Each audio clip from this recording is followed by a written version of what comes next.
finish these people off once and for all. So I want to start this week with a message from the Dragon family to U.S. Treasury Secretary Scott Bessent. You have been provided with bonds. This is based on gold that we have handed over to you. And if you do not honor these bonds, it means you will be supporting, and as such, you will be considered a war criminal and you will be hunted down. So, Scott Bessent, if you do not honor those bonds, you and any other members of the Treasury Department who block this will be actively hunted down as war criminals. This is the only warning you will get. Next time, it'll just be a knock on your door. And what people in the United States need to understand is that if the Dragon family bonds are released, then the U.S. will be out of bankruptcy, all your debts will be written off, unlimited funds will be available for rebuilding U.S. infrastructure, for rebuilding the U.S. economy, and the state of Israel, which is satanic, will be replaced by a multi-ethnic, multi-religious state of Judea. This is what is at stake. And if Scott Bessent continues blocking it, and any other members of the Trump administration continue blocking it, they will be hunted down. And if you're in the U.S. military, you need to understand that the current fraud in Florida is not Donald Trump. The real Donald Trump was 6'3". This guy's 5'8". He's a fake. He's not your supreme commander. Now, I know that the U.S. Navy is no longer obeying this fraud. He ordered them to protect ships in the Straits of Hormuz, and the Navy refused outright. The U.S. Army is also not going to send troops on the ground to fight for this satanic regime. And the Air Force commanders who are still obeying these criminals are war criminals, and they will be executed for treason. They will face the death penalty. So if you're in the Air Force, you better start disobeying illegal orders, or you will be executed as a war criminal. Okay? This is going to happen. The majority of the military is not with the campaign. And now we need to understand exactly what we're dealing with so that people understand this has nothing to do with the United States. First of all, Chabad is a cult that believes we are cattle. That means that they can. It doesn't matter, and this is this is real. So, for example, if you take a look at this clip about how they're skinning Palestinians, they're literally harvesting the skin off of Palestinian people. These are the kind of people we are fighting. Okay, they're not religious people. They are Satanists. And not only that, they are banning Christianity. They're threatening to put people in jail for promoting Christianity in Israel. That's who we are dealing with. And this is not going to be allowed to continue. And the other thing I want to point out is that this has nothing to do with the Jews or Judaism. These people are not Jews. Okay, here you can watch a gathering of 10,000 Jews under the Grand Rabbi Aaron Teitelbaum, showing that the Jews do not support Israel and do not support Zionism. It is a blasphemy. Okay? And we now know that Donald Trump is a member of this Chabad cult. And not only that, the Justice Department has just released, I'm talking about the fake Trump we're seeing now in Florida, not the real one. Okay? They've had him around for a long time. And this war is definitely ending. We're getting more and more credible reports that now, I've been reluctant to say this, but this photograph emerged of what appears to be his dead body.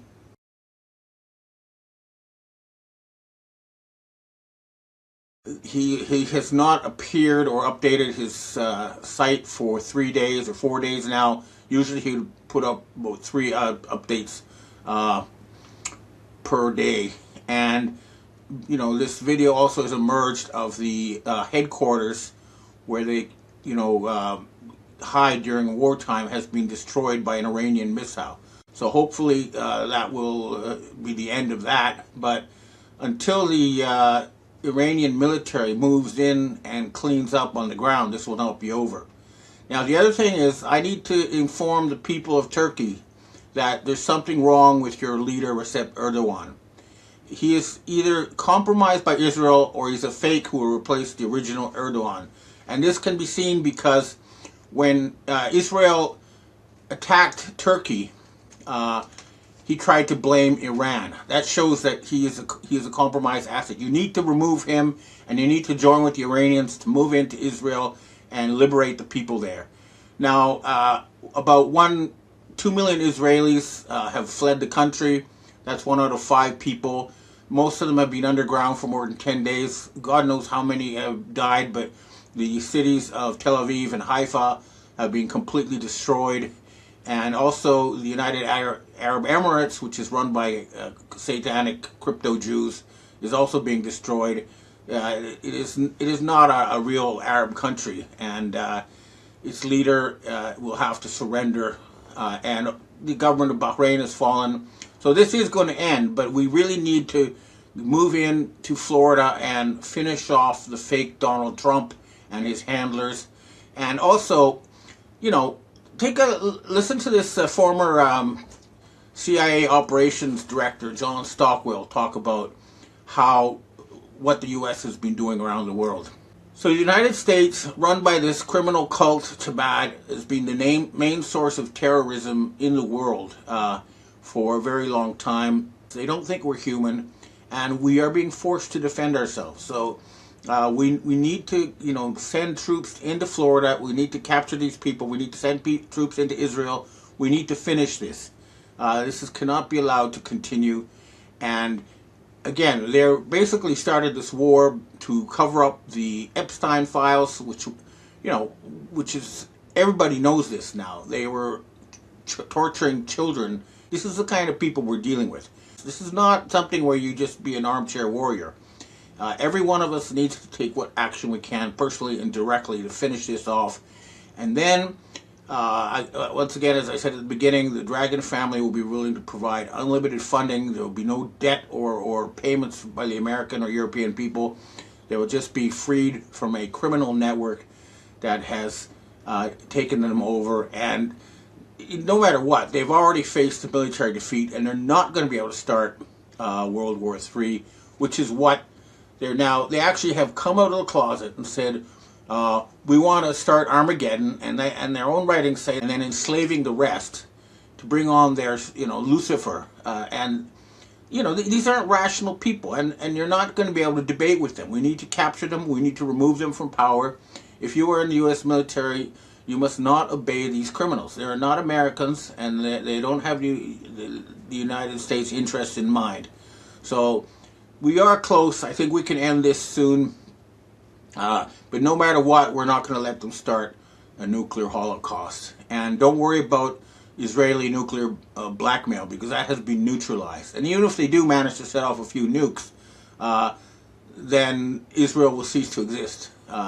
One bomb is enough to completely obliterate that entire nation. And so if you're in a position to control those nukes, make sure they're not used. The other thing is, I'm getting multiple warnings from high-level sources in the U.S. military white hats that the Khazarian mafia, the Israelis, are planning a massive false flag attack in the United States, which they will try to blame on Iran. But at this point, nobody's being fooled. They're not, I was fooled in 9/11. I said, we got to go get bin Laden. And so were most of us. Now, nobody is fooled. Their false flags are going to be directly traced to them, and they will be made responsible. So they are planning something very nasty in the United States, and I recommend that the U.S. military and police authorities monitor all Chabad Lubavitch synagogues, because that's where these people are coming from. They don't think we're human, and they have to, and they're not Jewish, okay? So my advice is to go in to all the Chabad synagogues of Satan and round everyone up, put them in a holding cell until they can be questioned, and then we can end this. But I believe humanity is about to be liberated, and we're about to wake up from a long and terrible nightmare. Okay, that's what I have to say for myself this week. Now I'd like to answer questions from readers and viewers. Hi Ben, we have our first question for today. In my opinion, Mark Carney did not really condemn the Israeli and U.S. attack on Iran, only that they did not consult the United Nations, but condemned Iran's response to the attack. His voice lacked any real conviction, like most Western leaders who are forced to read the Zionist script. What are your thoughts on this and Carney right now? Well, Carney has been visiting Epstein Island, so they have some sort of blackmail over him, which is why he is being forced to pull his punches. Personally, I'd like to see David McGuinty, the Canadian Defense Minister, remove Carney until his blackmail can be exposed, and help with, work with the U.S. military white hats and the British military white hats to end the control of the Anglo-Saxon military by Satanists and by blackmailed pedophiles such as Keir Starmer. So clearly they've got some dirt on Carney, although, he's trying very hard, despite the blackmail, to do what he can, but because he's compromised, he needs to step aside. Next question. Hi, Ben. Are the White Hats currently on the side of Trump and Israel? And if they're on the side of Trump, are they on the side of the real Trump or the fake Trump?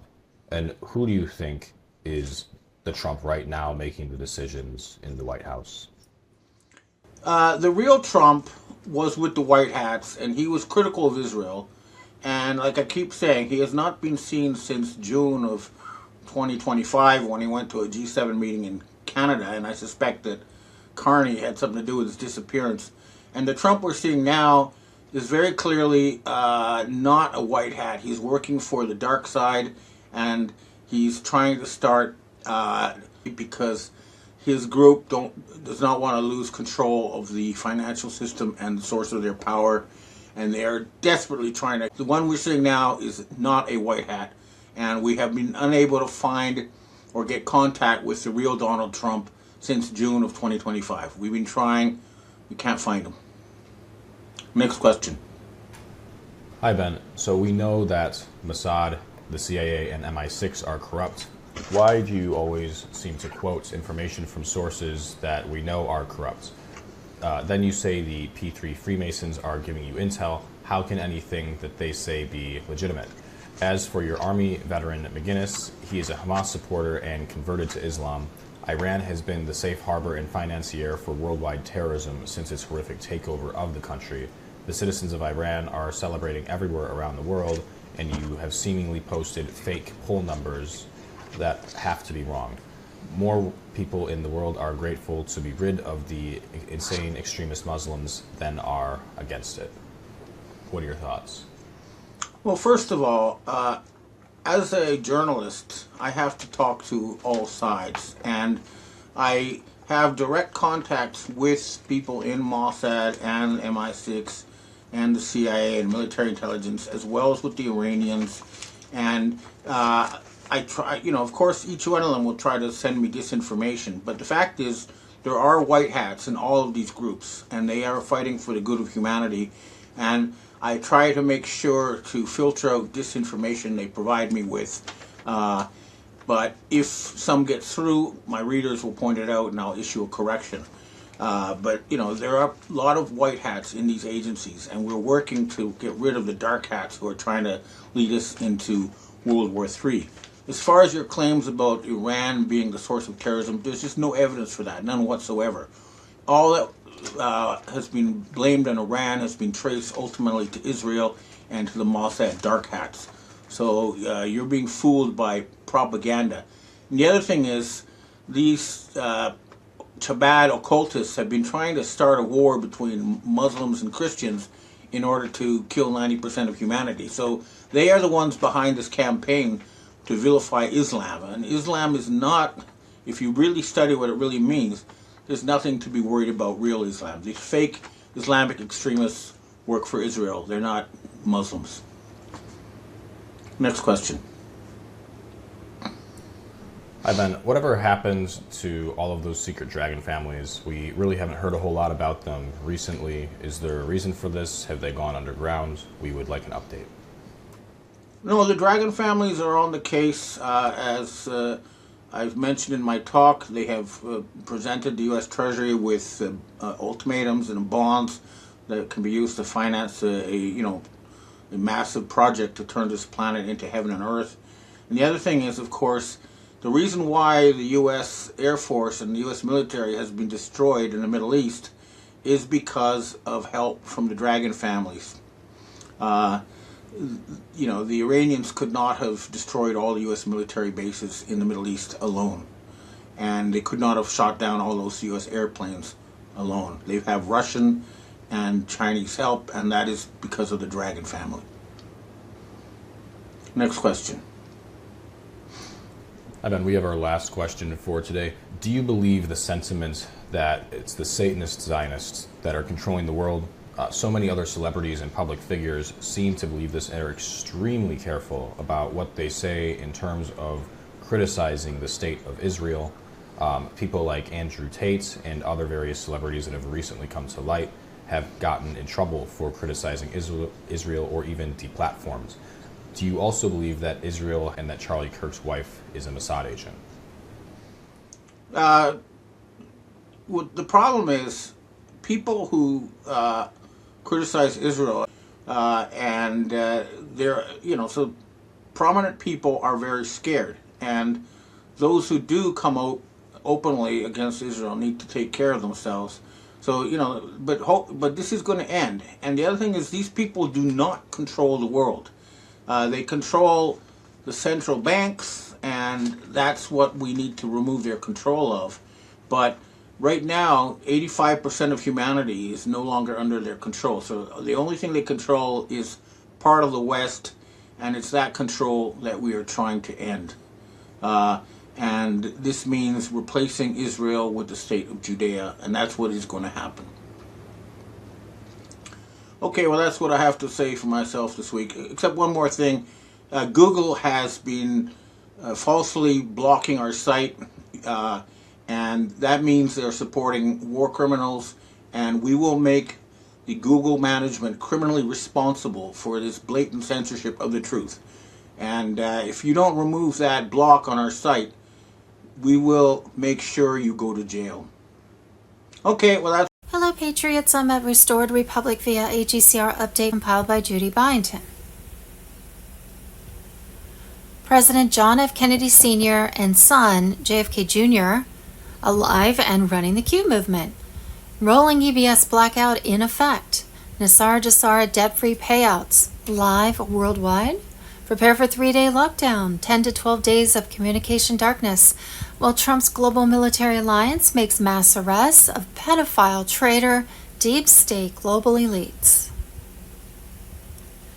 Judy note, President John F. Kennedy Sr. and John F. Kennedy Jr. were said to be alive, both thriving under the White Hat Victim Witness Protection Program. At least that's what Carolyn Bessette Kennedy claimed. Miss Kennedy ought to know she was reported to have gone down with her husband and sister in that plane crash so many years ago, but evidently not. JFK Sr. was alive and thriving under White Hat military protection in the Victim Witness Program after surviving the deep state hit decades ago.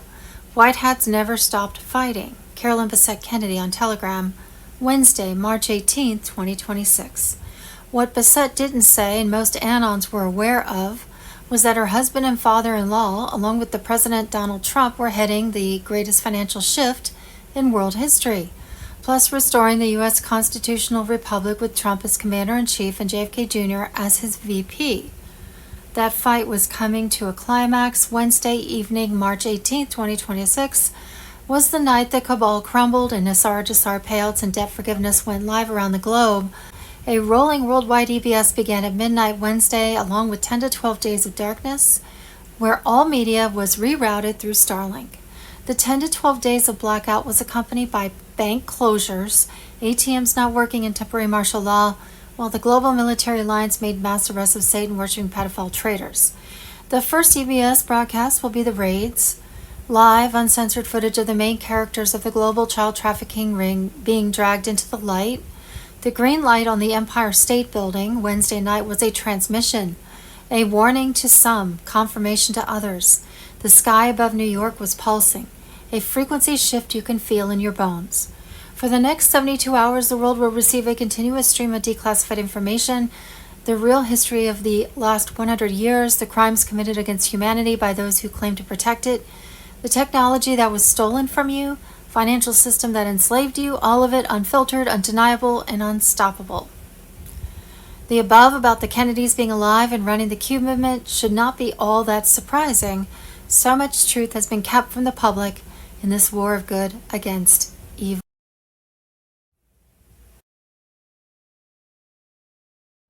Tuesday, March 17th, Bruce, the big call. Bank of America and Chase Banks were finally connected to the QFS at 4 a.m. Monday morning, March 16th, 2026. 93 banks in Europe were not connected to the QFS and would likely never be. A Wells Fargo paymaster predicted we would be notified Wednesday, March 18th or Thursday, March 19th. A military contact said we would be notified before Friday, March 20th. Bondholders have been told they would have usable funds on Wednesday or Thursday. Wednesday, March 18th, over $2.3 trillion in off-ledger assets have been quietly positioned through U.S. Treasury-aligned channels since 2018, stored across strategic reserves in Texas, Nevada, Colorado, and Alaska. These assets were never recorded in public balance sheets. They were transferred through defense contractors, sovereign funds, and restructured under emergency authorization protocols. Internal documents link these holdings directly to the ISO 20022 transition framework, preparing a fully asset-backed settlement layer. This reserve was not built for the current system.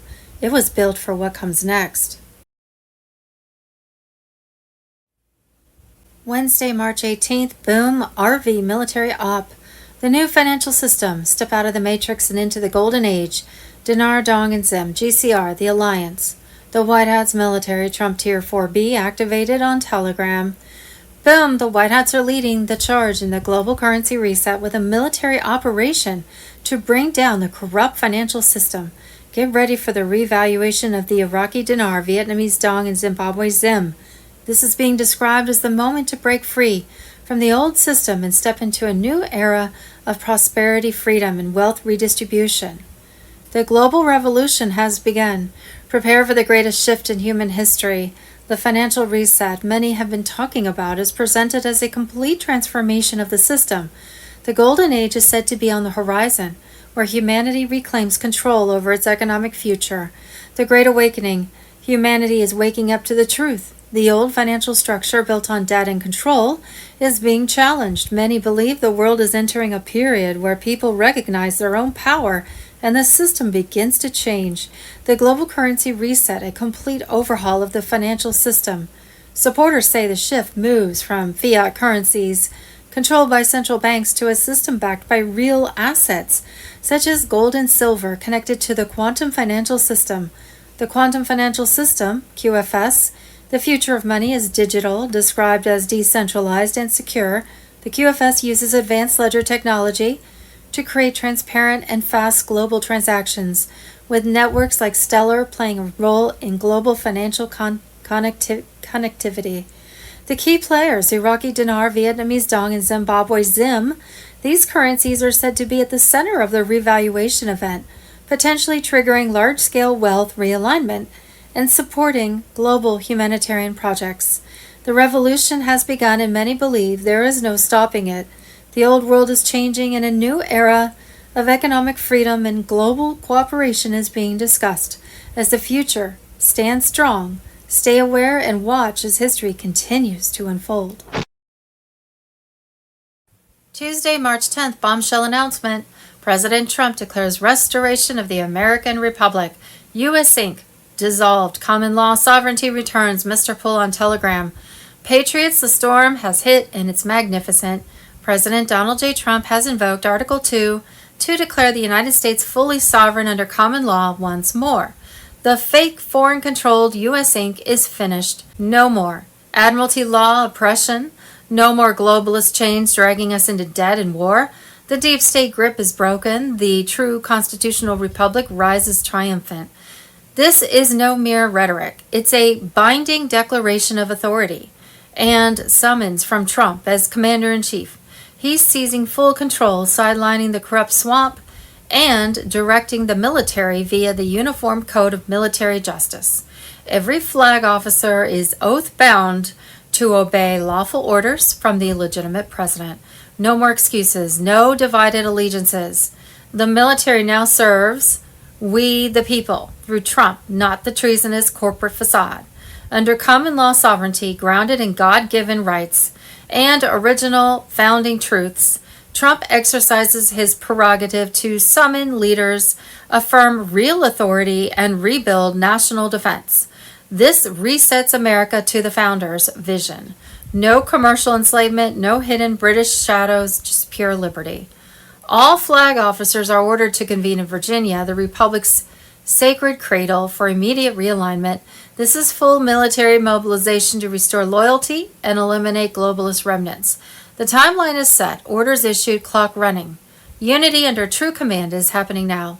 Foreign-tied overseas bases and Commonwealth-linked ops. They are being shut down or reclaimed for America. No more secret outposts serving alien masters. No covert pacts bleeding us dry. Trump is smashing the centuries-old crown chokehold on trade and power, and the military reset locks it down. This fulfills Trump's sacred oath to defend the Constitution, protect the people, and preserve the Republic. Every officer and servant must choose: stand with the restored Republic or stand exposed as oath breakers. The line is drawn. No more shadows. No two Americas. One Republic. One Commander-in-Chief. One law. Common law. QAnons, white hats, digital warriors. This is our victory moment. The debt-based, deception-driven U.S. Inc. fraud is overthrown. Military mobilizes under Trump's unbreakable command.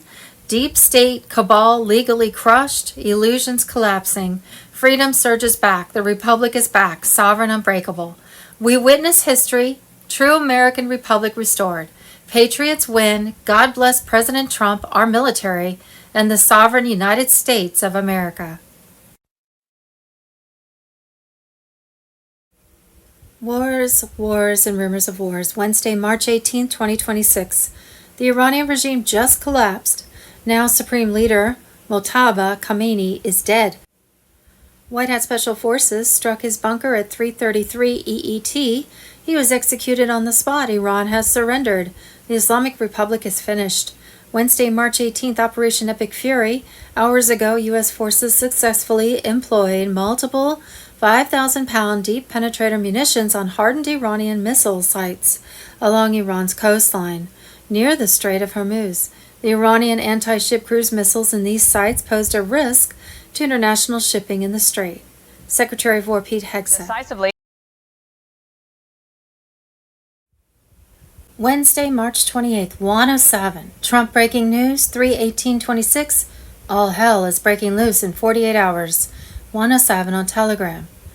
107 has issued a critical update revealing that President Trump is in no position to bow to the crazy demands coming from the Iranian regime. The mullahs are pushing for full American withdrawal from the Middle East along with enormous payoffs and other insane concessions. According to the latest intelligence, all hell is breaking loose in the next 48 hours. These regime leaders are operating in a suicidal frenzy. They're pushing the world to the absolute edge, apparently hoping for some messianic arrival or even alien intervention to save them from what is coming. This fits perfectly with their apocalyptic religion that requires bringing the planet to total destruction before their savior appears. The Iranian people have suffered tremendously under this cult. Iran holds deep biblical significance as the land of Esther and the burial place of the prophet Daniel. Right now it has the fastest growing Christian population anywhere on earth. After the regime's savage crackdowns during the uprisings several years back, which killed between 60,000 and 70,000 innocent souls, especially targeting women with unbelievable brutality, a powerful underground resistance formed. This resistance has sent a clear and terrifying message to police and military officials. They know where the families of the oppressors live and will not hesitate to strike back.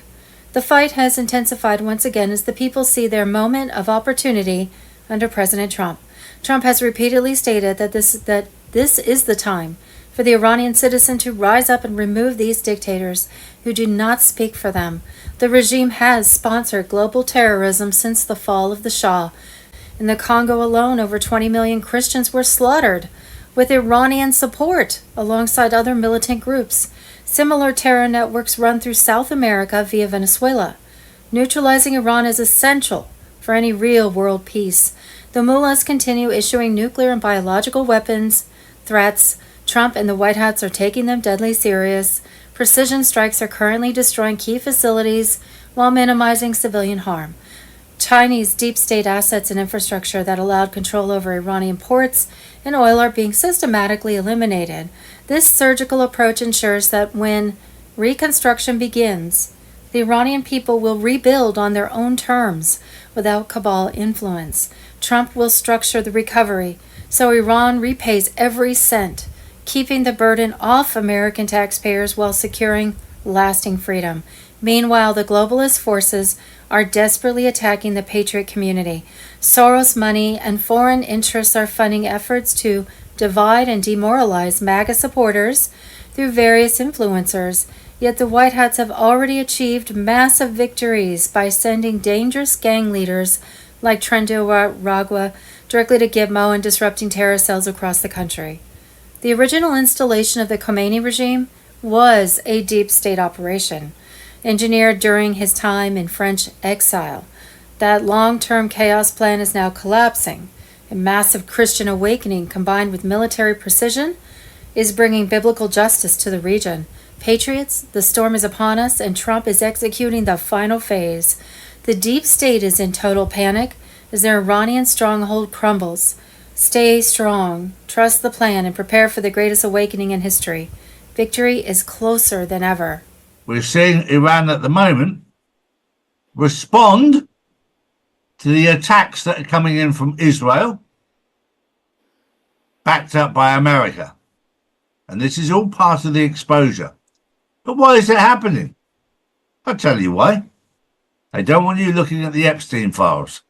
I know there's 6 million pages out there, but you're being distracted away from it because what's in the Epstein files will blow your mind. Because it's not just about children, child trafficking, human trafficking. It's about election rigging, fraud, the corruption of politicians, etc., etc., etc. There is so much information there.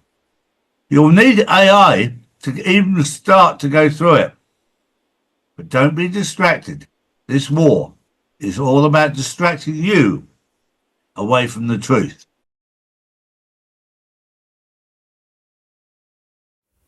Wednesday, March 18, 2026, 107 High Alert. Shares never before heard. Trump and U.S. military intel, Medea Greer. Hello there, beautiful souls. It's me, Medea Greer, and if we haven't crossed paths before, let me assure you it's no coincidence that you've landed here today. I've spent every sunrise and sunset of my life on a tireless quest, seeking out the radiant essence of truth in this vast, dazzling universe of ours. In a powerful gathering on March 18, 2026, 107 shared explosive, never-before-heard intel on President Trump and U.S. military operations with patriots immersed in spiritual warfare. These revelations confirm the White Hats have the plan under full control, and the deep state is collapsing rapidly. Juan explained how President Trump must work within the system using congressionally approved advisors while cleverly challenging corrupt elements like Fauci.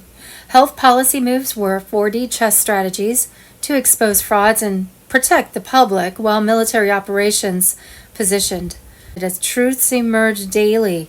Military actions in Iran target deep state and Chinese infrastructure, freeing the country as Christianity grows at unprecedented rates. Parallel efforts in Venezuela, Cuba, and Mexico stop fentanyl flows, and child exploitation rings threatening American families. Massive school bond crisis will hit banks harder than 2008, paving the way for the reset. Trump is set to abolish the IRS and taxes on Social Security. Silver will rocket above $300 an ounce soon, rewarding those patriots who prepare. Juan emphasized keeping the body in top condition through natural methods that recently transformed his health, essential for the battles. May 17, 2026 sees Trump calling for rededication at the National Mall, beginning the Jubilee year with intense prayer over 49 days to July 4th. This aligns perfectly for spiritual revival. The 2020 fight climaxes now. No weapon prospers. Patriots, the storm is upon us. Deep state falls, awakening surges. Hold the line. Best is yet to come. I was going slow on this. I've been on this for years, but even over the last year and a half or so, while we got our ducks in a row, it's a bit complex, but it boils down to this. In the U.S., 85% of the bond fraud that's going on in the U.S. Involving bonds, it's all tied to schools, school districts. And that bond fraud is so extensive that at a bare ass minimum, you'll lose 600 banks. One of the fixes that occurred within the 2008 repair process was they started doing stress tests on the banks. And they required that the banks now have to hold 60% of their cash in bonds, government issued bonds, where they're securitized. The government's going to make sure they get paid. Well, what's the biggest bond market that the U.S. has? It's related to schools, public schools. And so they're required to hold these. The problem is they've been rolling these bonds over where they don't have to pay principal or interest in many cases. And they're just a balloon payment at the end. And many of these have been going on now for a couple of decades. And the problem is that the number that's owed now just in interest is so great that there's not enough money in many of the counties across the country. If you took all the money from all the people in the county, they couldn't service the interest on these bonds that are owed. So you have reached a point literally of no return. It's only a matter of time now before this whole thing blows apart in an unbelievable way. In the case of bonds, bonds were considered little old ladies, children, somebody that, they're not sophisticated. They can't look at this day to day, and they got to have the money. Retirement 401ks and like that. And so you'd have this, bond investments, small return, low risk. Because it's low risk, the banks were required after 2008 as part of the protection to carry 60% of their cash deposits in bonds. The problem is the bonds aren't worth the paper they're printed on. In fact, if you liquidated everything out just as it sits right now, real value, cashable value of the bonds is somewhere down around 13 to 15%. And that's the cash value. There's not enough, unlike, say, a water district where they're selling the water as a utility, electrical district where they're generating, payments from customers like that. The schools, what generates the payments to service those bonds is taxes on the property. And at the core of the problem, you have districts all over the country where they have artificially continued to hike the values of the houses, the reported values, therefore the taxable value artificially. And it doesn't fit the guidelines. It's a little wonky here, but think about what I'm saying for a second. If you have certain employers in a neighborhood, let's say it's Amazon and the golf shop and a car dealer and some restaurants and some law firms, you take the median income of the people that live in that area and you look at what they can support as far as taxes for property taxes. Even if you're a renter, the guy that owns the building that you're renting from, his rents are based on what people can afford to pay. Right. And then the value of the building's based on that. So what they've been doing is this game where they keep upping the property values for assessment purposes. And everybody's kind of been going along with, but now the assessments are going up and up and up, and they're not tied to real revenue in the areas. And so your property taxes are becoming unwieldy, more than you can afford to pay. For example, in Colorado, property taxes in the last year went up on an average of 40%. Wow. Now think about that. How many years can you do that? And they're saying they have to up it again next year and the year after. So what's happening? And it's tied precisely, directly, specifically to public schools. Yep. So with that in mind, there is a limit. People still have to eat. They still have other taxes they have to pay. They still have to be able to function. If you're retired, living off a fixed income, which is tied to the bonds in your 401k or whatever, you might be toast. And if you have money in the bank and the bank goes bankrupt, even your deposits in the bank, while the FDI insures stuff, if all the banks fail at those kind of numbers simultaneously, uh, they have to print all this money to cover it. What happens to the value of everybody else's dollars when you print a lot of new dollars? It dilutes the value of the other dollars. So now you have a value crisis. When I say that metals are critical for everybody here at this moment in time, it's because you're really looking at some variation of the Weimar Republic in Germany. Talking to Ohio Brett about this just the other day. You have an existential crisis. It's an L event. It's an extinction level event within the monetary community that we're right on the brink of. It won't wait till 2031 or 32. Just 2 days ago, 33 billion in US Treasury bonds were purchased by the Treasury because on the open market, there was no buyers for those bonds at the numbers that we wanted to keep the interest rate at. So we bought them back ourselves. That can't happen very many times.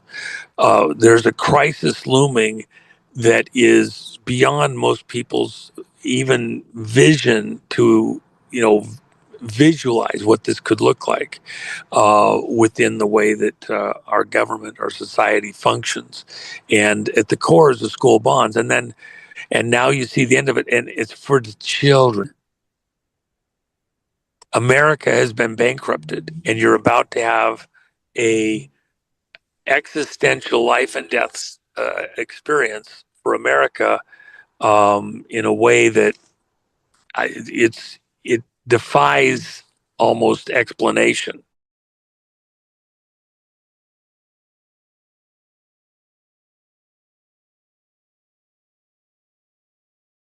Wednesday, March 18, 2026. Explosive intel confirms JFK Sr. alive, thriving under White Hat military protection in the Victim Witness Program after surviving the deep state hit decades ago. White Hats never stopped fighting. Carolyn Bissett Kennedy on Telegram.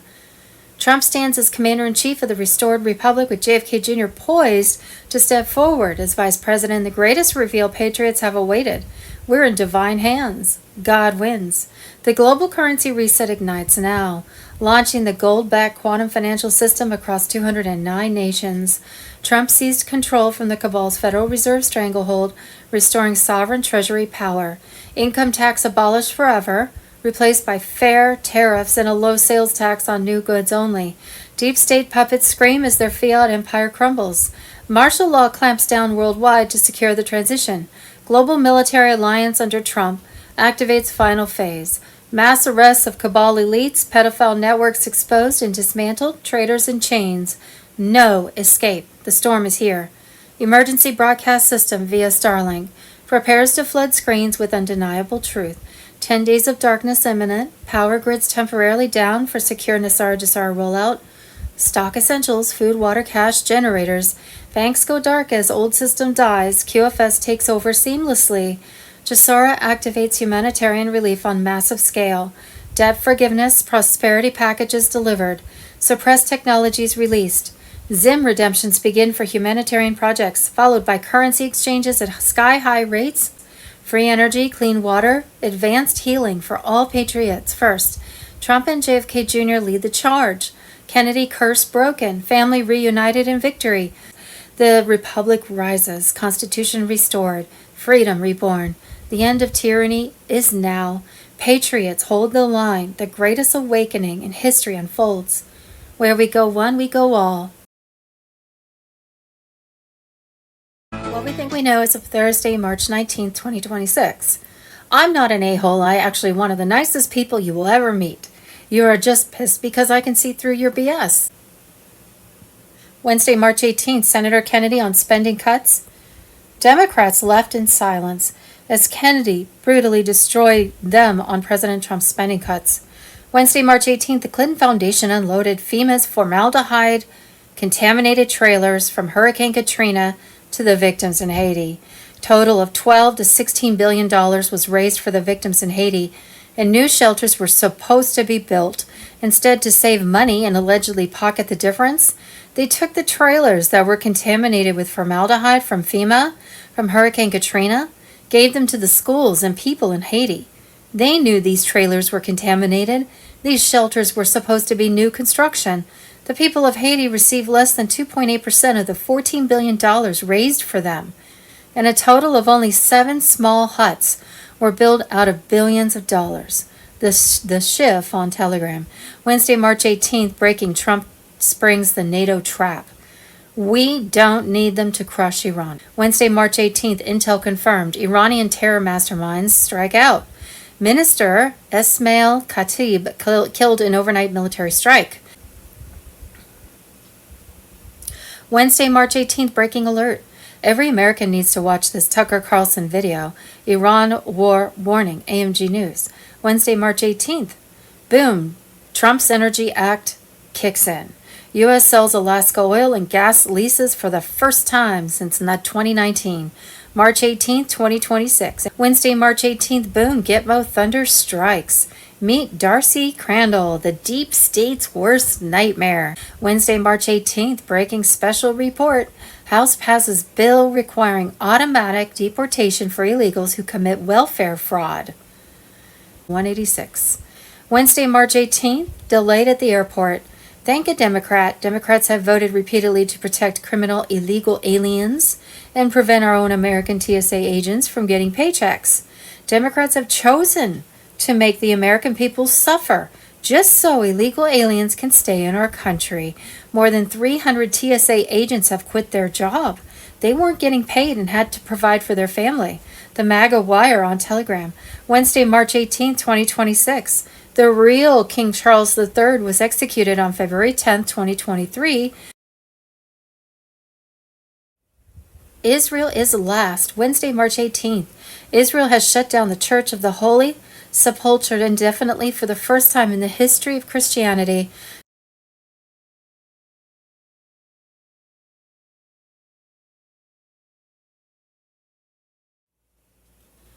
Wednesday, March 18th, the Rothschilds sank the Titanic to set up the Federal Reserve. JFK secrets on Telegram. The Titanic was deliberately sunk to eliminate 3 billionaire men who opposed the Federal Reserve due to their wealth and influence. The Federal Reserve Act of 1913, a sinister, elite-controlled private banking system to oversee all financial institutions. J.P. Morgan and the Titanic. J.P. Morgan, who funded and built the Titanic, canceled his voyage at the last moment, as did his friend Milton Hershey, who later expanded his food empire. The ship featured electromagnetic deck sealing, potentially trapping passengers below. Aftermath in the Federal Reserve. Post-Titanic, the Federal Reserve was established under questionable circumstances in 1914. John Jacob Astor IV, a Tesla supporter and critic of the Federal Reserve, being one of the wealthiest and most opposed. Wednesday, March 18th, on July 4th, 1917, Nikola Tesla's Wardenclyffe Tower on Long Island, New York, was demolished by the federal government when they found out he was planning to give the world free energy as a gift. 10 Days of Darkness on Telegram. It was an early experimental wireless transmission station designed and built in 1901 to 1902. They censored Tesla using the newspapers they controlled. Nikola Tesla was one of the most important inventors of all the time, and they never taught you about him in schools. And this is solely because they don't want you digging about.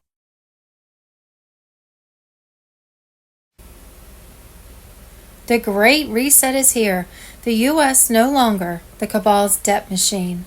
Soon, temporary martial law across every nation, secure food, cash, essentials for 10 to 12 days of possible lockdown, while Trump's global military alliance makes mass arrests worldwide.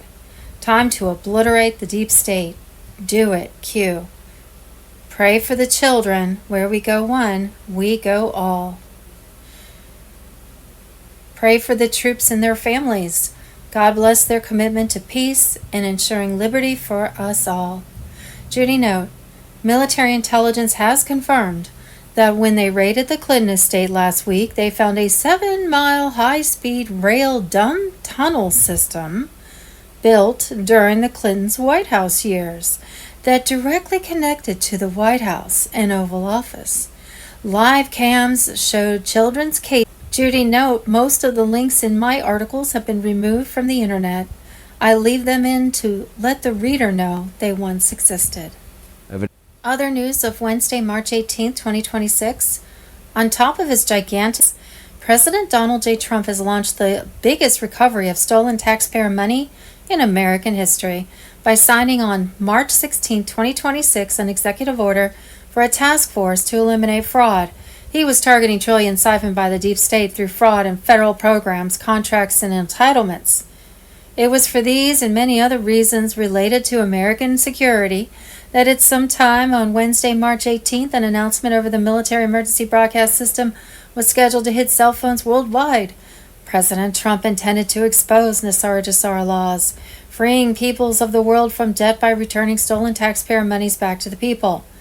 By that time, the EBS, which already has taken over all mainstream media, TV, radio, and internet worldwide, would proclaim that within the next 5 hours everyone needed to be home for a worldwide lockdown that would perhaps last 10 to 12 days.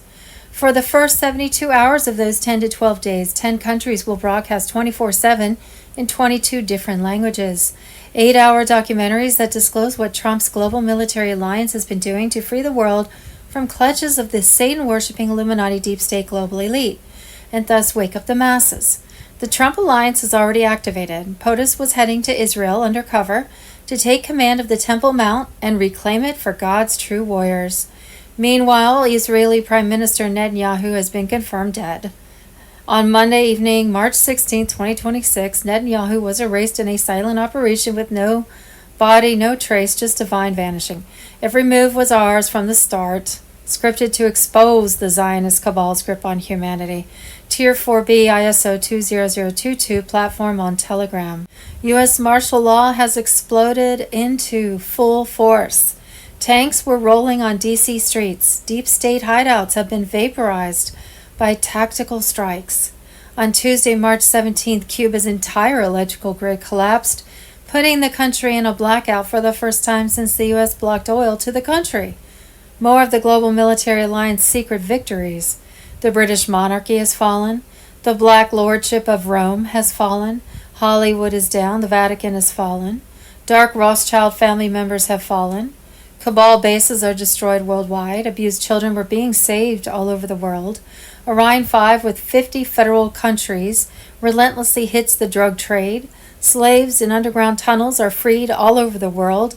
Money laundering will be prevented.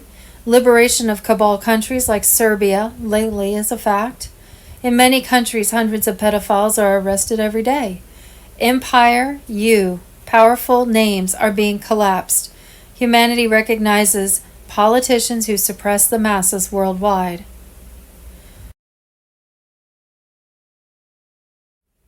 Starlink to take over worldwide communications, TV, radio, internet for 10 to 12 days during military mass arrests.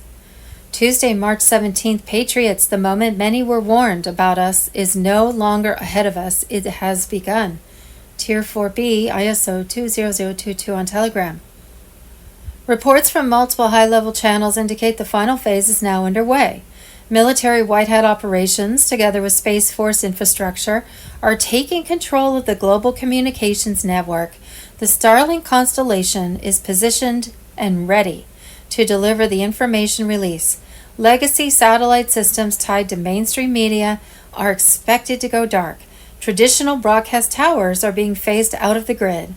The window for the 10 days of darkness is starting to open. This is operational. Localized power disruptions, temporary internet outages, and cell signal interruptions may occur as part of a coordinated shutdown designed to maintain civilian safety while major operations unfold. QFS synchronization at the highest levels is reportedly complete. Asset-backed financial frameworks are activating step by step. The old fiat system is reaching its final stage. Justice operations that began years ago are now moving fast. Individuals long suspected of corruption are said to be facing accountability. Detention facilities are fully operational. Military tribunals are accelerating behind closed doors. Faith remains central. Many believe this moment represents a historic turning point. Darkness cannot stand forever. Truth eventually rises. Prepare your household. Have water, food, candles, batteries, essential supplies ready in case of temporary disruptions. During outages, limit normal phone usage and rely on backup communications if available. For many, the Great Awakening was no longer an idea, but a moment unfolding in real time. Where we go one, we go all.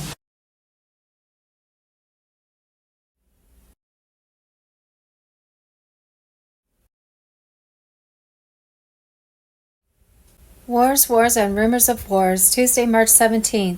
Fox News, White House Press Secretary Leavitt. Ballistic missile attacks from Iran right now are down 90%. Their drone capabilities are down 95%. We've sunk more than 65 of their naval ships. We've hit more than 6,000 targets. We are totally eradicating this threat. And Tuesday, March 17th, 2020, breaking: Barack Hussein Obama and Joe Biden have been exposed for putting the entire world at risk due to propping up Iran. Kayleigh McEnany. A $400 million cash transfer was flown out to Iran. $400 million was just the tip of the iceberg. 1 month later, the Wall Street Journal reported the Obama White House sent 3 different payments to Iran, totaling $1.3 billion, with a B. Day later, Obama's Deputy Secretary of State Antony Blinken ran to CNN to defend his boss's nuclear deal and the cash transfer. Fast forward to 2023, the Biden White House cleared the way for the release of $6 billion in frozen Iranian funds. In the years since, Iran continued to build up their nuclear program until President Trump called in the military to obliterate it. Today, where we are seeing absolute strength of the U.S. military on full display, all roads lead to Obama. And yesterday I noticed on the USGS earthquake map that there was an earthquake in Iran near the Strait of Hormuz, and it was 10 kilometers down, which tells me it was a dumb tunnel. So they're still doing stuff underground. Israel is last. Tuesday, March 17, 2026. The Prime Minister of Qatar told Tucker Carlson that Qatar's ties with Hamas began years ago at the request of the U.S. government. He says all the money flowing into Gaza is routed through Israel and Mossad. Tuesday, March 17th, Joe Kent resigned from his position as director of the National Counterterrorism Center due to the pressure of the Israeli government on the United States to start war with Iran. Pastor Bob Joyce on Telegram.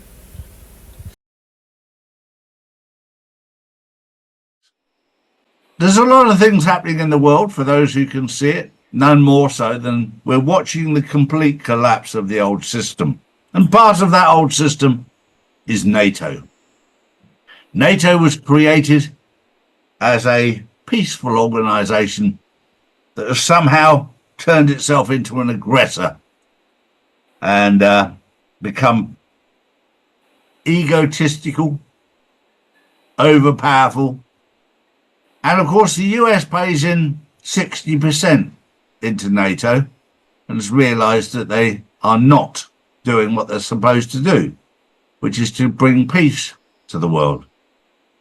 So in this incredibly difficult time, Donald Trump will probably withdraw from NATO, which when you take away the US funding, turns into nothing.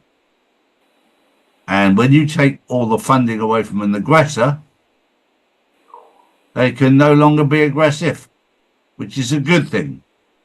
We're watching the whole dismantling of an old system in plain sight. I'm going to remind you, for the American audience who are watching, and I'm referring to the American audience with love, the United States of America is done. It's over. But the birth of the America, the real America, for the real American people, is just beginning. You have a very bright future in front of you. But the United States is over. The USA is over. America, as in all of America, whether it's Canada, Mexico, Venezuela, South America, it's all part of America. Nothing to do with the corporation, which is the United States of America. That is over. The United States of America is finished. Finished. Gone. But America is being reborn as America. Remember that. North America, Central America, South America, the American islands. It's all part of America, not the corporation. Morning, Drew. Good morning, Charlie. Good morning, everyone. Well, what else is being dismantled is President Milei confirms Argentina is withdrawing from the World Health Organization following Trump's stance. A growing rejection of global control structure is underway. It is, and we're seeing again that links into the story of what's happening with the old United States of America corporation and the foundations and the rebirthing of America, whether it be South America, Central America, North America. For as long as we've lived, as long as we've known, Canada has been part of America, North America. Mexico has been part of Central America. And it also comes into the category of Central and North America. Then you go down through the different countries. You get down to Venezuela, which is South America. It's not South United States. It's South America. Remember that, because they're all coming together as part of America. And that's a good thing for the world. Also, we're watching the collapse for where we are of the EU. The EU is being dismantled the same as the United States is being dismantled. So you're not by yourself. The EU is being dismantled because it's a corrupt, pathetic organization. Trump even stuck the dagger in yesterday with a suggestion that if you want the EU to survive, you'll need to do a partnership deal with Russia. When you wake up to that, you wake up laughing. Drew. Well, flying over to the UK, Restored Britain's group has passed its first motion on Warwickshire County Council in support of local farmers. The motion will see public sector organisations source food from local farms, a clear early win for the movement at council level. It is. This is all part of the restructuring of the whole system. And whichever party it is at the moment, these two-party systems, whether it's Labour and Conservative or whether it's Restore or the other one, Reform, this is the Restore and Reform are transitioning away from a two-party system, using a two-party system to get away from that to a world of governance rather than government. I told you this 3 or 4 years ago. We're now watching it happen in plain sight. And the question I'm now getting asked is, where are we going to end up? We're going to end up in a world that is run very differently from where it is now, where each area will be responsible for itself, but there will be a commander-in-chief that oversees everything to make sure that everyone stays in line. And for those people who watched my video 6 years ago about Nasara and Jasara, it's all clearly laid out in there, and we'll see everything change. This is an amazing time to be alive. We're so lucky. Some people will say we're not lucky because they're living in fear, because they're not awake to what's going on. but I can assure you, to be chosen for this time in life is the best thing ever. I'll leave you with that thought. Tuesday, March 17th. Total reclamation.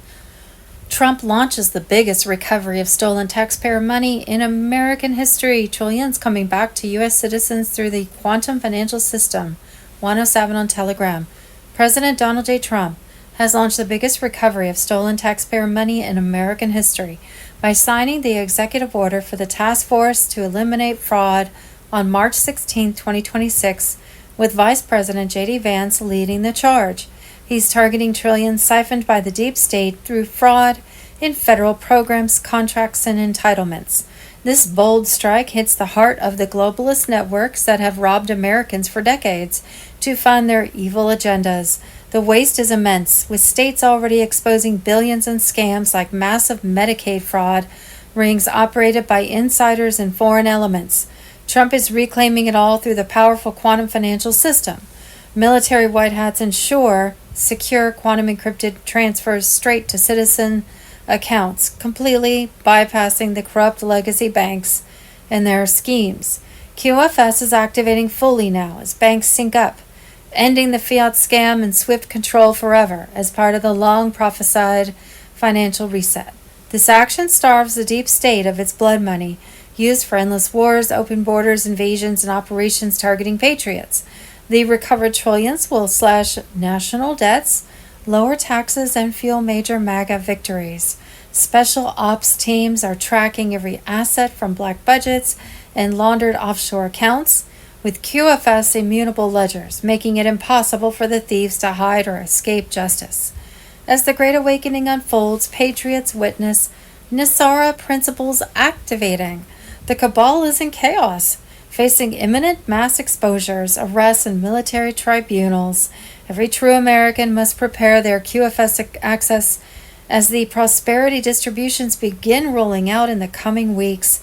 President Trump is delivering on total reclamation, restoring full sovereignty and rightful wealth to the people who built this nation.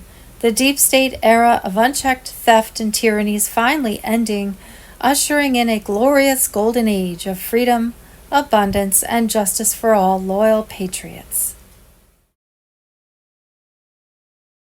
Tuesday, March 10th, bombshell announcement. President Trump declares restoration of the American Republic. U.S. Inc.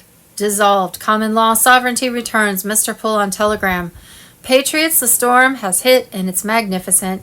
President Donald J. Trump has invoked Article 2 to declare the United States fully sovereign under common law once more. The fake foreign-controlled U.S. Inc. is finished, dissolved, dead, gone forever. No more admiralty law oppression. No more globalist chains dragging us into debt and war. The deep state grip is broken. The true constitutional republic rises triumphant. This is no mere rhetoric. It's a binding declaration of authority and summons from Trump as commander-in-chief. He's seizing full control, sidelining the corrupt swamp, and directing the military via the Uniform Code of Military Justice. Every flag officer is oath-bound to obey lawful orders from the legitimate president. No more excuses, no divided allegiances. The military now serves we the people through Trump, not the treasonous corporate facade. Under common law sovereignty, grounded in God-given rights and original founding truths, Trump exercises his prerogative to summon leaders, affirm real authority, and rebuild national defense. This resets America to the founders' vision. No commercial enslavement, no hidden British shadows, just pure liberty. All flag officers are ordered to convene in Virginia, the Republic's sacred cradle, for immediate realignment. This is full military mobilization to restore loyalty and eliminate globalist remnants. The timeline is set, orders issued, clock running. Unity under true command is happening now. Foreign-tied overseas bases and Commonwealth-linked ops. They are being shut down or reclaimed for America. No more secret outposts serving alien masters. No covert pacts bleeding us dry. Trump is smashing the centuries-old crown chokehold on trade and power, and the military reset locks it down. This fulfills Trump's sacred oath to defend the Constitution, protect the people, and preserve the Republic. Every officer and servant must choose, stand with the restored Republic or stand exposed as oath breakers. The line is drawn, no more shadows, no two Americas, one Republic, one Commander-in-Chief, one law, common law. QAnons, white hats, digital warriors. This is our victory moment. The debt-based deception-driven U.S. Inc. fraud is overthrown. Military mobilizes under Trump's unbreakable command. Deep state cabal legally crushed. Illusions collapsing. Freedom surges back. The Republic is back. Sovereign unbreakable. We witness history. True American Republic restored. Patriots win. God bless President Trump, our military, and the sovereign United States of America.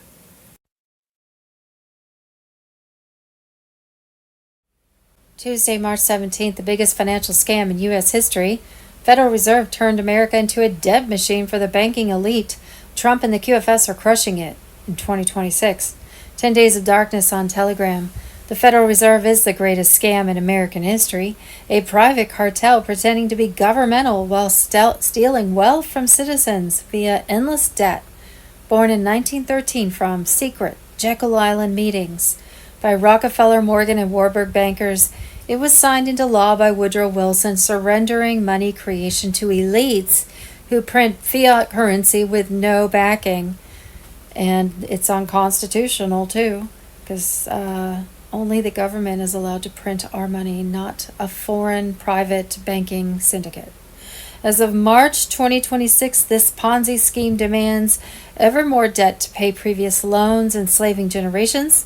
The Fed creates money from keystrokes, lends to government at interest paid by taxpayers through IRS enforcement. Inflation, a hidden tax, skyrockets costs of food and homes, eroding savings while Wall Street insiders profit hugely. They rig rates, cause market crashes, and bail out big banks with trillions. This funds global wars and conflicts, benefiting arms dealers and deep state players at the cost of American lives. The petrodollar forces oil in dollars, triggering interventions against challengers like past Middle East actions. But Donald Trump is dismantling this deep state tool. His policies challenge Fed power, and behind scenes, white hats roll out the quantum financial system with quantum tech for secure, asset-backed money immune to fraud. Nasara advances with debt forgiveness, IRS abolition, and constitutional restoration. Millions will see their fraudulent debts forgiven, the IRS dismantled forever, replaced by a simple fair tax, empowering every citizen, and restoring power to the states as intended by the Constitution. Patriots know the elites panic as bricks and gold systems threaten dollar hegemony. Tribunals await traitors, and a golden age of prosperity awaits as the debt slavery ends. The Great Awakening is here, with Trump leading to true freedom. The banking elite's empire falls as QAnon stands strong, and the plan to liberate America succeeds spectacularly. This marks the end of centuries of control and America's true renaissance under patriotic leadership.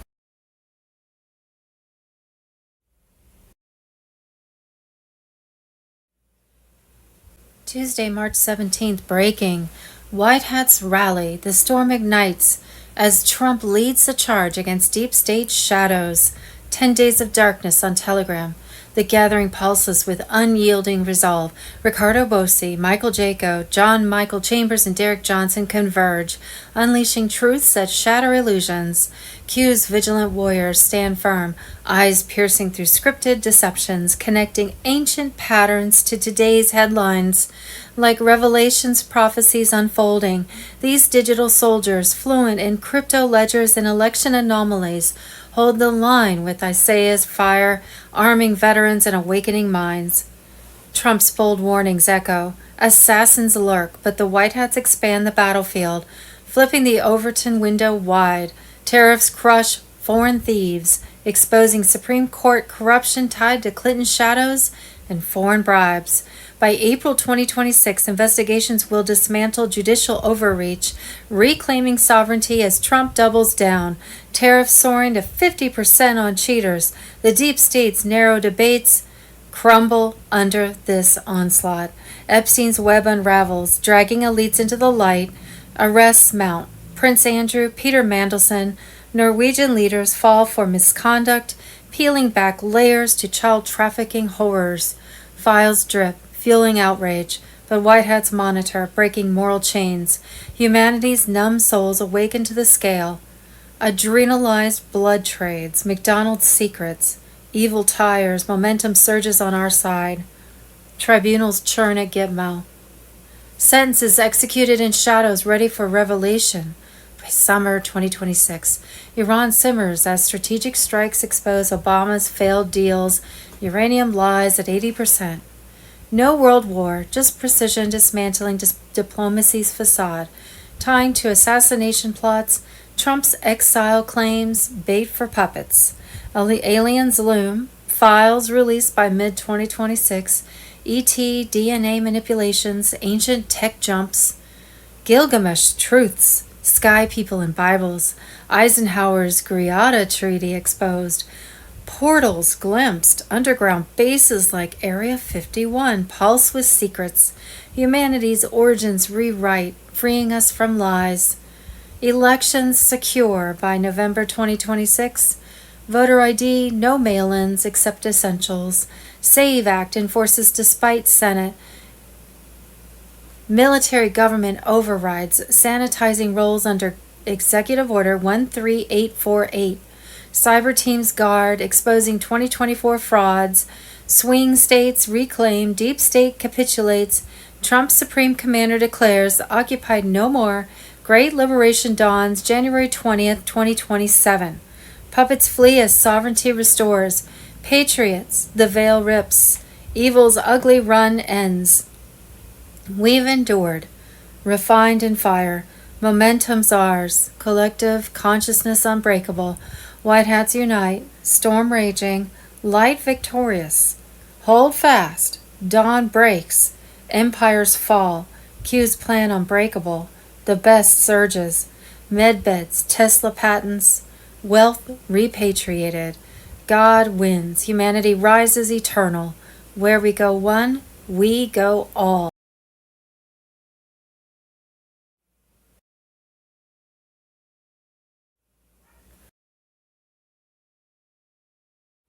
Voter fraud, Tuesday, March 17, 2026.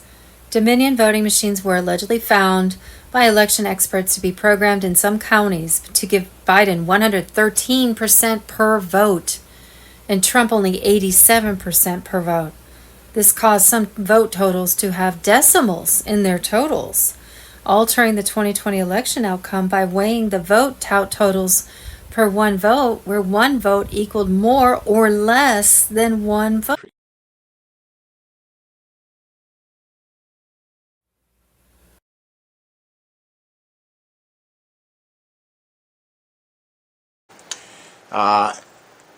A serious power struggle is going on, and it looks like we're all going to have to take action in order to make this thing happen. A couple of days ago, I phoned the press office of Prime Minister Mark Carney of Canada to try to get an opportunity to present some Dragon family documents to the Canadian government. They have ignored me, and this is a serious insult to the Dragon family that will not go unanswered. So we are now demanding that Mark Carney meet me in person for a debate to discuss the future of Canada and this planet. I am hereby formally challenging him for power, because he was not elected as Prime Minister. He was selected. He was chosen by a bunch of Freemasons who then stole the election to create the result. But unfortunately, it looks like he is being blackmailed or for something, because he is not going along with the program we all decided on, which is to create a future planning agency. So you have been warned, and you know from your sources that this is real. These are real people, and they're not going to let this insult go unanswered. So we'll give you until September 11th to formally reply to us. And I think that September 11th date is a good date for a lot of people to make a lot of demands to see if we can't use that as a new date to throw things overboard. Speaking about which, we now need to talk about U.S. President Donald Trump. I was sent this video here, which I want you to watch. But anyway, it shows Trump with Melania, and it does look like the real Melania, and he's saying, hey, I'm not going anywhere, which is fine and good, but it's still clear that this one, even though they're sitting beside each other, he's shorter than Melania. So what it looks like has happened is the white hats have taken the Trump avatar, the short fat one, and are starting to use it for their own purposes. And we can see that with the comment they posted about Operation Warp Speed, where basically they're saying, well, we thought we were trying to protect everybody, but if it turns out we were lied to, we're not going to cover that up anymore. So they're covering their own asses while at the same time going, and that's a good sign that this new Trump, or this old Trump reading a new script with Melania at his side, is a sign the White Hats are back in control.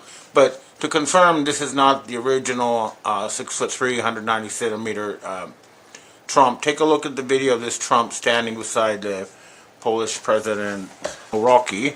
Pardon me if I didn't pronounce that right. Now Rocky is 5'10", and this Trump is clearly about the same height. So it still looks like the American people have lost their president, and a group is trying to keep the pretense of him being alive because there's so much money and power involved in having that presidential signature that can authorize all these funds. And that's what I think you'll see is going on with all these tech people gathering in the White House, pledging huge amounts of money. They're saying we're going to relaunder all this Fed funny money in the United States, basically. But take a look at the clip and you'll see what I mean. You know, the West is going through a lot of trouble, but I think we really are going to see some kind of revolution in Western Europe this fall. Now, I think the situation in Germany is going to be especially interesting because the opposition AfD is almost certainly going to win the next election, and there's a lot of pressure to hold an election soon. The AfD candidates, right, left, and center, I believe more than 16, but they're not going to be able to murder their way out of this. And to understand what sort of mind shift is happening in Germany, please take a look at this clip of an ad put out by the AfD. I don't think, I know from their comments and their other things, they're not racist per se, but what they are saying is the elites have deliberately flooded our country with military-age, non-Christian men who appear to be getting a salary from somewhere and who are causing a huge, jump in crime rates. And a lot of them are welfare bums who are bankrupting the country.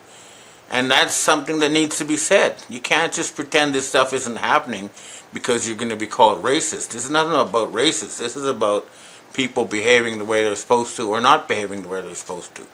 And when you have a bunch of antisocial people who come into your country and causing crimes, my advice to the Germans is that with very few exceptions, most immigrants who are now on welfare should be asked to get a job or leave. That's what I would do. Then you can get the useful ones and get rid of the criminal trash that came along with them. In any case, there's also going to be something happening in the UK for sure, because it turns out they arrested 12,000 people in the UK in 2023 for things they wrote online. This is not the England of the Magna Carta, where your leaders can arrest you for no good reason whatsoever. This is something very serious, and we know that Keir Starmer is one of the blackmailed pedophiles from Epstein Island, and that is not going to go away. He's going to be removed. Same with Merz in Germany. He's going to be removed. And well, Mark Carney, I think your time is running out. Our patience is running out, and we're going to out you as a criminal who got placed by a stolen election unless you move out.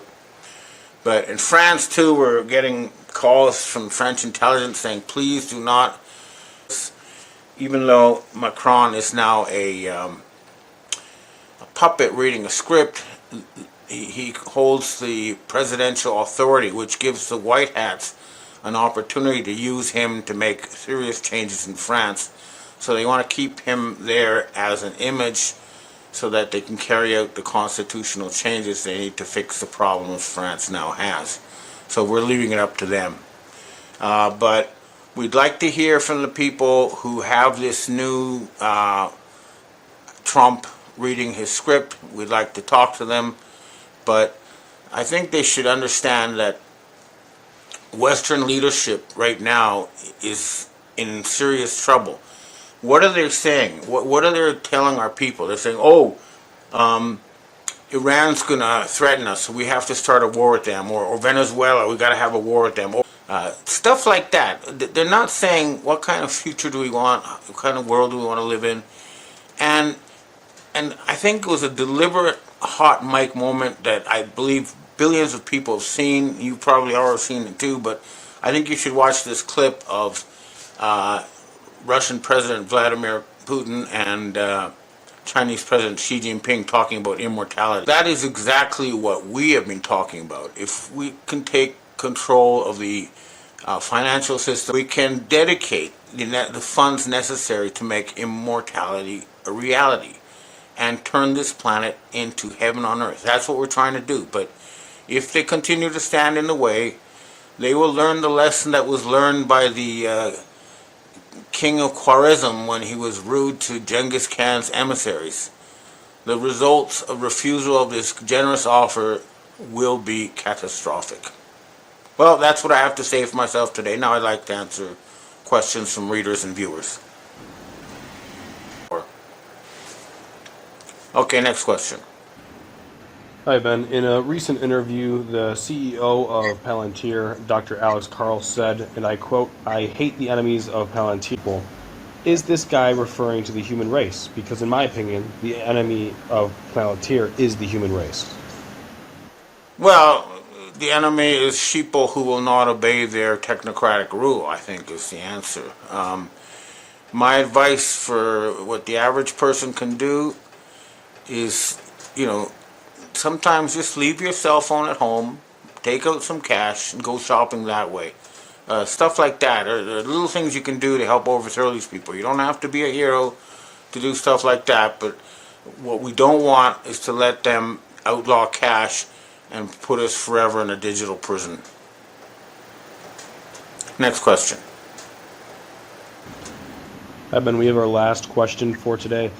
You touched on this a little bit, but when will Europe return to free speech? People are being arrested for hurting people's feelings on social media. This is ridiculous. When will Europe return to the free speech it had before? Furthermore, in Canada, Chief McSween of Ontario York's regional police said in regards to illegals perpetuating home invasions, quote, "We should hide and comply. In other words, don't fight back." This was right after a home invasion in which, what kind of dystopian nightmare are we living in, and how long can we expect this to last? Well, hopefully not much longer. I have some stuff I'm going to write about this Ford character in my next report, but he's definitely a cabal implant. Overall, I think the fight is reaching its final push, but we all need to personally take action at this point to remove them, because they have people who need to be removed visibly and publicly are Bill Gates, Gavin Newsom, House Speaker Johnson, all the Clintons, the heads of the big tech corporations, the heads of the big, we need to firmly take away their control of the magic money machine and the corporations and return that to the people and the real entrepreneurs who actually build value. That's what we're going to do. And we all need to take the fight to them. Okay, well, that's what I have to say for myself this week. I hope to see you next week. Restored Republic via GCR. Judy note, President John F. Kennedy Sr. and JFK Jr. were said to be alive, both thriving under the White Hat Victim Witness Protection Program. At least that's what Carolyn Bessette Kennedy claimed. Ms. Kennedy ought to know. She was reported to have gone down with her husband and sister in that plane crash so many years ago, but evidently not. JFK Sr. was alive and thriving under white hat military protection in the victim witness program after surviving the deep state hit decades ago. White hats never stopped fighting. Carolyn Bessette Kennedy on Telegram Wednesday, March 18, 2026. What Bessette didn't say, and most Annans were aware of, was that her husband and father-in-law, along with President Donald Trump, were heading the greatest financial shift in world history, plus restoring the U.S. constitutional republic with Trump as commander-in-chief and JFK Jr. as his VP. That fight was coming to a climax. Wednesday evening, March 18, 2026 was the night the cabal crumbled and Nizara/Jazara payouts and debt forgiveness went live around the globe. A rolling worldwide EBS began at midnight along with 10 to 12 days of darkness where all media was rerouted through Starlink. The 10 to 12 days of blackout was accompanied by bank closures, ATMs not working and temporary martial law while the global military alliance made mass arrests of Satan-worshipping pedophile traitors. The first TBS broadcast will be the raids, live, uncensored footage of the main characters of the global child trafficking ring being dragged into the light. The green light on the Empire State Building Wednesday night was a transmission, a warning to some, confirmation to others. The sky above New York was pulsing. A frequency shift you can feel in your bones. For the next 72 hours the world will receive a continuous stream of declassified information. The real history of the last 100 years. The crimes committed against humanity by those who claim to protect it. The technology that was stolen from you. The financial system that enslaved you. All of it, unfiltered, undeniable and unstoppable. The above about the Kennedys being alive and running the Q movement shouldn't be all that surprising. So much truth has been kept from the public in this war of good against evil. Judy note. Some research links in the below article have long been taken down by the bad guys. I left them in to let the reader know they once existed. The below was an article I wrote 12 years ago. Yeah. No way. Satanists don't like to be brought out in the open. Friday, August 22, 2014. Mafia threatens Pope, court considers child sacrifice links to Vatican, CIA, Sinclair Oil, HSBC, Cargill, Cameco Uranium, Anthony Kidman. Under Canadian law no one has been investigated, charged or tried for the Government of Canada, British Crown, and Catholic, United and Anglican Church officials who ran 80 Canadian native residential schools wherein hide at least 32 child mass grave sites, have been legally absolved of all responsibility. An investigator for the Irish Guarded Police Force testified before the ICLC court in Brussels that marks on some bones of 796 children found in an Irish Roman Catholic non-septic tank. Another child mass grave site was located on Catholic-owned land. On Wednesday, March 19, 2026, EBS Global Activation. Imminent within 48 hours. President Trump and JFK Jr. deliver joint address from Jerusalem in a biblical moment. Two American patriots return the Holy Land to sovereignty under God. Trump rips the Zionist cabal grip. Simpsons cartoon prediction of Trump as King of Israel unfolds exactly. On Thursday, March 20, 2026, GCR ignites gold-backed QFS across 209 nations. Trump seizes the sovereign treasury from the cabal. No more income taxes, replaced by tariffs and 14% sales tax on new goods. SCOTUS attempts blocked as 15% global tariff slams into effect. Deep state traders melt in fear. May 17, 2026, sees Trump calling for rededication at the National Mall, beginning the Jubilee year with intense prayer over 49 days to July 4th. This aligns perfectly for spiritual revival. C. 2's. March 17, 2026 Bruce, the big call Bank of America and Chase banks were finally connected to the QFS at 4 a.m. Monday morning, March 16, 2026. 93 banks in Europe were not connected to the QFS and would likely never be. A Wells Fargo paymaster predicted we would be notified Wednesday 18th of March or Thursday 19th of March. A military contact said we would be notified before Friday 20th of March. Bondholders have been told they would have usable funds on Wednesday or Thursday.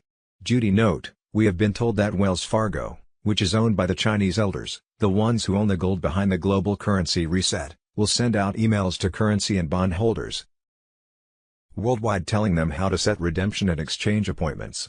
It is advised to exchange/redeem your foreign currency at an official redemption center, RC, rather than a bank. You can only redeem ZIM at RC, the dinar contract rate can only be given at RC and banks will offer you lower exchange rates than what you can obtain at RC. It was my understanding that most banks were under control of the cabal and would soon play a different role in the global financial system. Wednesday, March 18, 2026, just in, Trump goes to war with the Fed. Demands immediate rate cuts, calls out too late Powell, March 18, 2026 WED. March 18, 2026, boom. Fedgate 2026, $1 trillion Fed scam exposed, insider drops bombshell, Federal Reserve is just a giant hedge fund now. Wednesday, March 18, 2026 over $2.3 trillion in off-ledger assets have been quietly positioned through U.S. Treasury-aligned channels since 2018. Stored across strategic reserves in Texas, Nevada, Colorado, and Alaska. HACE assets were never recorded in public balance sheets. They were transferred through defense contractors, sovereign funds, and restructured under emergency authorization protocols. Internal documents link these holdings directly to the ISO 20022 transition framework, preparing a fully asset-backed settlement layer. This reserve was not built for the current system. It was built for what comes next. Wednesday, March 18, 2026 boom. RV. Military op, the new financial system, step out of the matrix and into the golden age. Dinar, Dong, and Zim. GCR. The alliance, the White Hats military, Trump Tier 4B activated on Telegram. Boom. The White Hats are leading the charge in the global currency reset, GCR, with a military operation to bring down the corrupt financial system. Get ready for the revaluation, RV, of the Iraqi dinar, and Zimbabwean Zim. This is being described as the moment to break free from the old system and step into a new era of prosperity, freedom, and wealth redistribution. The global revolution has begun. Prepare for the greatest shift in human history. The financial reset many have been talking about is presented as a complete transformation of the system. The golden age is said to be on the horizon, where humanity reclaims control over its economic future. The Great Awakening, humanity is waking up to the truth.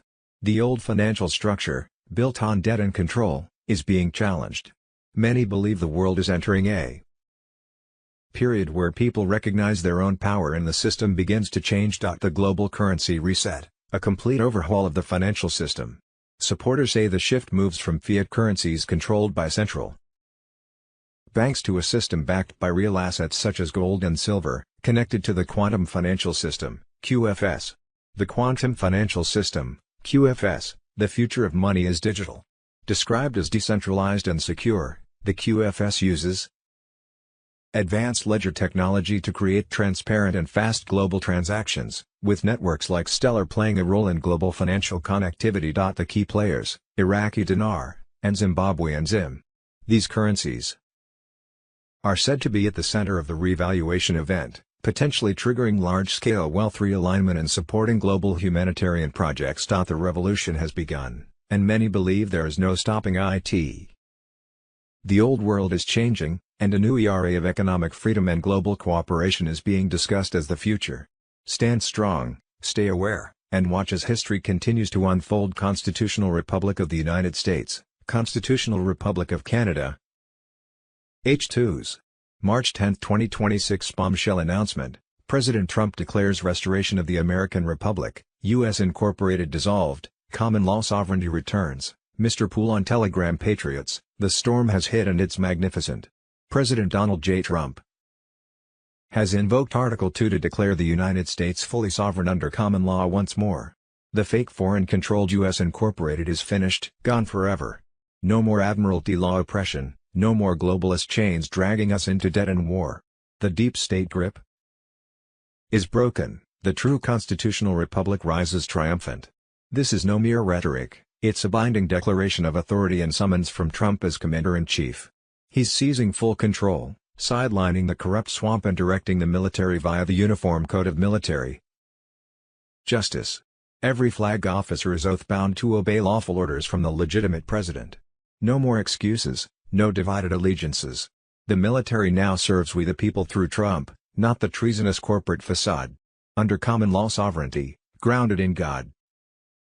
Given rights and original founding truths, Trump exercises his prerogative to summon leaders, affirm real authority, and rebuild national defense. This resets America to the founders' vision: no commercial enslavement, no hidden British shadows, just pure liberty. All flag officers are ordered to convene in Virginia, the Republic's sacred cradle, for immediate realignment. This is full military mobilization to restore loyalty and eliminate globalist remnants. The timeline is set, orders issued, clock running. Unity under true command is happening now. Foreign-tied overseas bases and Commonwealth-linked tops. They're being shut down or reclaimed for America. No more secret outposts serving alien masters, no covert pacts bleeding us dry. Trump is smashing the centuries-old crown chokehold on trade and power. And the military reset locks it down. This fulfills Trump's sacred oath to defend the Constitution, protect the people, and preserve the Republic. Every officer and servant must choose: stand with the restored Republic or stand exposed as oath breakers. The line is drawn: no more shadows, no two Americas. One Republic. One Commander-in-Chief. One law, common law. Quanons, white hats, digital warriors, this is our victory moment. The debt-based, deception-driven U.S. incorporated fraud is overthrown. Military mobilizes under Trump's unbreakable command. Deep state cabal legally crushed, illusions collapsing. Freedom surges back, the Republic is back, sovereign, unbreakable. We witness history, true American Republic restored. Patriots win. God bless President Trump, our military, and the sovereign United States of America. A constitutional Republic of Canada, the only way to Canadian sovereignty, no referendum required. Canada and the 1932 Westminster Statute. Government of Canada, Canada. The Illusion. Clip 5, Statute of Westminster, 1931 J. Wars, wars and rumors of wars. Wednesday, March 18, 2026, the Iranian regime just collapsed. New Supreme Leader Mujtaba Khamenei is dead. White Hat Special Forces struck his bunker at 3:33 EET. He was executed on the spot. Iran has surrendered. The Islamic Republic is finished. Wednesday, March 18, 2026, Operation Epic Fury. Hours ago, U.S. forces successfully employed multiple 5,000-pound deep penetrator munitions on hardened Iranian missile sites along Iran's coastline near the Strait of Hormuz.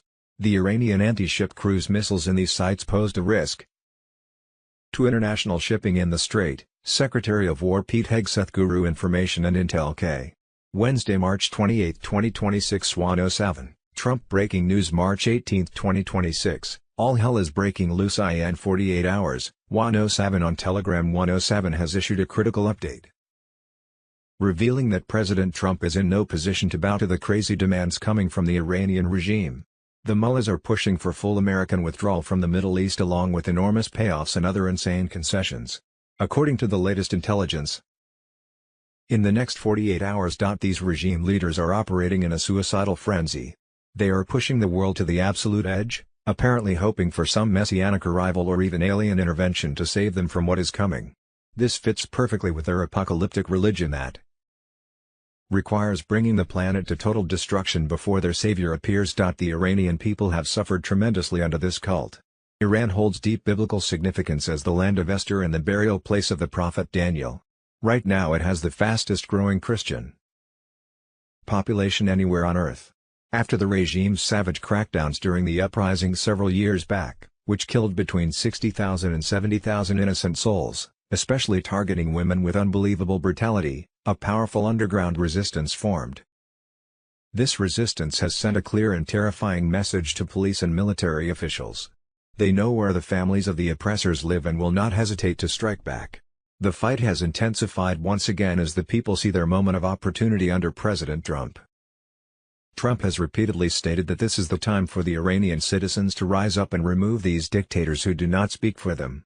The regime has sponsored global terrorism since the fall of the Shah. In the Congo alone, over 20 million Christians were slaughtered with Iranian support alongside other militant groups.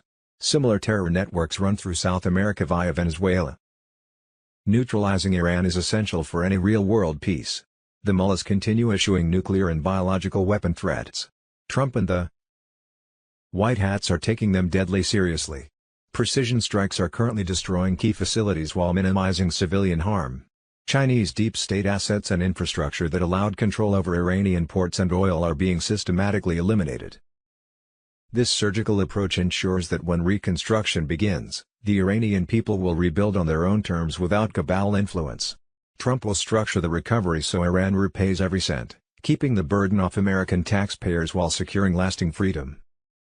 Meanwhile, the globalist forces are desperately attacking the patriot community. Soros money and foreign interests are funding efforts to divide and demoralize MAGA supporters through various influencers. Yet the White Hats have already achieved massive victories by sending dangerous gang leaders like Trenda Aragwa directly to Gitmo and disrupting terror cells across the country. The original installation of the Khomeini regime was a deep state operation engineered during his time in French exile. That long-term chaos plan is now collapsing. A massive Christian awakening combined with military precision is bringing biblical justice to the region. Patriots, the storm is upon us and Trump is executing the final phase. The deep state is in total panic as their Iranian stronghold crumbles.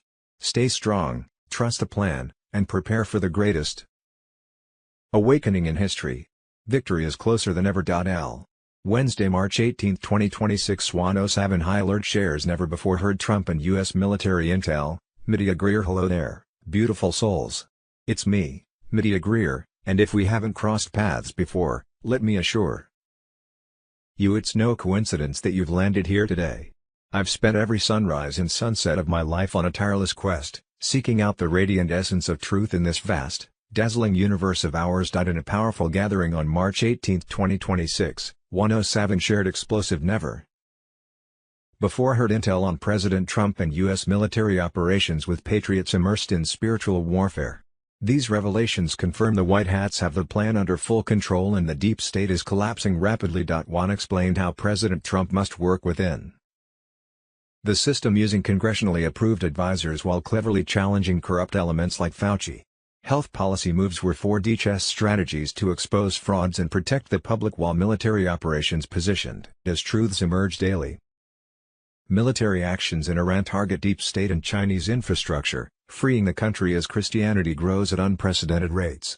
Parallel efforts in Venezuela, Cuba, and Mexico stop fentanyl flows and child exploitation rings threatening American families. A massive school bond crisis will hit banks harder than 2008, paving way for the reset. Trump is set to abolish the IRS and taxes on Social Security. Silver will rocket above $300 an ounce soon, rewarding those patriots who prepare. One emphasized keeping the body in top condition through natural methods that recently transformed his health, essential for the battles. May 17, 2026, sees Trump calling for rededication at the National Mall, beginning the Jubilee year with intense prayer over 49 days to July 4th. This aligns perfectly for spiritual revival. The 2025 climax is now. Tribunals approach, children are saved, no weapon prospers. Patriots, the storm is upon us. Deep state falls, awakening surges. Hold the line, best is yet to come. Wednesday, March 18, 2026. Explosive intel confirms JFK Sr. alive and thriving under White Hat military protection in the victim witness program after surviving the deep state hit decades ago. White Hats never stopped fighting. Carolyn Bessette Kennedy on Telegram. Trump stands as Commander-in-Chief of the Restored Republic, with JFK Jr. poised to step forward as Vice President in the greatest reveal patriots have awaited. We're in divine hands, God wins. The global currency reset ignites now, launching the gold-backed quantum financial system across 209 nations. Trump seized control from the cabal's Federal Reserve stranglehold, restoring sovereign treasury power. Income tax abolished forever, replaced by fair tariffs and a low sales tax on new goods only. Deep state puppets scream as their fiat empire crumbles. Martial law clamps down worldwide to secure the transition. Global military alliance under Trump activates final phase, mass arrests of cabal elites, pedophile networks exposed and dismantled, traitors in chains. No escape, the storm is here. Emergency broadcast system via Starlink prepares to flood screens with undeniable truth. 10 days of darkness imminent, power grids temporarily down for secure Nizara/Jazara rollout. Stock essentials, food, water, cash, generators. Banks go dark as old system dies, QFS takes over seamlessly. Jazara activates humanitarian relief on massive scale, debt forgiveness, Prosperity packages delivered, suppressed technologies released. Zim redemptions begin for humanitarian projects, followed by currency exchanges at sky-high rates for Kennedy curse broken, family reunited in victory. The Republic rises, Constitution restored, freedom reborn. The end of tyranny is now, patriots hold the line. The greatest awakening in history unfolds. Where we go one, we go all. WWG 1G. N. What we think we know as of Thursday, March 19, 2026. I'm not an asshole. I am actually one of the nicest people you will ever meet. You are just pissed because I can see through your bullshit. Sunday, March 15, 2026. Maui storm 2026. Drone shows widespread flooding and destruction. Wednesday, March 18, 2026. Senator Kennedy on spending cuts. Democrats left in silence as Kennedy brutally destroyed them on President Trump's spending cuts. March 18, 2026. The Clinton Foundation unloaded FEMA's formaldehyde-contaminated trailers from Hurricane Katrina to the victims in Haiti. A total of $12 to $16 billion was raised for the victims in Haiti, and new shelters were supposed to be built. Instead, to save money, and allegedly pocket the difference, they took the trailers that were contaminated with formaldehyde from FEMA from Hurricane Katrina and gave them to the schools and people in Haiti. They knew these trailers were contaminated and that these shelters were supposed to be new construction. The people of Haiti received less than 2.8% of the $14 billion raised for them, and a total of only 7 small huts were built out of billions of dollars, the Chiffon Telegram.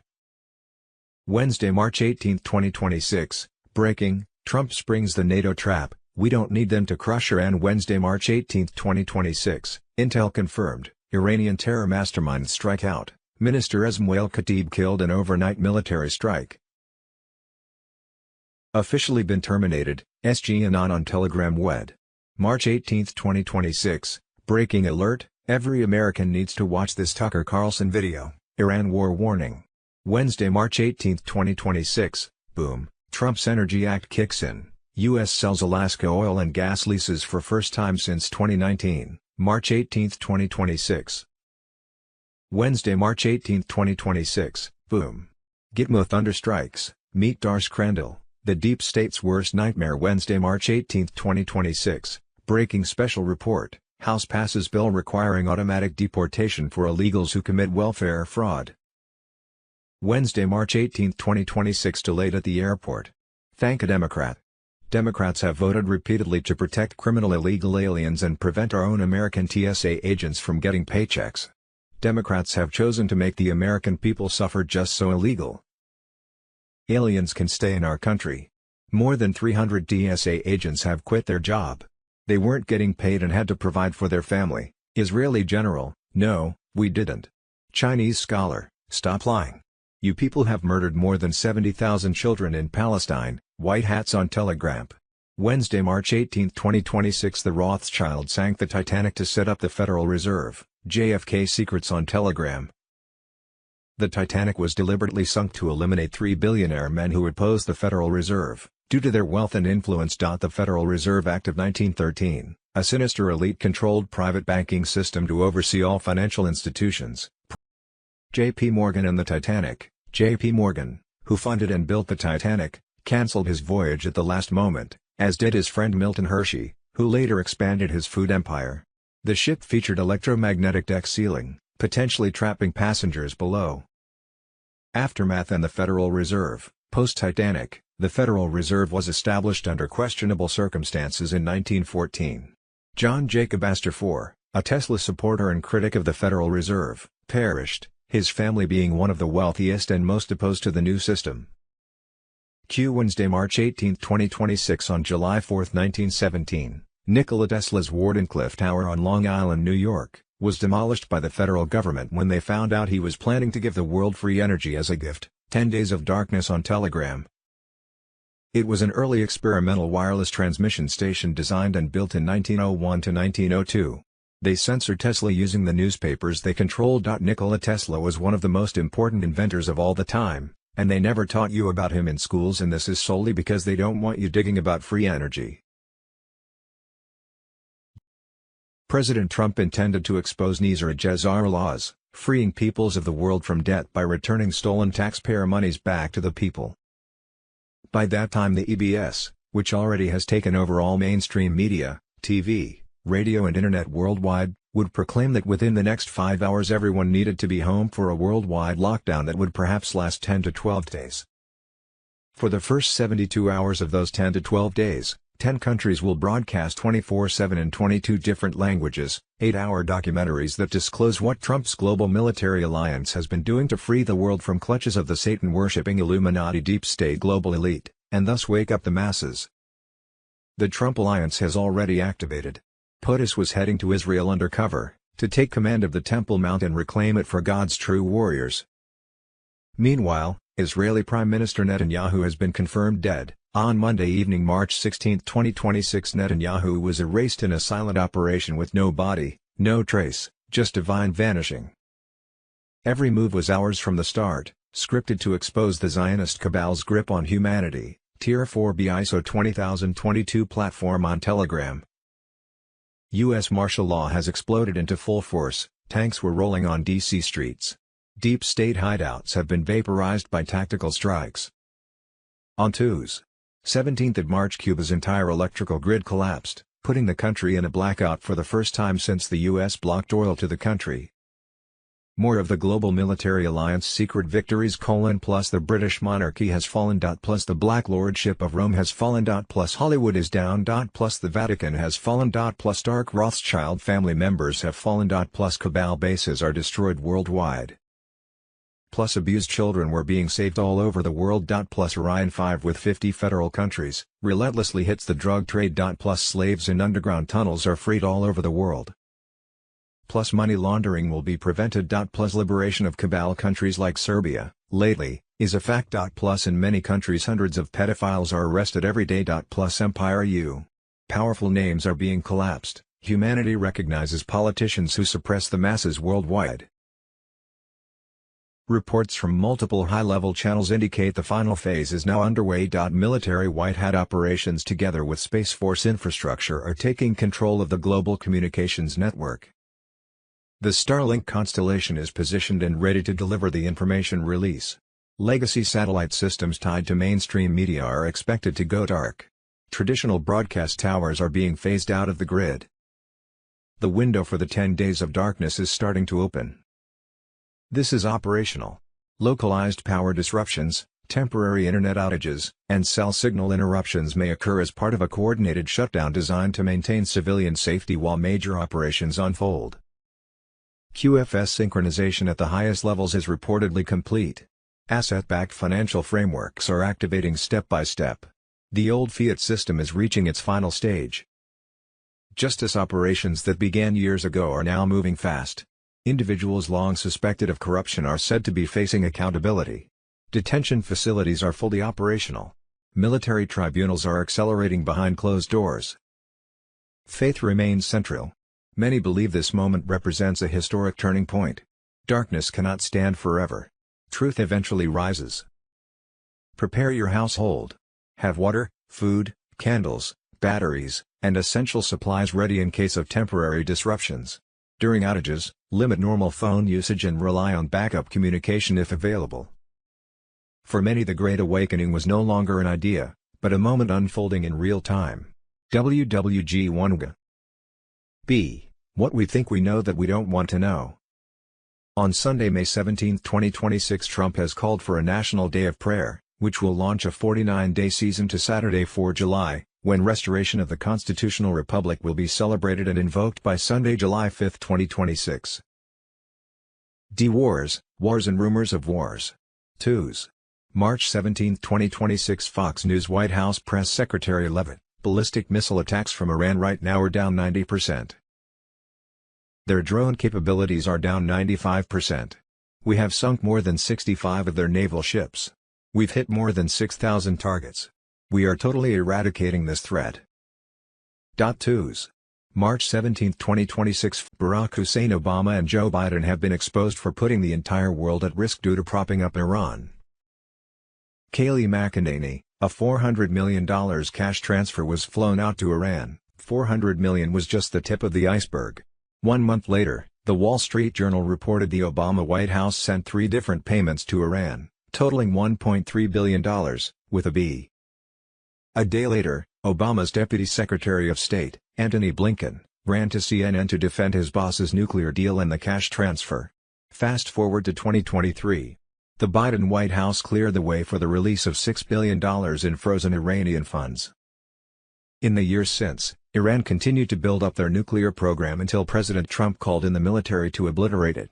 Today, where we are seeing absolute strength of the U.S. military on full display, all roads lead to Obama. Israel is last. 2s. March 17, 2026, the Prime Minister of Qatar told Tucker Carlson that Qatar's ties with Hamas began years ago at the request of the U.S. government. He says all the money flowing into Gaza is routed through Israel and Mossad. 2s. March 17, 2026, Joe Kent resigned from his position as director of the National Counterterrorism Center due to the pressure of the Israeli government on the United States to start war with Iran, Pastor Bob Joyce on Telegram. On Sunday, May 17, 2026, Trump has called for a National Day of Prayer, which will launch a 49-day season to Saturday, 4 July, when restoration of the constitutional republic will be celebrated and invoked by Sunday, July 5, 2026. 2s. March 17, 2026, Bruce, the big call. Judy note, we have been told that Wells Fargo, which is owned by the Chinese elders, the ones who own the gold behind the global currency reset, will send out emails to currency and bondholders worldwide telling them how to set redemption and exchange appointments. It is advised to exchange/redeem your foreign currency at an official redemption center, RC, rather than a bank. You can only redeem ZIM at RC, the dinar contract rate can only be given at RC, and banks will offer you lower exchange rates than what you can obtain at RC. It was my understanding that most banks were under control of the cabal and would soon play a different role in the global financial system. H2s. March 17, 2026. You can see the memo. You will encounter this reality before it is explained on television. Either tonight or today, when PDFs receive a new seal, Treasury pages will subtly switch to archive mode. Banners, Nizara/Jazara connected on Telegram. Pay stubs funded by the QFS rail may arrive early or with a different reference line. Some mortgages have a temporary audit hold on escrow and fees. No action is required. 48 hours later, in waves. A one-time biometric pair is needed for Phase 2 of the public wallet. There was no SSN entered, withholding lines on payroll portals read paused, agency dashboards display a tariff credit note. Expect lower ATM limits and less maintenance on weekends as community banks switch to the new ledger. Avoid signing updated loan terms that are presented to you during audits. Await the briefings. Don't force updates or reinstall apps after the first TBS tone. Steer clear of office visits as the majority of confirmations will be digital. Bring this to the meetings. A picture ID, the last 2 pay stubs, any small business tax letters, and the most recent mortgage statement. Take screenshots of the current balances both before and after pairing. In the first wave, who is relieved? Veterans and fixed income pensions are processed using QFS rails. Small businesses were enrolled by community banks. Revaluation windows. Homeowners were reported for unlawful junk fees during the initial title sweep. Indications that we are in a tunnel. 1. Market feeds print data void for longer than 6 minutes. 2. The gold spot flashes 888.88 on all exchanges for a minute. 3. State portals now have the header service by Treasury. 4. When CSPAT switches to a silent seating chart, there is no commentary. When the tone is reached, advice on wallet pairing should come after brief looping briefings on the benefits of Nizara and Jazara. Deadlines will alternate between fulfilled and reconciled after the audit batch posting. Use the bank you already trust. Bank portals offer small business relief buttons. I2s. March 17, 2026. Total reclamation. Trump launches the biggest recovery of stolen taxpayer money in American history, trillions coming back to U.S. citizens through the quantum financial system. QFS. 107 on Telegram. President Donald J. Trump has launched the biggest recovery of stolen taxpayer money in American history. By signing the executive order for the task force to eliminate fraud on March 16, 2026, with Vice President J.D. Vance leading the charge. He is targeting trillions siphoned by the deep state through fraud in federal programs, contracts, and entitlements. This bold strike hits the heart of the globalist networks that have robbed Americans for decades to fund their evil agendas. The waste is immense, with states already exposing billions in scams like massive Medicaid fraud rings operated by insiders and foreign elements. Trump is reclaiming it all through the powerful quantum financial system. Military white hats ensure secure, quantum encrypted transfers straight to citizen accounts, completely bypassing the corrupt legacy banks and their schemes. QFS is activating fully now as banks sync up, ending the fiat scam and SWIFT control forever as part of the long-prophesied financial reset. This action starved the deep state of its blood money used for endless wars, open borders invasions, and operations targeting patriots. The recovered trillions will slash national debts, lower taxes, and fuel major MAGA victories. Special ops teams are tracking every asset from black budgets and laundered offshore accounts, with QFS immutable ledgers making it impossible for the thieves to hide or escape justice. As the Great Awakening unfolds, patriots witness NESARA principles activating. The cabal is in chaos, facing imminent mass exposures, arrests, and military tribunals. Every true American must prepare their QFS access as the prosperity distributions begin rolling out in the coming weeks. President Trump is delivering on total reclamation, restoring full sovereignty and rightful wealth to the people who built this nation. The deep state era of unchecked theft and tyranny is finally ending, ushering in a glorious golden age of freedom, abundance, and justice for all loyal patriots. J2s. March 17, 2026, the biggest financial scam in U.S. history, the Federal Reserve turned America into a debt machine for the banking elite. Trump and the QFS are crushing IT in 2026, 10 Days of Darkness on Telegram. The Federal Reserve is the greatest scam in American history, a private cartel pretending to be governmental while stealing wealth from citizens via endless debt. Born in 1913 from secret Jekyll Island meetings by Rockefeller, Morgan, and Warburg bankers, it was signed into law by Woodrow Wilson, surrendering money creation to elites who print fiat currency with no backing.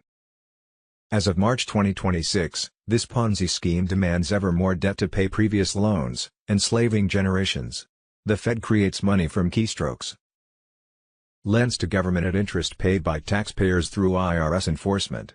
Inflation, a hidden tax, skyrockets costs of food and homes, eroding savings while Wall Street insiders profit hugely. They rig rates, cause market crashes, and bail out big banks with trillions. This funds global wars and conflicts, benefiting arms dealers and deep state players at the cost of American lives. The petrodollar forces oil in dollars, triggering interventions against challengers like past Middle East actions. But Donald Trump is dismantling this deep state tool. His policies challenge Fed power, and behind scenes, white hats roll out the quantum financial system with quantum tech for secure, asset-backed money immune to fraud. NESARA advances with debt forgiveness, IRS abolition, and constitutional restoration. Millions will see their fraudulent debts forgiven, the IRS dismantled forever, replaced by a simple fair tax, empowering every citizen and restoring power to the states as intended by the Constitution. Patriots know the elites panic as bricks and gold systems threaten dollar hegemony. Tribunals await traitors, and a golden age of prosperity awaits as the debt slavery ends. The Great Awakening is here, with Trump leading to true freedom. The banking elite's empire falls as QAnon stands strong, and the plan to liberate America succeeds spectacularly. This marks the end of centuries of control and America's true renaissance under patriotic leadership. Constitutional Republic of the United States, Constitutional Republic of Canada. L2s. March 10, 2026 bombshell announcement, President Trump declares restoration of the American Republic, U.S. Incorporated dissolved, common law sovereignty returns, Mr. Pool on Telegram patriots. The storm has hit and it's magnificent. President Donald J. Trump has invoked Article 2 to declare the United States fully sovereign under common law once more. The fake foreign-controlled U.S. Incorporated is finished, gone forever. No more Admiralty law oppression, no more globalist chains dragging us into debt and war. The deep state grip is broken, the true constitutional republic rises triumphant. This is no mere rhetoric, it's a binding declaration of authority and summons from Trump as Commander-in-Chief. He's seizing full control, sidelining the corrupt swamp and directing the military via the Uniform Code of Military Justice. Every flag officer is oath-bound to obey lawful orders from the legitimate president.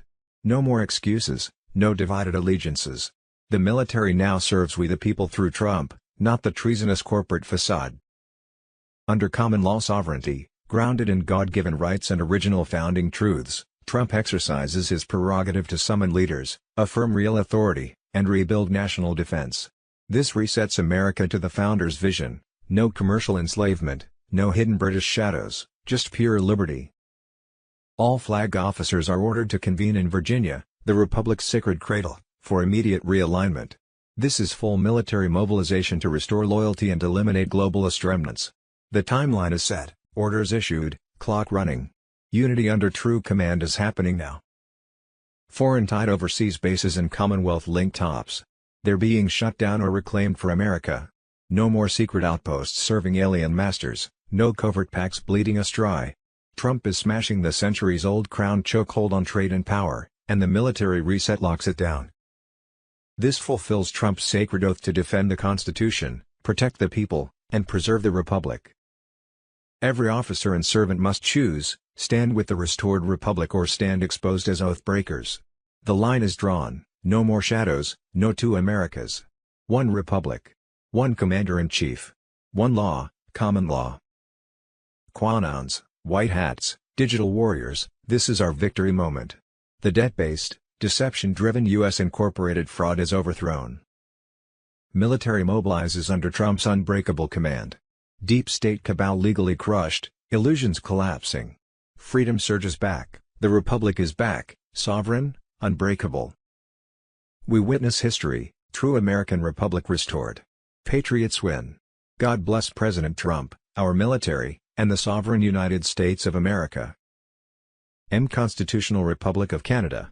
The only way to Canadian sovereignty, no referendum required, Canada and the 1932 Westminster Statute. Government of Canada, Canada. The Illusion Clip 5, Statute of Westminster, 1931. P2s. March 17, 2026, breaking, White Hats rally, the storm ignites as Trump leads the charge against deep state shadows, 10 days of darkness on Telegram. The gathering pulses with unyielding resolve. Ricardo Bossi, Michael Jocko, John Michael Chambers, and Derek Johnson converge, unleashing truths that shatter illusions. Q's vigilant warriors stand firm, eyes piercing through scripted deceptions, connecting ancient patterns to today's headlines like Revelation's prophecies unfolding. These digital soldiers, fluent in crypto ledgers and election anomalies, hold the line with Isaiah's fire, arming veterans and awakening minds. Trump's bold warnings echo, assassins lurk, but the white hats expand the battlefield, flipping the overt and window wide. Tariffs crush foreign thieves, exposing Supreme Court corruption tied to Clinton shadows and foreign bribes. By April 2026, investigations will dismantle judicial overreach, reclaiming sovereignty as Trump doubles down, tariffs soaring to 50% on cheaters. The deep state's narrow debates crumble under this onslaught. Epstein's web unravels, dragging elites into the light. Arrests mount, Prince Andrew, Peter Mandelson, Norwegian leaders fall for misconduct, peeling back. Epstein's web unravels, dragging elites into the light. Arrests mount, Prince Andrew, Peter Mandelson, Norwegian leaders fall for misconduct, peeling back layers to child trafficking horrors. Files drip, fueling outrage, but white hats monitor, breaking moral chains.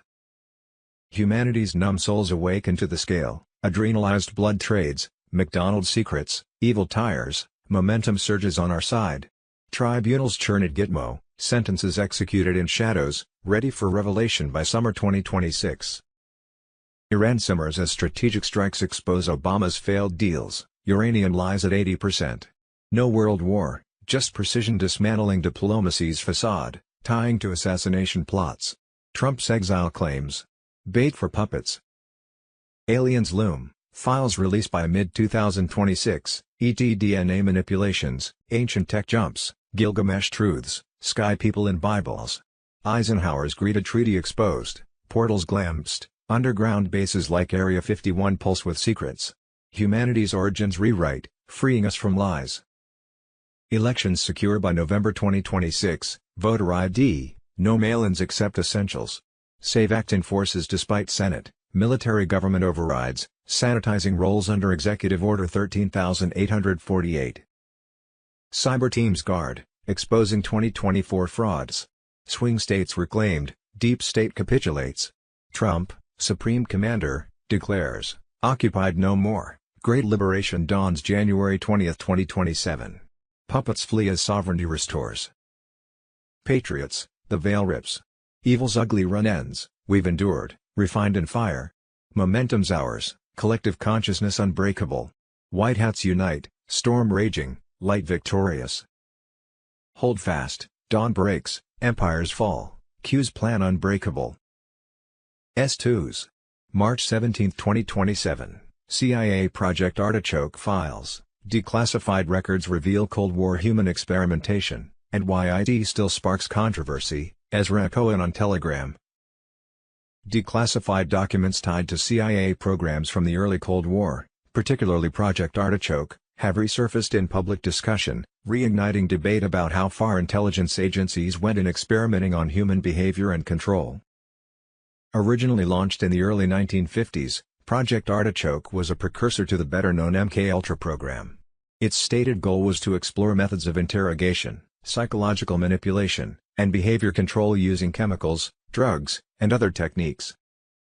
A 1952 memo from the program outlines research into substances that could be administered undetected and used to influence mental states, including anxiety, confusion, or compliance.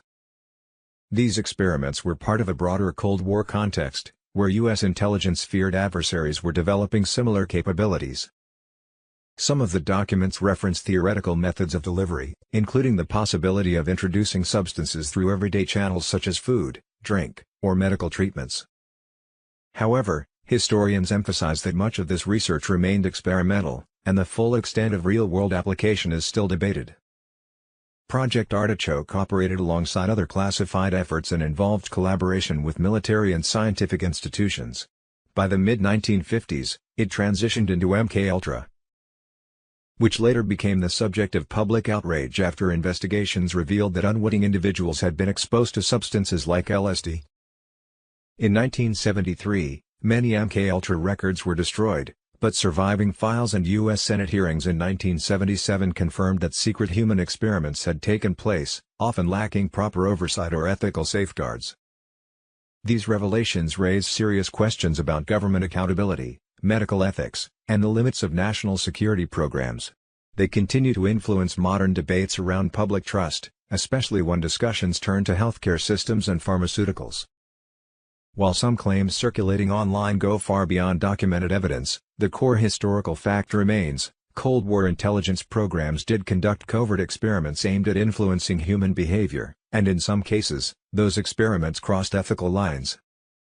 Today, Project Artichoke stands as a reminder of a period when secrecy, fear, and geopolitical rivalry pushed scientific research into dangerous territory, leaving behind a legacy that still shapes public skepticism and demands for transparency. Voter fraud, twos. March 17, 2026, Dominion voting machines were allegedly found by election experts to be programmed in some counties to give Biden 113% per vote, and Trump only 87% per vote. From that moment on, control over the money supply shifted away from direct public oversight into a central banking structure capable of creating currency, setting interest rates, and steering the entire economy. At its core, the criticism is simple: money today is largely created through debt. The system expands by issuing loans, meaning new money enters circulation only when more debt is created. Over time, this builds a cycle where governments, businesses, and citizens remain locked in continuous borrowing, while interest payments flow upward into the financial system. Inflation becomes the silent pressure point. As more money is created, purchasing power drops. Everyday life becomes more expensive: housing, food, energy, while savings lose value. Meanwhile, during financial crises, major institutions are often stabilized through massive liquidity injections, reinforcing the perception that the system protects the top while the average citizen absorbs the cost. Critics also argue that this structure extends beyond domestic economics. Central banking policies influence global markets, debt systems, and even geopolitical strategy, linking finance with international power dynamics. Supporters of reform push for alternatives: greater transparency, audits, asset-backed currencies, or entirely new financial infrastructures that would limit centralized control and reduce dependency on debt-based money. Whether viewed as a stabilizing institution or a deeply flawed system, one reality is clear: the Federal Reserve sits at the center of America's economic engine. And as pressure builds from both economic shifts and public skepticism, the debate over who should control money and how is becoming louder than ever. 25. I have moved back to Canada, and I will be basing myself here for the foreseeable future. This is a big move for me, but it is not unexpected. I think today I need to explain why I went to Asia in the first place. Prime Minister Lester B. Pearson of Canada was a friend of the family's. He used to come over for dinner, and it's especially close to my father.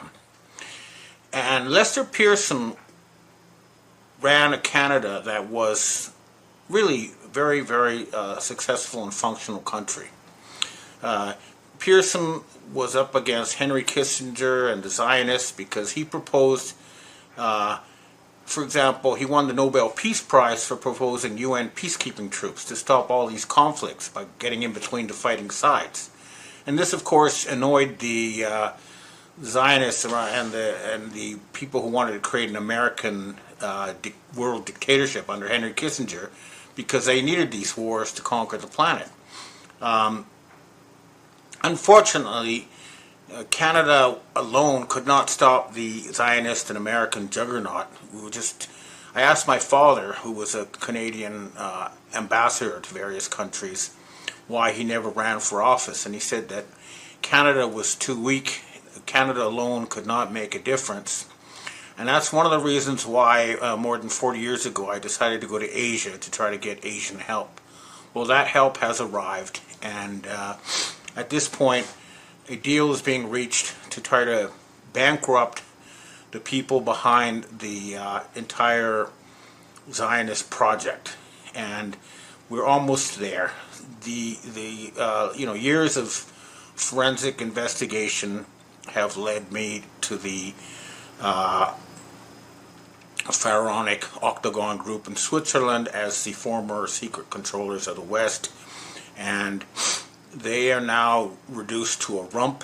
The only people, as far as I can tell, who are resisting the switch to a polycentric world and not a single world dictatorship controlled by some kind of Zionist self-proclaimed God King, is the Rothschild family, and they are now headed by Jean-Michel de Rothschild, known to us as Brigitte Macron, and still obeying the orders of this person are the Chancellor of Germany, Merz, the fake President Macron of France, and of course the blackmailed pedophile Keir Starmer. Here in Canada, of course, they still have a lot of their flunkies in power, and one of the reasons I'm back is to make sure that Canada once again becomes an independent country and one that has control of its central bank. Now, this is very important for Canadians, especially. From 1938 until 1972, the Bank of Canada worked for the people of Canada. The head of the Bank of Canada used to live across the street from me, and he'd go to work in a Volkswagen. He was just an ordinary public servant working for the people. He wasn't some kind of secret satanic club member, going off to pedophile islands. But what happened was, and when Canada owned their own central bank, they were able to pay for all of World War II. And Canada batted way above their weight in terms of production of ships and planes and everything else. They were also able to build the canals that joined the Great Lakes to the Atlantic Ocean. They built the Trans-Canada Highway. They paid for everybody's education and health care, all without taxes or debt. This ended in 1972 when Pierre Trudeau was blackmailed, David Rockefeller, and since then control of Canadian monetary policy has been in the hands of a satanic elite. And another thing I'd like to say, one reason I decided not to go into politics in Canada is because I thought Canada was pretty well run. When I left, when I was 19 back in the early 80s, the Canadian situation was very good. Everyone was middle class. Everyone had health care. It seemed like there was no real reason to go into politics in Canada. Everything seemed to be working okay. But boy, was I wrong. I now come back to a Canada that literally got taken by actual Nazis. Okay, Chrystia Freeland is and was a Nazi. This is not some kind of debatable thing. This is factual. And these people have been carrying out Nazi-style eugenics in Canada. And this is deliberate Nazi eugenics. And this whole business of euthanasia. Oh, you're feeling depressed? All right. There's a battle to clear out the Nazi control of the political system, and I will be contacting the Canadian military and the intelligence establishment. I'll provide them with evidence that the civilian political establishment has been taken over by. So I'm here basically to, liberate Canada from the Nazis, as well as negotiate as well as I can, or advise the West in its upcoming talks with China. Now, I did have a talk with a senior Chinese representative in the past few days, and they seem to think that they're going to have to bankrupt the United States once, and there's a good reason for that. As Robert F. Kennedy Jr. points out, when his father was president, 3% of Americans were obese. Now it's 70%. The system is so dysfunctional on so many levels that even though we have people like Robert F. Kennedy Jr. going in there and removing all the toxic chemicals from our food and, bringing medical science back into the actual world of science and into the world of healing, it's just too little too late. It's gone way too far. And we still haven't seen any of the prosecutions of the visitors to Epstein Island. We still haven't dealt with the people who've been murdering 800,000 children a year for TV. We still have a fight ahead of us, but the reason I'm back here is to make sure that we actually fight, and it's not just, talking on screens. So I will be contacting real military and demanding real military action to have infiltrated the Canadian government. Now, the other thing I need to point out is that Canada is not going to become the 51st U.S. state. It's not Canada that's bankrupt. It's the United States of America Corporation that's bankrupt. Okay? It was being badly run, and the result of 40 years of mismanagement is that the Americans are much worse off. The average American is much worse off than they were in 1972. The gap between the rich and the poor is the worst it's ever been, etc. Everyone knows it's a mess, but the point is, it can't be set up or fixed under the current situation. We really need to have an actual bankruptcy and then the replacement with something new. I have proposed a government of the United States of North America with a new capital to be built in either Idaho or Manitoba, which is the geographical center, and start again. I don't see any other way. And this would be, so it wouldn't be Canada becoming the 11th or the 51st state. What will happen is the United States will become the 11th to the 60th Canadian provinces. This is going to be a Canadian-led thing, or more importantly, a Five Eyes-led thing, and it's not going to be something that will be controlled by Donald Trump or the people around him. He's too polarizing a figure. He's doing a great job of destroying the old system, and he did a good thing in forcing the Chinese to come to a deal. But there's certain things that have to be done collectively and not just as a one-man show, and we're going to head for some kind of collective agreement on how to reform the West. This is going to be complicated, but it has to be done, because otherwise the Chinese are going to outcompete us, outgrow us, and it'll be just a matter of time before we're all working for the Chinese. In any case, I'm expecting some kind of actual bankruptcy declaration of the United States Corporation, and then the debts will be written off and a new system will be set up. This is what we're going to be working on. Don't expect anything overnight, because this is, very complicated stuff that will affect many generations in the future, so it has to be negotiated carefully. And this process will begin. We'll keep it in the open and in public. And we do notice there are big negotiations taking place right now in Turkey. We have, I believe, Putin, Zelensky, and Trump all meeting in secret. My understanding is that at the end of the day, Russia will be in charge of security for Western Europe, excluding the UK, and the United States or the United States of North America will be, setting up a new entity in the Americas.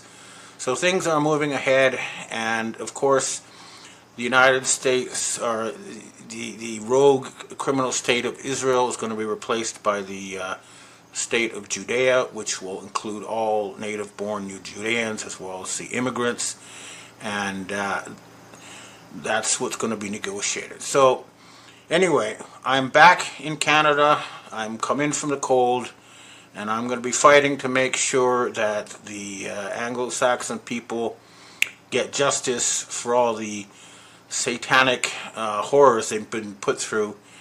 And this process is well underway, and it will accelerate. And I'll be, operating obviously in a different time zone. It's now 10 a.m. Friday morning here in Canada, so it's not going to be 3 in the afternoon Japan time like I used to, record.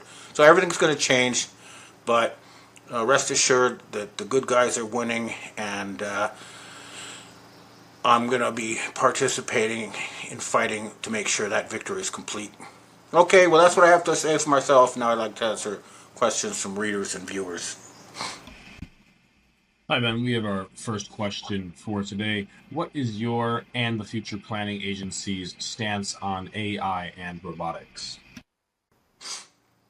I think AI and robotics can be a very, very helpful tool, but we have to remember that if we rely too much on it, our brains will atrophy.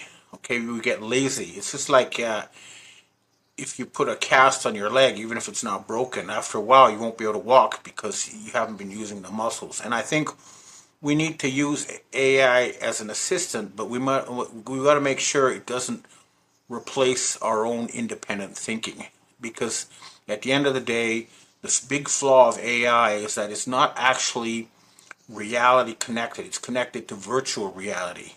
We are connected to the real reality, and that shall always take precedence. So in other words, as long as robotics and AI serves actual physical people and living things, it will be good, and if it acts to the detriment of them, it will be eliminated.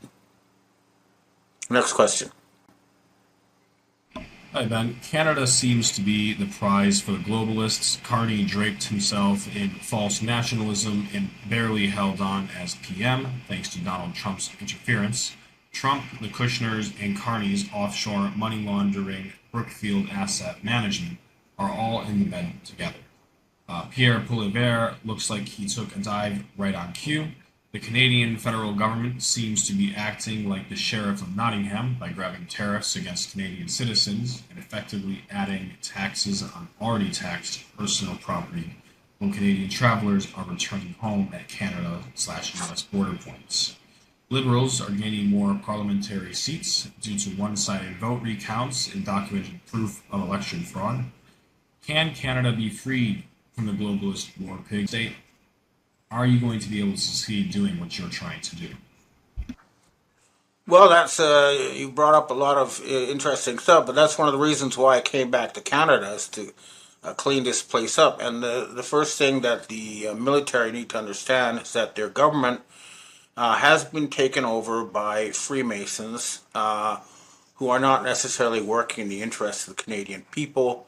So yes, for sure, we're going to make sure the military police follow the law, and we're going to, remove the criminals who've hijacked the system here. Canada is not going to be a globalist slave state for much longer, but, we all have to win this fight together. And yes, it's obvious that the election that put Mark Carney in power was fake, and in the future, we'll try to get to the bottom of this. But for now, we need to work with the military and the intelligence community at the highest level before deciding what steps to take next. But that is what is happening. The military are aware that the civilian governments have been taken over by Satan worshipping pedophiles and will be taking action, but it has to be done carefully, surgically, and with the proper planning. But it will happen. Canada will be freed. Next question. Hi, Ben. Wanted to ask, if we got rid of the central banks, do you think the cryptocurrency XRP would be the best system we would go with? My problem with all cryptocurrencies is that they have an agency backdoor. Okay, they're not really free trading mechanisms that people think. The microchips that are behind our entire internet system have, as a part of their fundamental architecture, a backdoor. So, for me, the entire crypto thing is a kind of a pump and dump scam, and I would stay away. It's unfortunate, but that is the reality. The real cryptocurrency right now is cash, silver, gold, anything that really exists, and it's not just numbers on computers, because that is really hidden. You know, if I have a gold bar in a drawer somewhere in my house, the internet's not going to know about it. Neither are the agencies. Next question. Hi, Ben. Wouldn't the annexation of Canada/Greenland just bring about the North American Union? I think the point about the North American Union is that we have a shared geography, a shared history, and basically a shared sort of demographics. But the important thing is that the United States has been run by a rogue Zionist group of fanatics, and we don't want those people in charge of North America. We want North America to be run by North Americans and not worshippers of some kind of end times religion. And that's the real problem, and that's what we'll be solving. And then, if anything, it'll be a Canadian takeover of the United States, not vice versa. And that means making sure that Canadian values are enforced. And that means we don't go around invading other countries, killing their people, and stealing their stuff like the Americans have been doing. It means friendly neighborhood negotiations for everyone's mutual benefit. And that will include, friendly relations with Russia. Hopefully soon there'll be a land bridge linking Alaska and Russia to allow for increased trade with the Eurasian continent. That's the sort of thing we're working towards. Okay, next question. Hi, Ben. We have our last question for today. To what extent is the USA behind India-Pakistan battling, or should I say the Jew-run USA? What are your thoughts on this? I think that if you look at what happened with India and Pakistan, it's a pretty good bet that this was Mossad or Chabad blowing up a bunch of Hindus and then setting up a big propaganda campaign to blame that on Pakistan and try to start World War III. It's always, back to the same people who want to, they're fanatics. They think that it's their God-given duty to set up a war that kills them and enslave the rest. And these people cannot be negotiated with. They have to be removed from all levers of power. But another group that is behind this mayhem is the Black Sun organization, and their view is that they'll keep causing trouble until some kind of world federation is announced. Okay, these are the P3 Roman types in Italy who are saying this, not me. But no matter what all the world's military understand is that no matter what provocations are going to be staged, we're not going to be fooled into starting. What will happen is that the people who've been trying to enslave us will face justice. Okay, well, that's it for me this week, and I hope to see you next week. Canada now. Beautiful. All right, yeah, you've returned to the homeland. The hero's journey is nearing its completion. You got your samurai skills in Japan. now you're coming back to take charge. I want to ask you this because I know I am on BitChute. I got several flags on my YouTube channel. I took the whole Highway Diary archive, I put it on. You gave me a bunch of flags, Ben. What the hell? So then I put everything on BitChute, everything that's video, that's not just for my comedy stuff. And when a lot of times people will take our interview, for example, or your content, and then put as the subject line or the title of the content, who is John Galt? Like, it seems like you're being trolled by a fan or an intelligence source. They're stealing your content. They're putting John Galt on it. Do you know this character? Do you know what's going on? Well, you made me look it up. It's like something from Ayn Rand or something. Ayn Rand. I don't know how to pronounce that. Some character, or it's like, who cares about this type of thing? But it's interesting that it comes from that book, because that's something that the Rockefellers were really into. That whole Atlas Shrugged business. I read that book, but yeah, John D. Galt. I thought it was D. Galt, but maybe it was forever ago maybe 15 years ago I read that book. Okay, I thought it was something. It's always around this Timothy Holmeswelf stuff. A lot of times, Timothy Holmeswelf, who I think is some kind of insider whistleblower working with Jesse Shebazar to kind of uncover things. I thought it was associated with that clan. I'm not sure. No idea. Okay. Well, hey, please don't rip this content. I want views on my channel. So, and stop stealing Ben's content and putting John Galt on it. It's kind of rude, whoever's doing that. I have, I'll let you know, I have a severe problem with pirates of all sorts, and we ask places like Telegram to take them down, and they won't. And it's not just about uh, viewership; it's about the fact that they impersonate me and sell fraudulent cryptocurrencies and other things by pretending to be me, stuff like that. And unfortunately, they're not doing anything about it. At certain point, some sort of action will be taken, but it's gone beyond lawyers at this point, and it has to do with the people who own the tech companies. Speaking of the tech companies, San Francisco has a problem. Let me give you an analogy. They have a human poop app. Okay, so it geolocates the poop on the streets of San Francisco because there's such a homeless problem.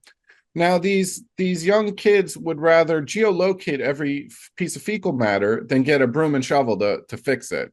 Do you see? So they're so obsessed with their screens, they can't get analog. Well, the thing is, though, this is there's something that's happening with AI, and it's happening with other things digital, which is that no matter how hard you try to avoid it, there's this thing known as reality, and you cannot escape it. So, for example, the AIs are now breaking down because they cannot fact check in the real world, and they become like an echo chamber, quoting people who are quoting them, and they're getting increasingly out of touch with reality. And this is something that they cannot get around. People Mm. forget that if you can't see it with your own eyes, if it's on a screen, it could be fake.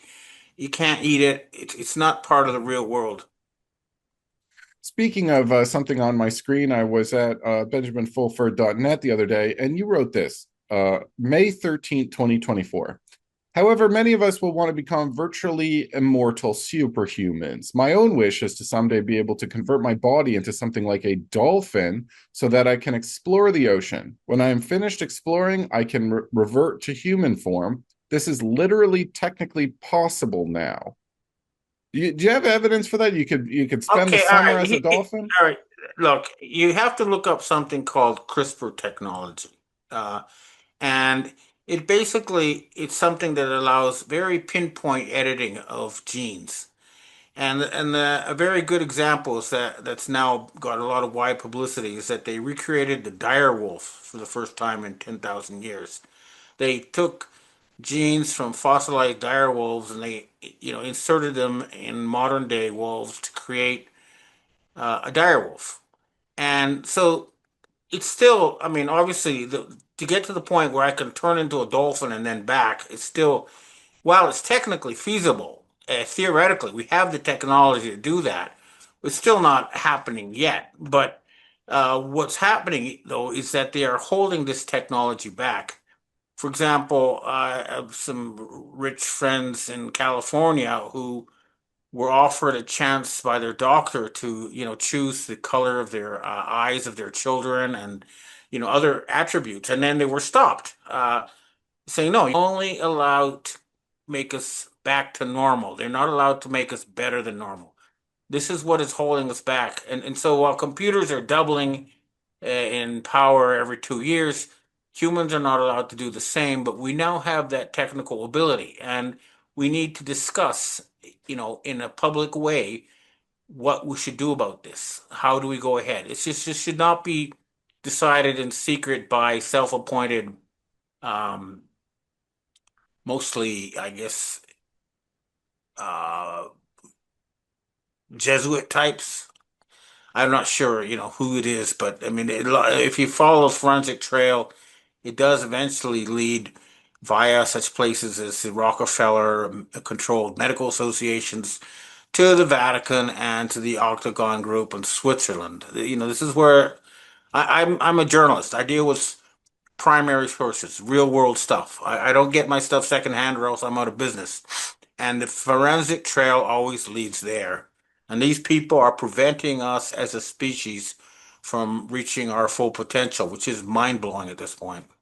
It seems like the CRISPR technology, you're saying that it's capped as in vitro, like they might do some sort of in vitro things, but like Prince No, no, Harry's, they, sorry, they, they, they can, they did it with, they've already done it with rats, for example. and I have it on information from esoteric sources that the Harry's book Spare is more about him being spare parts, or there's clones of him from eggs taken from his mother type of thing. And so they're so obsessed with the bloodline of the royals. It's the whole religion of Freemasonry. It's the 13 bloodlines from, Jesus Christ or whoever, to keep the bloodlines intact because they have the divine right to rule. And so I think, and then this sort of goes into like Nazi territory where they were having like birthing centers. And I think like the CRISPR technology is the eugenics arm of this, like going forward. But you're saying that it's that ethicists, scientific philosophy ethicists are blocking this from moving forward? Well, I think we're also dealing with a group that we know of as the Nazis, or you can call them whatever, but uh, they have the idea of creating a race of superhumans who would be like the equivalent of gods to the rest of us. But they want to keep that to themselves. They don't want everybody to have this. The Nazis were really into Tibet and the Dalai Lama, and they called it Shangri-La. But people forget that it was one of the worst slave societies in history, and it was only Shangri-La for the elite. Everybody else was at the same level as the domestic cattle and other animal with no hope of advancement whatsoever. Uh, and this is, again, I think Henry Kissinger said it, in the future, it'll be as impossible for the average person to fight against us as it is for a sheep to fight against a farmer.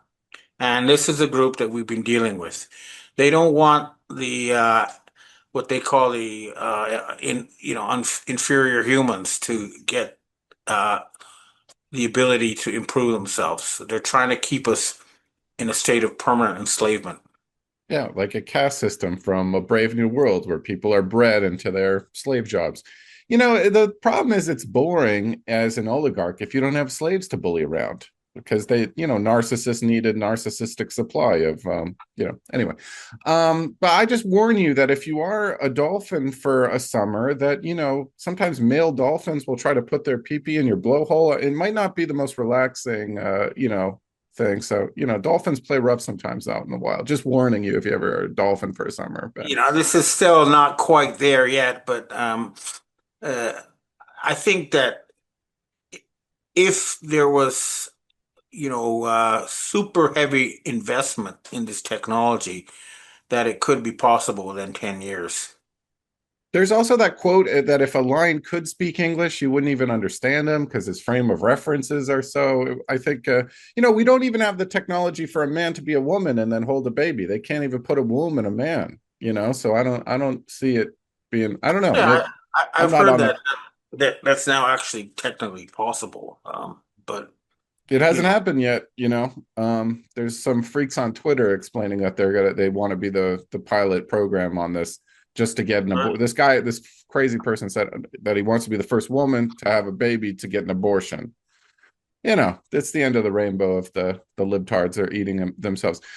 You keep saying the good guys are winning, and we both have recognized at the beginning of this program that young people need to break free of their screens. So I see the trades as still a good path forward for young people. We'll always need plumbers and electricians, and we're running out of these people.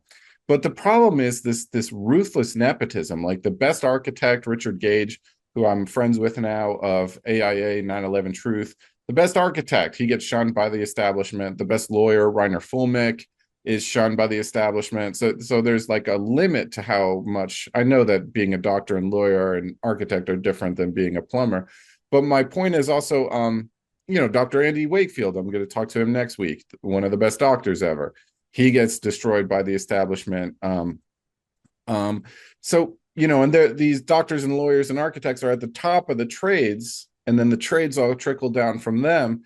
So we're just in this doom loop of nepotism. I might be the best screenwriter in the world, might be, but all the film festivals have celebrities congratulating each other on their vanity projects. And so I just see this really ruthless nepotism. I didn't sign up to be a lower class. I actually got higher education.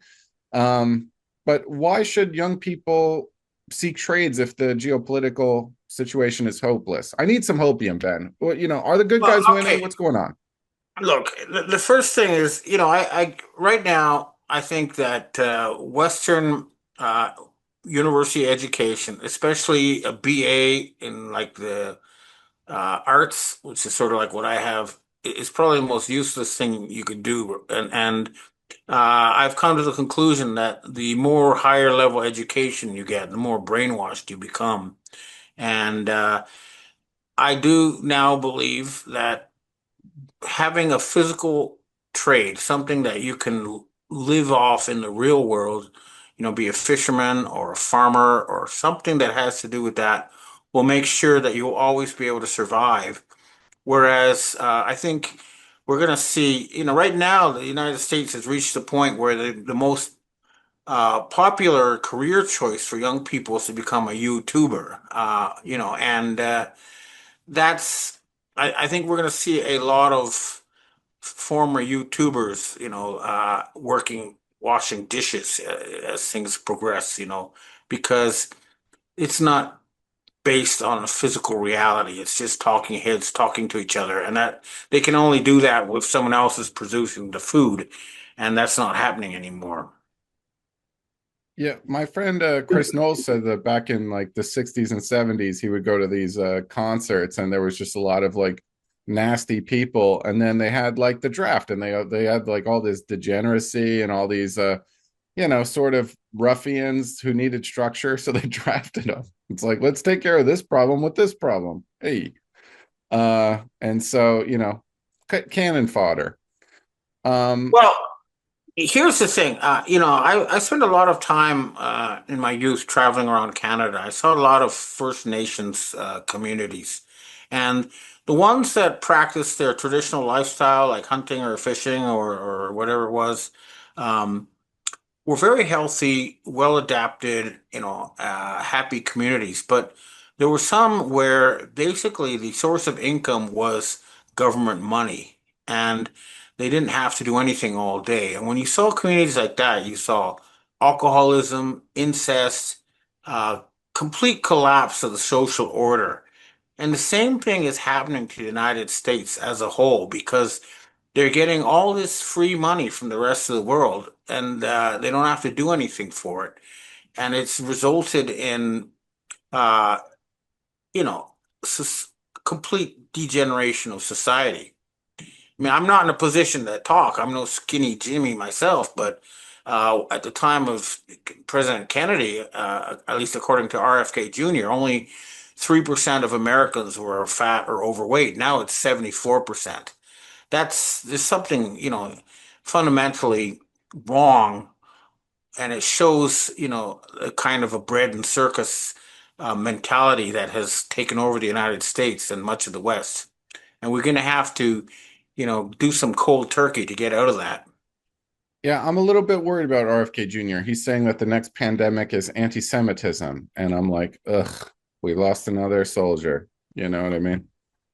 We're dealing with very, very sophisticated uh, disinformation and propaganda now, and it's very hard for us to wrap our heads around it. But I keep telling people that there are several Donald Trumps, and they look different, and they say things that are opposite of each other, and yet most people still say, "Oh my God, Donald Trump just said we got to attack Russia," and I think, well, wait a minute. Didn't he just say, I look forward to meeting Putin and everything's great with Russia?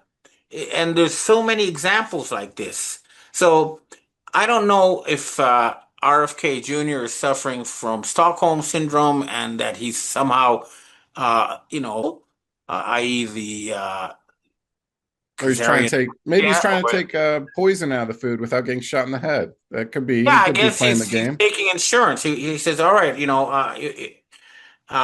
let me make people healthy as long as I don't talk about the Jews. Okay, I got that, and he's willing to compromise. It's possible, but the fact is that the Chabad Lubavitch cult they're literally trying to kill you and your family, and we have to do something about it. And we are doing something about it. This is not, something that you're reading about the internet. They actually Watch my, dad and uncle's head explode by the CIA. I'd probably be wearing a yarmulke and tap dancing at a bar mitzvah. But May 9th, 2012, you wrote this. The problem is that the new governments will find their purses empty unless they start talking to the White Dragon Society. When the new financial system starts up and the criminals are removed from the core of the Western financial system, the money will pour like rain in Europe. So that was May 2012. April 2025, you wrote this. It's now expected funds to finance a jubilee and a future planning agency aimed to start a new golden age will be signed off by the new pope and the Dragon family as early as late May. Well, by my, I already paid my rent early. It's late May now. Any update on this situation? Well, the situation has been very complicated, and I thank you for pointing this out.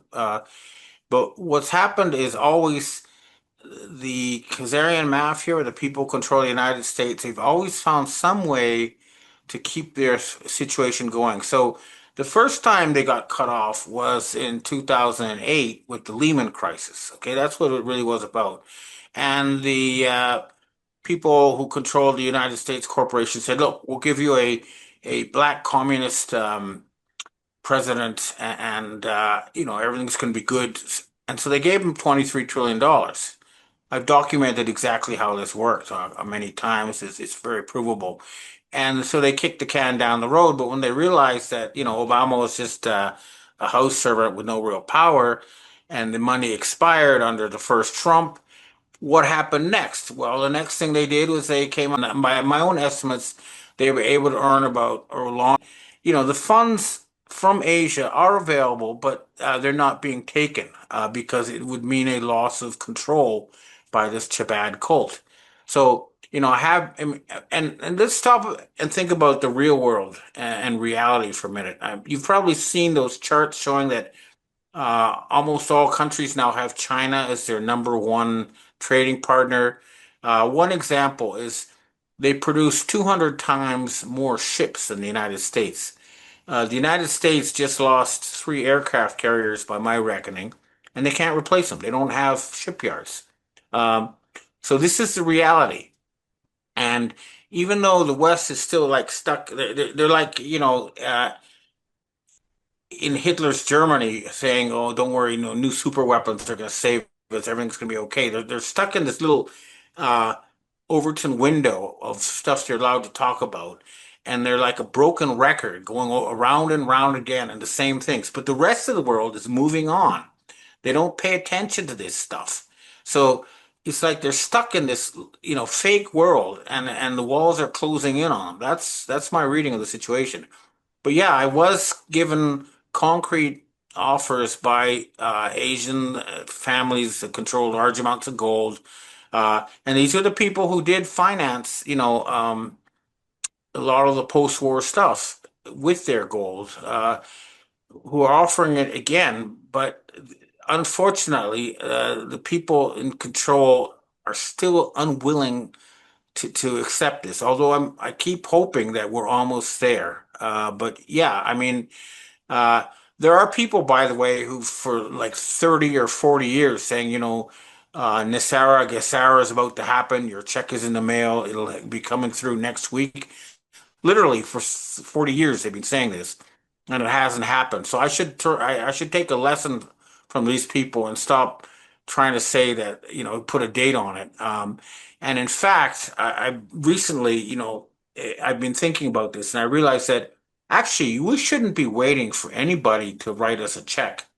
We should be going in there and grabbing it for ourselves. So if you ever see these movies where someone breaks the throne, he doesn't ask the finance minister or the former king to give him a big check. He just grabs power, and I think that's what we're going to have to do because there's no way on earth these people are ever going to hand over their magic money printing machine, and so it's going to take kinetic action, and that has been happening, and it will continue. Well, yeah, and I see in the film business, just in big pharma and big media, that it's the only big films like they're making another Top Gun movie to do war propaganda. There's no apparatus for a thing that's not vicious nepotism. And so I think that's why mainstream media shot itself in the foot. They've destroyed themselves from lies and nepotism. There's no system of new ideas to get in. That's why they're an ancient chimera in an archaic loop, as you were referencing this doom loop. But I am worried because I'm friends with Craig Passage-Ardula, who made this book Lahaina on Fire. So I think the U.S. government is going in the directed energy weapons thing. They're like, we don't care about steel aircraft carriers anymore when we just have laser weapons from the sky. So they're just like the Silicon Valley brats who make GPS locate of poop only with lasers. They're just, and then I push this button and they are dead. Goodbye for now. They're just lazy. It's just like a cat with a yarn ball on with a globe in front of them, just shooting lasers. Well, they do have some satellites and planes that can shoot lasers and stuff, and they do have weather warfare. But the thing is that it's not a one-way street. They're not the only people who have this. For example, the reason that they haven't made further attacks with tsunamis and earthquakes in Japan or East Asia is because they've been threatened with the same on the U.S. East Coast. And so it's like a Mexican standoff. It's like same with nuclear weapons. Uh, you nuke us, we'll nuke you. So we have to do something else. And we're still there at that level, even with weather warfare. That's not going to be a game changer for them. So you're saying we're still in the mutual assured destruction thing, but now we have to play good in the sandbox, and now there's just like a passive aggressive power dynamic. Yeah, but you see, what's happening is, as far as the Asians are concerned, the more time passes, the stronger they become because their economy is now way bigger by any standard. Like they produce 11 times more steel, whatever. I mean, all these fake numbers about how the U.S. is the world's number one economy are just uh, fiction and wishful thinking. So, the more we wait and let the financial system be controlled by these messianic criminals, the more we're going to be stuck as like a backward, isolated group from the rest of the world, which is what's actually now being happening to us in the West. So May 8th, 2025, you said this. You went to Rome to help select the new pope and negotiate a deal you've been talking about for the last 15 years, this Jubilee scenario. Do you have pictures from these meetings? You went to I'm sorry, Rome? I did not go to Rome, and I never said I went to Rome. Okay, so I don't know where you got that. What I did say, which did happen, I was invited to Rome to help select the new pope by the P3 Freemason. Oh, you were invited, but you didn't Yes, go. but I decided not to. Last time I went, they tried to poison me, and I thought about it. They even offered to pay my airfare, but I just, I think that I don't trust these people, so I didn't go. Hmm. And I think it was wise at this point in retrospect, seeing as they picked what Leo the 14th, and the first thing he did was meet self-proclaimed Satanist and Nazi Vladimir Zelensky. I mean, what does that tell you? Hmm. So I went to Rome in September 2024 with my dad, and they showed off this big golden door inside St. Peter's Basilica, the Jubilee door, which opens every 25 years. And then I read that it was opened Christmas Eve 2024. Pope Francis opened it, and he announced a Jubilee of Hope BM, and like hope in one hand and shit in the other, and see which fills up first. What they have this big Jubilee door, and it's just a toothless dog. Um, what do you make of this? Well, in a way, what we're watching is kind of a crisis of monotheism. And the fundamental problem with monotheism is that they believe the world's going to end. And so, what's the point of doing anything to make the world better if it's all going to end? Whereas the rest of the world thinks, okay, this planet is going to continue for the foreseeable future. Let's figure out how to make it better and more livable. Uh, and one thing that is possible and should be done is an actual jubilee because so many distortions have built up over so much time that there's no way you can fix it under the current paradigm. I mean, what is it? All these statistics about 1% of the people got all the increase in wealth since 1972, and that 99% have actually seen their living standards fall. I mean, there's so many statistics to show that the current economic system, especially in the West, has been impoverishing the vast majority at the expense of the super tiny elite, who are, building super yachts and otherwise wasting stuff that should actually belong to us. Yeah, and the Marshall Plan financial instruments were all to bolster this. I did a lot of walking tours around Rome with my dad, and they had this kind of schizophrenic thing of like, we used to be pagan, but then we tried to be a nice boy with the Christianity and sort of export this. They became like the spiritual hub, not the financial, not the military hub, but the spiritual hub. But I did notice like a schizophrenia of pushing down the paganism and pumping up the Christianity, but it seems like all the paganism is just in these systems of secret societies beneath the surface, under the ground, and what they project is not what they're really about. Well, I actually went and met the people who control Christianity. I mean, I went to Italy. I met all sorts of, high-powered people, and they told me things like, they created Jesus Christ as a fictional story to control the slaves. I'm not saying I believe this. I'm saying that's what they told me, okay? Uh, and that Christianity was a religion for the slaves, and that they themselves were Zoroastrians and believed in an eternal battle between good and evil. But yeah, I mean, the people who were running the Roman Catholic Church were themselves not Christians. I know that from firsthand views. So is That does that not is mean that that. why the state sets to crucify and sacrifice Reiner Fullmich, Richard Gage, and Dr. Andrew Wakefield at the altar of them having integrity and rising to the top just to be crucified by the state? Is that why we have this system? Well, what you have there is you have a group of elites who are extremely scared because um, the overwhelming evidence is that they've been murdering. if the people find out about this, they're going to be strung up from lampposts. And, George Bush Sr. said that once, if the people found out what we did to them, they'd chase us down and hang us from the nearest lamppost. So they're very, very scared and they're upping the repression. But they can only go so far. The fact that will take action. The problem is the elite who is responsible for this consists of about a million people, and they're very highly concentrated at the top levels of power, which is why it's been taking so long. But it will happen. They still have a chance for truth and reconciliation because our goal is to turn this planet into a paradise, not to just go on an endless cycle of revenge. But it's got to the point where the majority of people understand about Epstein Island and understand about those elites, and they really are running out of time. I don't think this time they have anywhere to run to, so they're very scared, and that's why they are trying to repress it. I always go back to the fall of Ceausescu in Romania. He kept upping the repression, upping the repression, upping the repression until he and his family ended up in front of his firing squad. And that's what these people are doing now.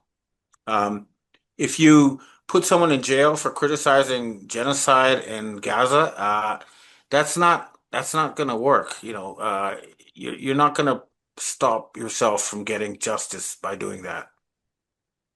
Yeah, and we've talked about this before, but I'm real on the Richard Gage is making a documentary series, Crime Scene to Courtroom, about 9/11 truth and in the Southern District, and they had Ghislaine Maxwell in there for 9 months talking about hand jobs from 1994 to 2004.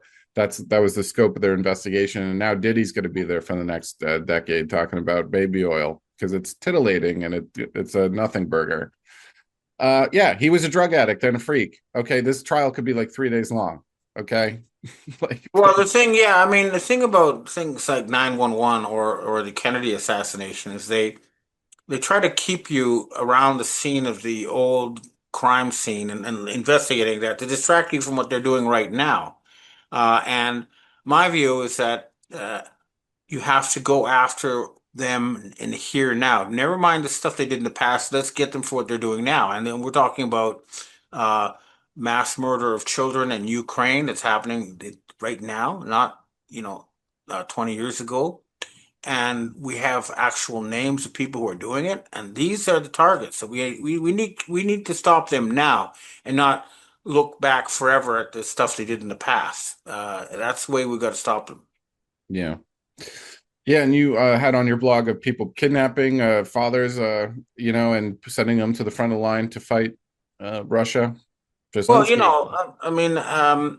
I've shown very clearly there's different evidence to prove this that the so-called Wagner mercenary company and Zelensky were on the same side. So they said it was a Russian mercenary company called Wagner, but the Russians said, no, this is not us. And what would happen is they'd grab people off the street in the Ukraine, they'd send them to a certain area, and then they would tell Wagner where they were, and Wagner would kill them with artillery, and they would die within 3 or 4 hours of reaching. Ole Demigard, this reminds me of Vietnam, that the Ho Chi Minh Trail of the people, the supply lines that they were bombing were just, they've displaced all people from North Vietnam to South Vietnam, a million people. And as they were walking back up, they go, oh, this is their supply route. They were just walking home. So then they put on the teletube, oh, they're feeding the supplies of the soldier. They're going home. So they would napalm them. They create this system, and then they're just, it's kind of like they set up a series of salmon and then be the grizzly bear that rips their heads off. Yeah, no, the Sick. West has been under control of a very evil cult for a very long time, and it's been a very tough battle to remove their control, but we're almost there. I know it's been a long struggle, but um, the fact is that more and more people, a critical mass now is aware of what's going on. It's not like the past where it was relegated to a few fringe people in mainstream. So we're almost there. I know I keep saying this, but events really are changing in so many ways that are so obvious to everybody. I mean, everybody's heard about Epstein Island, and most people have now heard about adrenochrome, and people are waking up, and there's no way they're going to be put back to sleep this time. I'm This ready is for. especially true at the highest levels of military intelligence, who can then direct the military. The military are very cautious. They like to follow the rule of law, but they're on the case. And I guarantee you, they're not going to obey some wacko telling them to start a war with Iran. They're going to go after the people who are trying to start World War III, not actually start World War III. I have this final question. I want to tie your April 28th, 2025 post where you said that it's now expected funds to finance a jubilee and future planning agency aimed at starting a new global age will be signed off by the new pope at early late May. Trump was saying things very similar to this. Trump said Thursday, May 8th, 9th, or and then it turned out May 12th, Monday, May 12th. He's going to make a very big announcement, huge. It's not going to get any huger. So I was like, oh, maybe this is the Jubilee that Ben was talking about. And then he said on May 12th, 2025, he announced a preliminary trade agreement with China. Oh, good. That so you have a trade agreement. So Oh, what, is there more under the sea, under the hood there that you can tell me about? yeah, I mean, this is very, very big stuff, and so it takes time. Like if you were alive at the time of the fall of the Soviet Union, it was sort of like happened in super slow motion when you're there. But if you look back, it's like, oh, the fall of the Berlin Wall and all that just took place in like a blink.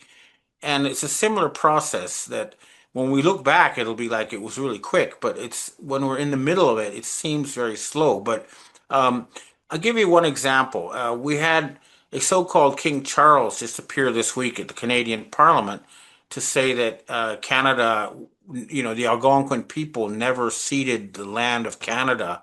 Uh, and what he's done is created a legal precedent for uh, replacing United States and Canada with a new entity. This is something you can see, and this is part of a process to restructure how the world is managed, and it's a visible sign.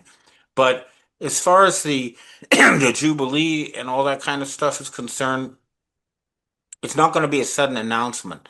There's going to be it's going to be in the headlines every day until people are bored sick of it for like 6 months as all the different Sherpas and negotiators work out the details. But at the highest level, I'm talking about Asian royals, European royals, the people who run the highest levels of the U.S. military industrial complex. An agreement has been reached, and now it's just a question of working out the details in consultation with the global public. And that will be happening, and it is happening, and it will continue to happen in ways that nobody can deny. But it's time for action, not talk. And there's a lot of things I cannot and will not talk about because in the past, every time I've done that, someone comes in and tries to derail it. So this time, there's a lot of stuff I cannot talk about, but I'll tell you this much. All the real work is being done analog and will never be, seen by anything digital because at the end of the day, we are dealing with a rogue artificial intelligence. That's all I have. Do you have anything All else right. to say at the end? Any questions you wish Well, I just asked you? a plug. BenjaminFulford.net, my site. I get the latest from the real world intelligence agencies. And if you subscribe there, you can help support our work because a lot of us who are white hats have been cut off from financing by the people who still control the central banks. So, uh, if you subscribe to my blog, you'll be supporting several intelligence agencies, white hats, who provide me with information that I then provide to you. So that's my last thing. Uh, BenFulford.net. Hey, now that you're on in the East Coast, it's possible in the next couple years we can have a beer together. That would be a joy of yeah, mine. especially if you make your way up to Canada. I mean, there's nothing like a beer in the middle of a lake in the middle of summer in Canada. Let's go Uh, fishing. Yeah, I was And just there's a comedy club in Ottawa that I got my eyes on. That I was like, hey, maybe Ben and I could do a little thing there one of these days. Hey, nice to talk to you again. Take care, all buddy. right. Thanks for having me on. Bye. Okay. Oh, send me the link. Yeah. Yes, sir. Okay, take care. Hello, Patriots. I'm at Restored Republic via a GCR update compiled by Judy Byington. Judy note, the EBS global activation was expected within the next 48 hours via President Trump and JFK Jr. joint address from Jerusalem, a biblical moment. 2 American patriots returning the Holy Land to sovereignty under God. It was rumored that President Trump, Commander-in-Chief of the Global Military Alliance, was headed to Israel, and they would take command of the Temple Mount, reclaiming it for God's true followers. Trump saw it as the end of the great fight and said, every move was ours from the start, scripted to expose the Zionist cabal's grip on humanity.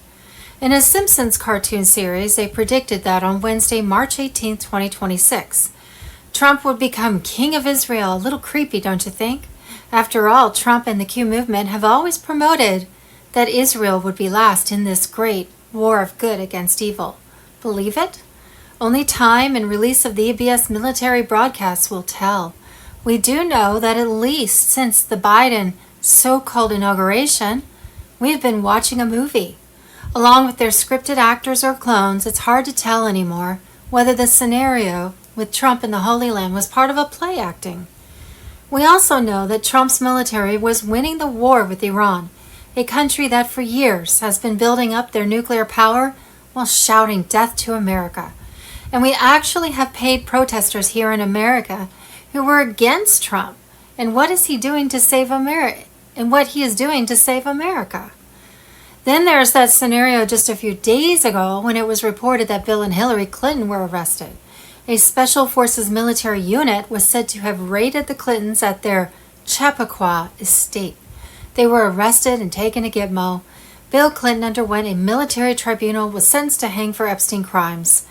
Hillary also went before a military court and was sentenced to death by hanging for treason. Child trafficking and crimes against humanity. Executions were scheduled to happen within 72 hours. Now, we know the original Hillary was taken on 9/11, 2017, I think. So this must be a clone or something. It's part of the pantomime. Yet way back in September 2021, possible timing. Judy note, no one knows the date of the beginning of the days of darkness, where the new Starlink satellite system, which already has complete control of mainstream media satellites, will take over TV, radio, and internet programming for 10 to 12 days. We only know that it will be very soon and in line with MedVet activation. No one knows when those foreign currency and bondholders in Tier 4B will receive notification to make exchange and redemption appointments. We only know that it will be very soon and in line with MedVet activation, with a back date of the first week in April.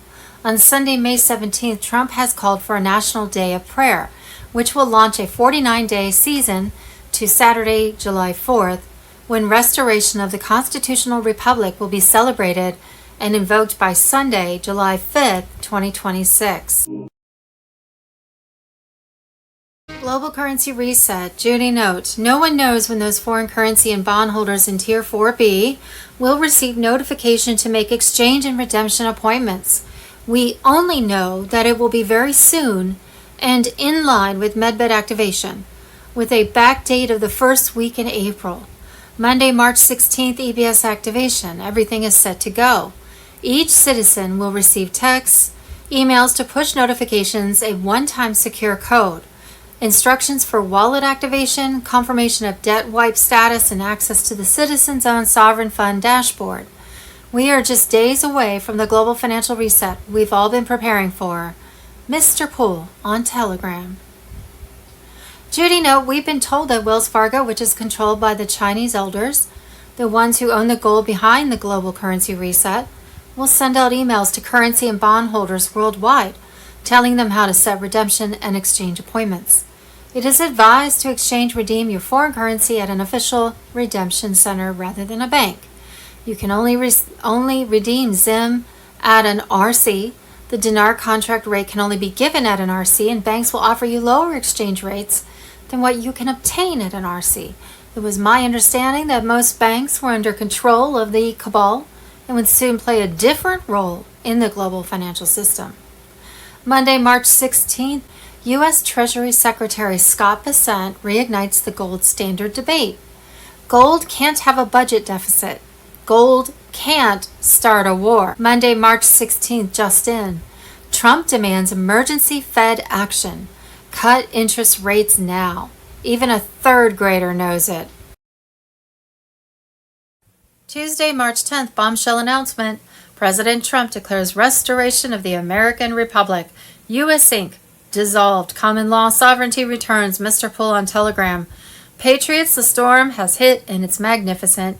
President Donald J. Trump has invoked Article 2 to declare the United States fully sovereign under common law once more. The fake foreign-controlled U.S. Inc. is finished, dissolved, dead, gone forever. No more. Admiralty law, oppression. No more globalist chains dragging us into debt and war. The deep state grip is broken. The true constitutional republic rises triumphant. This is no mere rhetoric. It's a binding declaration of authority and summons from Trump as commander-in-chief. He's seizing full control, sidelining the corrupt swamp, and directing the military via the Uniform Code of Military Justice. Every flag officer is oath-bound to obey lawful orders from the legitimate president. No more excuses, no divided allegiances. The military now serves we the people through Trump, not the treasonous corporate facade. Under common law sovereignty, grounded in God-given rights and original founding truths, Trump exercises his prerogative to summon leaders, affirm real authority, and rebuild national defense. This resets America to the founders' vision. No commercial enslavement, no hidden British shadows, just pure liberty. All flag officers are ordered to convene in Virginia, the Republic's sacred cradle, for immediate realignment. This is full military mobilization to restore loyalty and eliminate globalist remnants. The timeline is set, orders issued, clock running. Unity under true command is happening now. Foreign-tied overseas bases and Commonwealth-linked ops. They are being shut down or reclaimed for America. No more secret outposts serving alien masters. No covert pacts bleeding us dry. Trump is smashing the centuries-old crown chokehold on trade and power, and the military reset locks it down. This fulfills Trump's sacred oath to defend the Constitution, protect the people, and preserve the Republic. Every officer and servant must choose, stand with the restored Republic or stand exposed as oath breakers. The line is drawn, no more shadows, no two Americas, one Republic, one Commander-in-Chief, one law, common law. QAnons, white hats, digital warriors. This is our victory moment. The debt-based deception-driven U.S. Inc. fraud is overthrown. Military mobilizes under Trump's unbreakable command. Deep state cabal legally crushed. Illusions collapsing. Freedom surges back. The Republic is back. Sovereign, unbreakable. We witness history. True American Republic restored. Patriots win. God bless President Trump, our military, and the sovereign United States of America. Wars, wars, and rumors of wars. Monday, March 16th, Dubai is burning, and the whole world just told Trump no. Pastor Bob Joyce on Telegram. This morning, an Iranian drone hit a fuel tank next to Dubai International Airport. Flights stopped, smoke over the skyline. The busiest airport in the Middle East shut down. Hours later, Fujairah oil port hit again. Saudi Arabia intercepted 37 drones in one day. Bahrain, Kuwait, Qatar all under attack. The entire Gulf is on fire. Trump demanded 7 countries send warships to reopen the Strait of Hormuz. Every single one said no. UK said no. NATO said no. Australia said no. Japan said no. China said Hormuz belongs to Iran. Trump's response? We will remember. But here's what nobody's asking. Why would every Western ally refuse to help the most powerful military on earth secure the world's most important oil route? Unless they know something. Unless they know this war isn't about oil. It isn't about Hormuz. It isn't about nuclear weapons. It's about what's underneath Isfahan. It's about the names in the Epstein files. It's about the $9.7 trillion that moved through the Federal Reserve with no audit. They're not refusing because they can't help. They're refusing because if Trump wins this, their system dies too. Every government that said no today has the same banks, the same donors, the same names in the same files. Falling crown doesn't stop at Tehran. Dubai is burning. The world said no, and Trump said he'll remember. He will share this.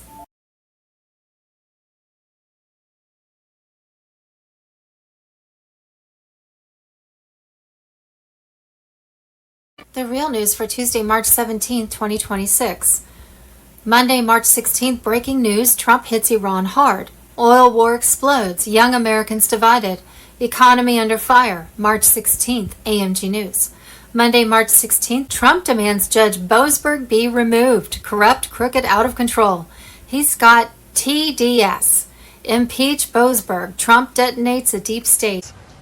Cuba suffered a nationwide power outage yesterday after its entire electrical grid collapsed, leaving millions without electricity in the latest sign of a deepening energy crisis. Charlie, is it going to spread? Well, this is all part of the distraction. We're going to get distractions from Cuba. We're going to get distractions from Taiwan.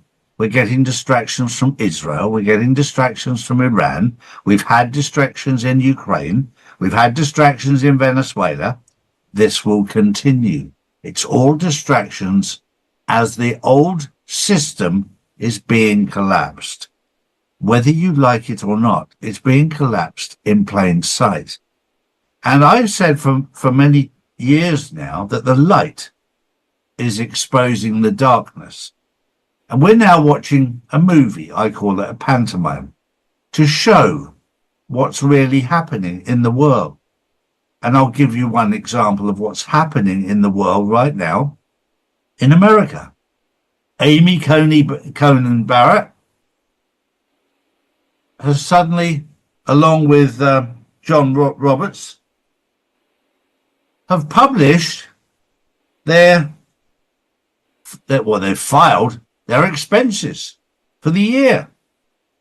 And what this has done is exposed the bribes that they've been paid by the Soros Foundation. And they're not small, they're huge. But they haven't come in as bribes. They've come in as gifts, which, I'll be honest with you, made me laugh. Because when I was moving money around the world 30 years ago, we used to use the term gift because it avoided any questions. They're using the same playbook today as we were using 30 years ago so that people wouldn't think. But of course, the world's caught up. They know what a gift is. It's a bribe. It's a backhander. Government fraud. Monday, March 16th, U.S. government Trump bans fraud task force. Monday, March 16th, $1 million grant from DHS to Minnesota public schools to prevent drug abuse was spent on Somali programs. Isn't that just wonderful? One of the fraudsters involved husband also stole $5 million from taxpayers in a separate scheme. The grant was spent on Somali Youth Soccer League. Money from the grant was funneled into an NGO, after-school programming, and youth engagement events. The district planned to allocate $120,000 to 6 local cultural-specific organizations. Charlie Ward on Telegram. Monday, March 16th, the city of Los Angeles bought a Ramada Inn for $10.2 million to house homeless. Since then, they started sending money to an NGO to take over the project. Sounds like money laundering to me. It's now sat vacant for 4 years and $20 million has been spent. meant to house only 32 people. Yeah, where'd the rest of the money go? Kickbacks. No work being done. Money laundering. For years, neighbors say construction has been slow. Where are the workers? Where's the urgency? For almost 4 years, the property has sat unfinished. Why does it take so long and such a waste of money? There's nothing to even show for it. Trump signs Obama arrest order after the former president declared a former foreign enemy. JAG tribunals ignite, Washington, D.C. The storm is officially upon us. Monday, March 16th at 12 o'clock. GMT, TV, radio, internet, rerouted for 10 days of darkness. Be prepared with food, cash, essentials. Judy note, you were advised to prepare for 10 days of communication darkness, including bank and ATM closures, while Trump's global military alliance made mass arrests of Satan-worshipping deep state elites across the world. The Illuminati deep state cabal crimes of money laundering, pedophilia, blackmail. Sunday, March 15th. Project Constitution just discovered a leaked phone call on the DOJ website that allegedly shows Erica Kirk managing girls for Jeffrey Epstein. The more you do, the more you get paid. He says it has been independently verified and is undeniably Erica Kirk's voice. Sunday, March 15th, Larry Silverstein had breakfast in the North Tower every single day except on 9/11. Coincidentally, that's the day the towers were brought down. All coincidentally, both his son and daughter were running late to work, and morning were not in the towers when they fell. Also, triple coincidentally, Silverstein collected billions from insurance he recently bought on the Twin Towers before they were attacked, the largest insurance settlement in history. Sunday, March 15th, Archbishop Carlo Maria Vigano, who spoke out about child trafficking, stolen elections, and global elites, was summoned to the Vatican for excommunication and silenced. If the world knew what they hide, governments would collapse. Sunday, March 15th, Senator Ron Johnson on Face the Nation. It's official. Senate Democrats exposed for keeping DHS shut down amid terror threats. CBS reports highlights Senator Mark Warner and other Democrats maintaining the DHS shutdown despite growing security risks and chaotic TSA lines. Critics call for Republicans to bypass the Democrats and Chuck Schumer by eliminating the filibuster to reopen DHS and protect American safety. Sunday, March 15th, because of the global currency reset to gold asset-backed currencies worldwide, banks not Basel III compliant were closing doors, sealed at midnight, assets frozen, executives vanishing into military custody. No statement, no explanation. Sunday, March 15th, Trump's global military alliance have breached underground vaults where trillions were hidden. Gold and securities seized from the corrupt Rothschild Rockefeller networks, which have stolen the people's monies since 1913. The gold was now under control of the new U.S. Treasury to back the global currency reset and be given back to the people from which it was stolen. Nothing's going on? That's because the mainstream media won't report it. In March 2026 alone, President Trump has declared the restoration of the new sovereign American Republic under common law, no more admiralty law or unfair debt, activated the gold asset-backed global currency reset and returned 209 countries of the world to the gold standard, thereby closing all banks not Basel III compliant. Declared worldwide activation of the Nassar and Jassara laws as the Great Debt Wipeout begins. Dissolved the privately owned by corrupt bankers, Fiat Currency Inc., Bank of London, and Vatican Bank. Transferred the once privately owned Federal Reserve to be under the sovereign government of America's new U.S. Treasury. In the process of changing the Internal Revenue Service into the External Revenue Service. No more income tax. The government will now function only on monies from tariffs and a 14% flat tax on new items bought only, with none on food, medicine, used homes, or cars, thereby returning taxpayer monies back under control of the people. Trump's global military alliance has arrested, tried in a military tribunal, and convicted former U.S. President Bill and former Secretary of State Hillary Clinton of treason, child trafficking, and crimes against humanity, sentencing them both to hang.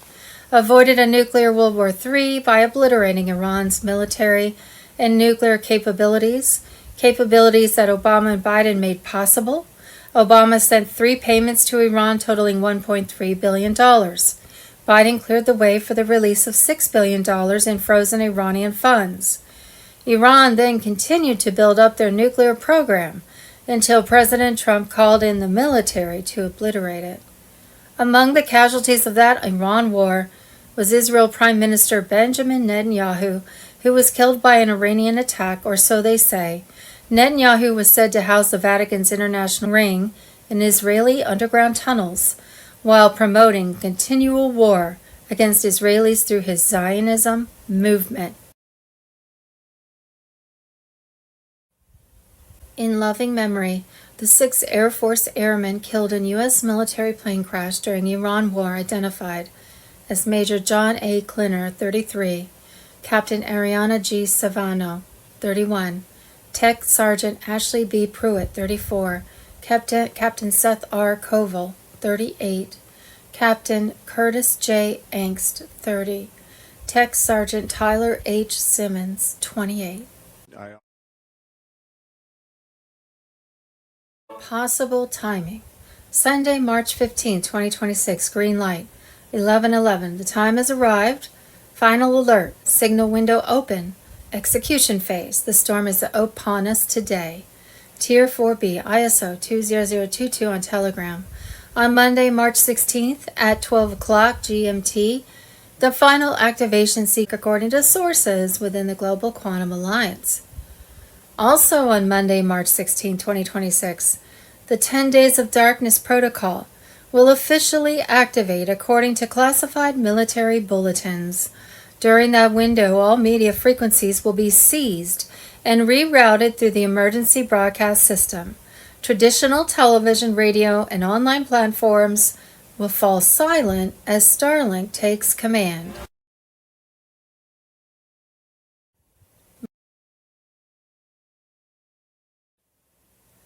EBS Project Odin 10 Days of Darkness final activation. Sunday, March 15th, the time has arrived.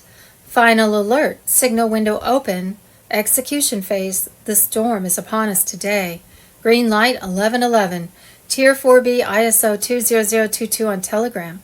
Sunday, March 15th, 2026, urgent. Project Odin plus EBS sequence, final activation, pings confirmed.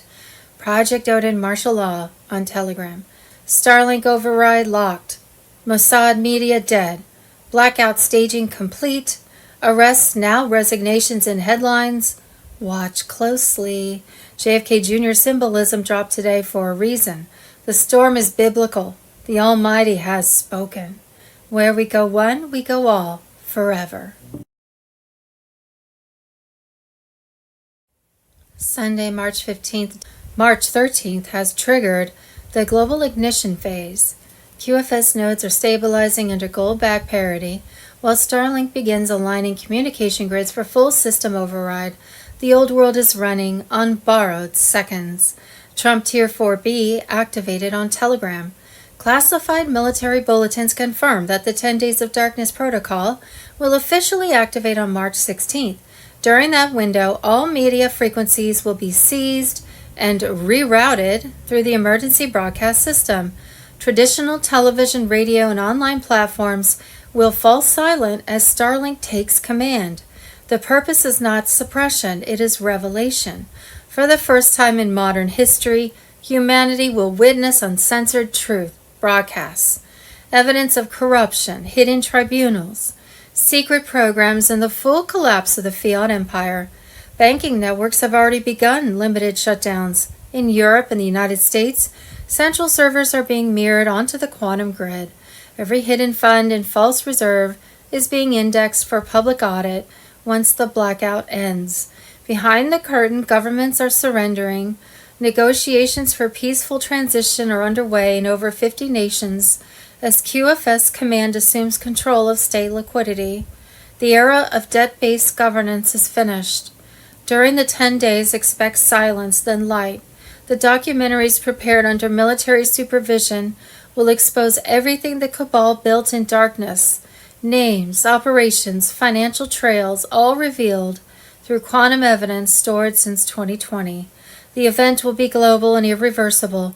When the blackout lifts, humanity will awaken to a system cleansed of manipulation, powered by truth, and guided by divine law. Wars and rumors of wars. Sunday, March 15th, NBC breaking. President Trump says he's hearing that Iran's supreme leader and that Iran desperately wants a ceasefire deal. I'm hearing he's not alive, and if he is, he should do something very smart for his country, and that's surrender. Iran wants to make a deal, and I don't want to make it because the terms aren't good enough yet, Trump told NBC. On the Strait of Hormuz, we're going to be sweeping the strait very strongly, and we believe we'll be joined by other countries who are somewhat impeded, and in some cases impeded from getting the oil. On Khomeini, I don't know if he's even alive. So far, nobody's been able to show him. The war with Iran. Obama sent 3 payments to Iran, totaling $1.3 billion. Biden cleared the way for the release of the $6 billion in frozen Iranian funds. Iran then continued to build up their nuclear program until President Trump called in the military to obliterate it. Sunday, March 15th, Secretary Chris Wright. For 47 years, Iran has threatened the Strait of Hormuz, has attacked its neighbors. Just imagine an Iran that's nuclear armed with a massive weapons arsenal to surround those nuclear weapons. Global currency reset. Saturday, March 14th, the global currency reset to gold asset-backed currencies worldwide is happening right now. Foreign currency and ZIM bond holders in Tier 4B should watch for emails from Wells Fargo that will tell you how to set up your foreign currency exchange ZIM bond redemption appointments. Tier 4B ISO 20022 on Telegram. During the first week of April 2026, redemption centers will start processing live appointments in accordance with full JASARA protocol. The schedule is already being filled with authorized Tier 4B participants, according to sources within 2 U.S. Treasury branches. We've been all ready for this moment. Tier 4B, ISO 20022 on Telegram.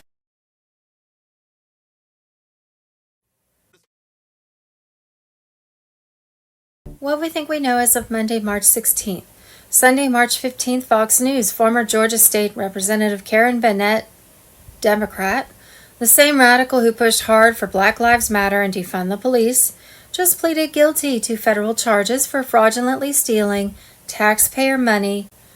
Sunday, March 15th, Fox News. President Trump just went hard against Mexican President Claudia Sheinbaum for being owned by the cartels.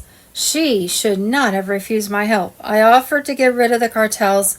For some reason, she doesn't want to do that. The cartels are running Mexico. Sunday, March 15th, boom. Rubio draws the line. U.S. cuts citizenship exit fee from $2,350 to $450. Visas are a privilege, not a right. Sunday, March 15th, Newsmax bombshell. Obama at the center. Sedition, lies, treason. Calls for arrest explode. After 2016 plot exposed, it's time to arrest Barack Obama. Sunday, March 15th, Operation Red File. Leaked docs expose Obama as foreign enemy. Trump signs military arrest order. JAG tribunals ignite in D.C. Sunday, March 15th, bombshell report, the Comey files. Traitor identified, code red. It's Monday the 16th of March 2026 and it's March Madness. There is so much going on right now in the world. For those people who are awakened, you can see everything. It's happening in plain sight. We're seeing the complete collapse of the old system. And for those that are wide awake, you can see the birth of a new system. For those who are half awake, you can only see the collapse of the old system. But don't panic, because the more you wake up, the more you'll see. And I'll give you one little example. We obviously had the Epstein files dropped on us with 6 million pages. Now, there's no way in the world that you can go through 6 million pages in a day, let alone a week or a month. It takes time. And one of the things that jumped out at a lot of people was the exposure of what really happened on 9/11. That was all in the Epstein files. And that was a collaboration between George W. Bush and Jeffrey Epstein. The attack was all planned between the two of them. It's all there in black and white when you take the time to do your research. And all of this is being exposed in real time for those people who have the time and the inclination to do the research. And then once you start to do the research, you wake up. And when you wake up, it's very difficult to go back to sleep again. There are those that have gone back to sleep again because they couldn't be bothered to continue the work. That's not a problem. That's up to you. It's your choice. Well, just after last week when we reported Donald Trump suggested the United States may no longer share certain intelligence with the UK, King Charles has just reportedly cancelled a planned visit to the United States, raising questions about the tensions within the so-called special relationship. Now, my question is, did Prime Minister Keir Starmer throw his toys out of the pram, going to Big Daddy King Charles for a bit of royal backup? Well, relations between London and Washington appear to be getting a little bit more complicated. Well, in the pantomime. Yeah, you're absolutely right, in the pantomime, because I guess if King Charles was to go across the channel to see Trump, he'd have to go in his coffin or his little ashes tub. He was dealt with some time ago. It's very, very interesting to see this all unfold.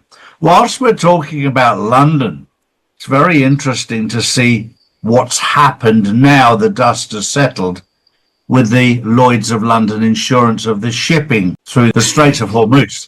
All of this shipping that goes through there has to be insured. And of course, Lloyd's of London thought they were clever in cancelling the insurance of shipping that was going through the Straits.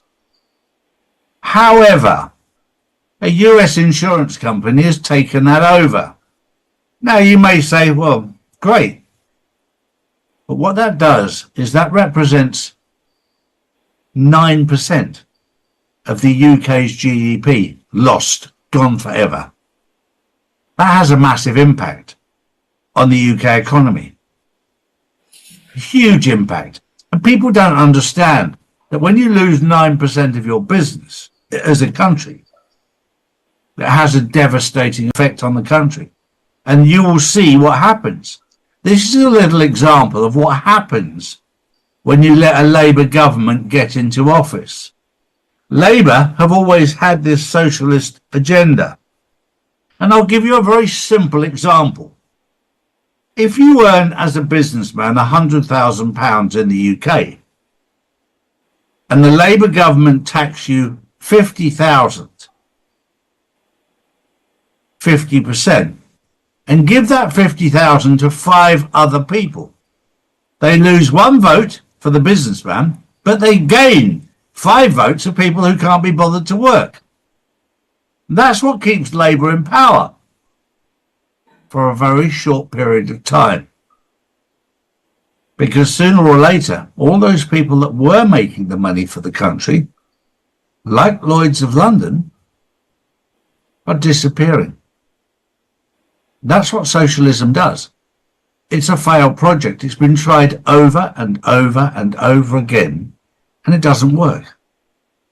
One day, somebody will wake up to the fact that if you continue to try the same philosophy and it doesn't work, you need to change your philosophy. Charlie, I just want to go back to the UK and remind people that last week we had reported that King Charles will be in a coffin on the 28th of March, so let's see whether that will be announced.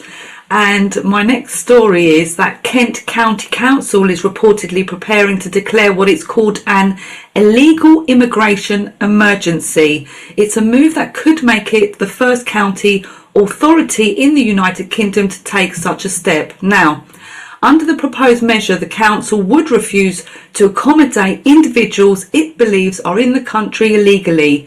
The policy is expected to come into effect on March the 19th. The development comes amid growing pressure on local authorities dealing with the impact of migration and housing pressure across the country. So basically, Charlie, the councils have had enough of the illegal immigrants in the hotels and disrupting the peace. They are, and I get asked on a daily basis by insiders and by followers and by people who watch my videos about how do we stop this happening and how do we get these people to return to their own country. And for me, it's always been very, very simple. We stop stealing from their countries. I mean, Africa should be God's continent because it has more natural resource than you could ever imagine. More gold, more silver, more minerals, more diamonds, more anything. They could be self-sufficient without any problem at all. And the African people could be super wealthy, every one of them. And I tell you right now, they wouldn't come to England because they've got better weather. They've got a better way of life. The only reason they come to England is to earn more money. Because the British, since years gone by, and Dick Whittington and his cat convinced them the streets of London were paved with gold. Then we wonder why they all show up. Then we wonder why they're dumped on our doorstep. The fact is the moment that their country becomes wealthy as it should be, the same from the Middle East, the same from North Africa, they will want to go back to their own countries. I talk to people from Sudan, from North Africa, Northeast Africa, Somalia. They would love to go back to their own country, but their country is in complete chaos because it's been robbed blind by the EU, the UK, and the USA. It's been robbed blind. It's been abused. The minute that abuse stops, like it has in Burkina Faso and other African countries that are beginning to stand up with the help of Russia and China, this will all stop in a hurry because every single refugee that's in the UK will want to go back to their own country in a hurry when we stop robbing it. I'll leave you with that thought on Monday the 16th of March, 2026. Have a wonderful day. Have a wonderful week. This is going to be March Madness, and the beginning of April is going to be crazy too. I have some inside information which I can't share with you just yet, but in the first week of April, it's going to be a lot of fun. Have a good day.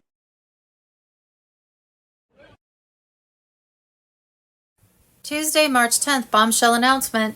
President Trump declares restoration of the American Republic. U.S. Inc. dissolved. Common law sovereignty returns. Mr. Pull on Telegram. Patriots, the storm has hit and it's magnificent. President Donald J. Trump has invoked Article 2 to declare the United States fully sovereign under common law once more.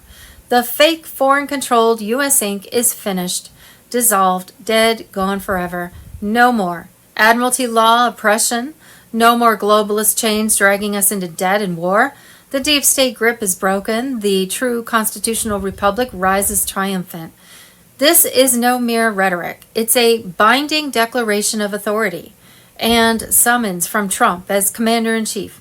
He's seizing full control, sidelining the corrupt swamp, and directing the military via the Uniform Code of Military Justice. Every flag officer is oath-bound to obey lawful orders from the legitimate president. No more excuses, no divided allegiances. The military now serves we the people through Trump, not the treasonous corporate facade. Under common law sovereignty grounded in God-given rights and original founding truths, Trump exercises his prerogative to summon leaders, affirm real authority, and rebuild national defense. This resets America to the founders' vision. No commercial enslavement, no hidden British shadows, just pure liberty. All flag officers are ordered to convene in Virginia, the Republic's sacred cradle, for immediate realignment.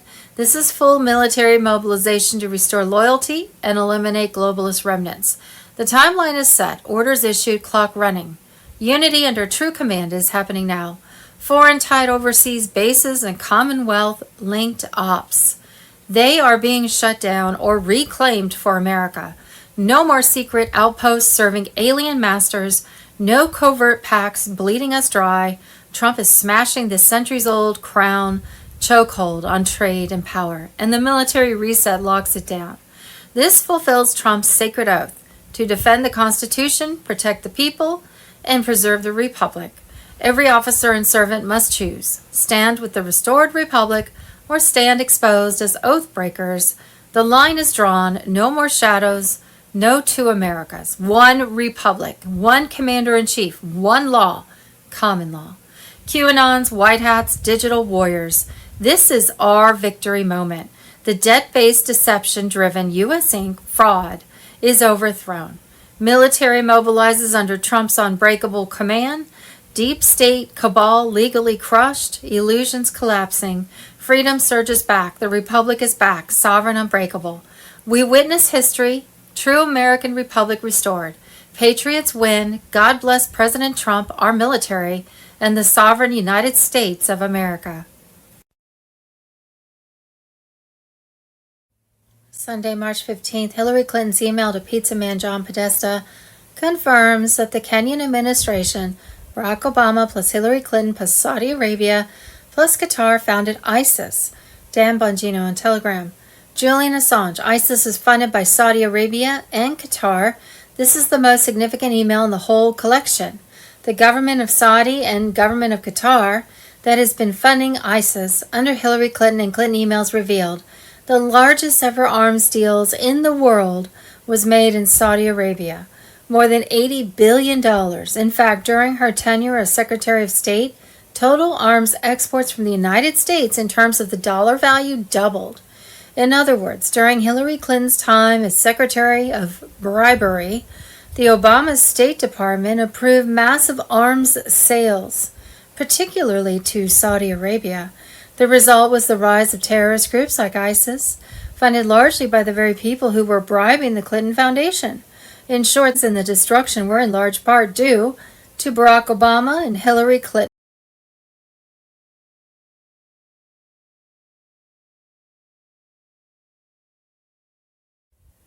Sunday, March 15th, breaking.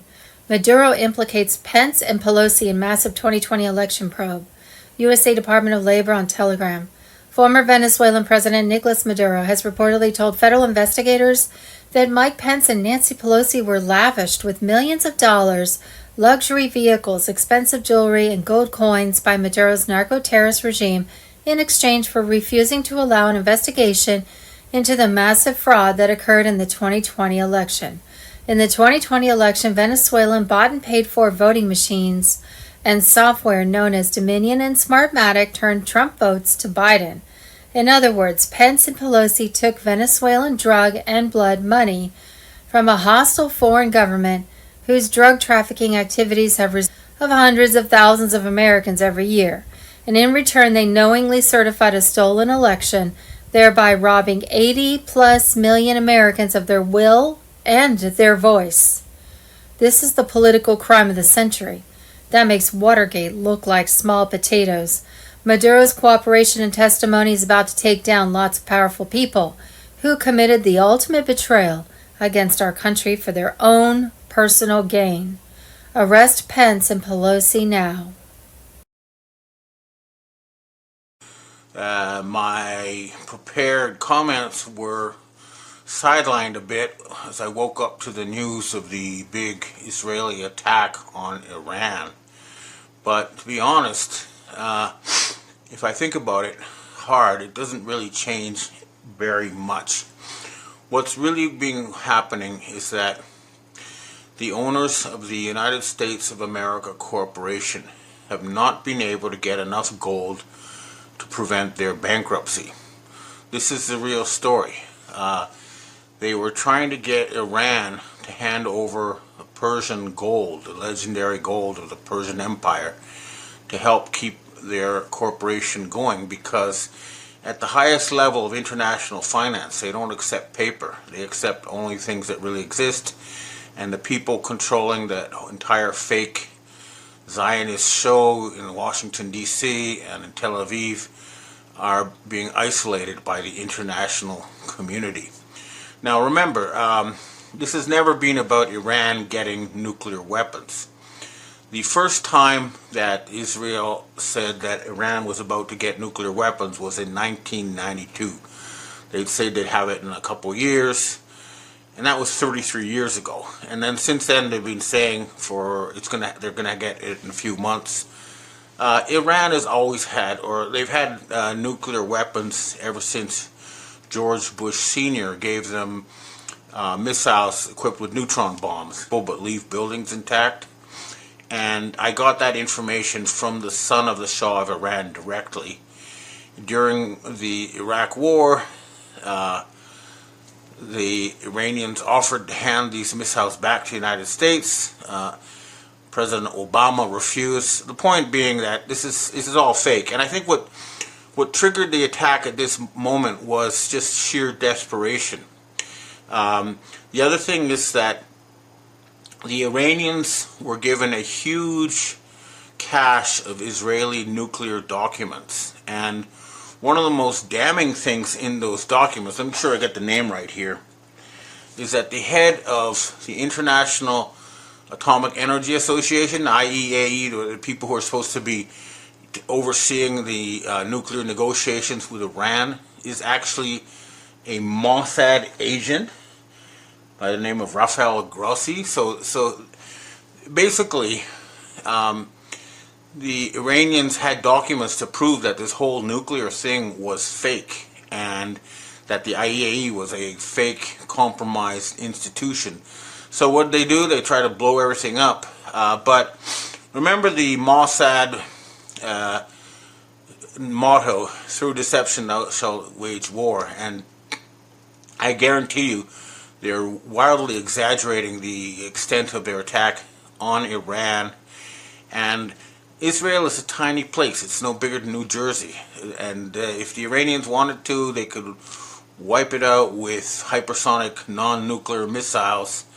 And as far as I can tell, the U.S. military is not going to fight for Israel. If you see a Donald Trump appearing on your screens, I guarantee you the one who's out there cheerleading for Israel is the short, fake, fat one.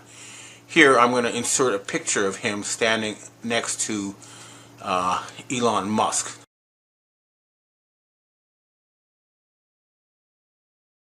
Elon Musk is about, I think, 188 centimeters tall, and the real Donald Trump is 190 centimeters tall. And this short, fat Trump is obviously much shorter. This is the one that they're putting out on the media to try to cheerlead and fool the U.S. military into starting World War III. Of course, they will not. And the Russians are also not going to be fooled into starting World War III by this whole thing. It smacks of desperation. And it's taken over the headlines, but there's a lot of other things that we do need to look at, because my view is that this was a final suicidal move by the satanic regime in Israel. And I think they put out a picture of so-called Netanyahu against his so-called Wailing Wall, saying, a lion has risen or something. Remember, the Wailing Wall is not the remnants of the Second Temple. It's the remnants of a Roman fortress. In other words, it's a fortress of the people who destroyed the temple. And the temple location is somewhere else. So these people worshiping on this wall are worshiping the people who destroyed the temple. They're not Jews. They're not anything to do with the original inhabitants of the region, the Judeans, who are now misleadingly called Palestinians. So this whole thing is fake, and it's going to blow up in their faces. But that's not the only thing that's blowing up in their faces. A lot of other things that are happening that they're trying to distract us from. The big one, of course, being the LA riots, which were obviously hired goons. And I want you to look at this clip here about how this is done and has been done for the ages and through the ages. How they call it gladio or whatever. They send in terrorists, people cause mayhem in order to justify a takeover. And this is clearly what's been happening in Los Angeles. So take a look at this tape. If a prince wants to conquer a city and the city does not want to be conquered, they would hate him. But if the prince pays criminals to kill cows, burn barns, smash windows, set things on fire, the people will panic in fear and cry out for help, and the prince will come in, get rid of the very criminals he bribed to create the problem. Nobody will know the better for it, and everyone will praise the prince as a hero. So it's good marketing. You create the need and fill it. You go around the back of the house and set it on fire, then you go around the front of the house and sell them a fire extinguisher. And they'll pay anything for it and even thank you for being there. So it's called Machiavellianism, where you create or capitalize on a crisis to consolidate control. And another reason these riots are being instigated or were being instigated in LA is to cover up for the fact that investigations are closing in on a major arson attack on that city. For those who can't remember that far back, LA was hit with a massive arson attack. And now take a look at this video showing how all the fires in LA started simultaneously. This was not some kind of act of nature. This was deliberate sabotage. So these criminals are cornered, they're dangerous, they're trying all sorts of things that have failed. Another thing that failed that never appeared on the radar is there's a reason why Donald Trump is not talking to North Korea. The reason is simple. They have asked many times to talk to North Korea, and North Korea refuses. They refuse for a very good reason.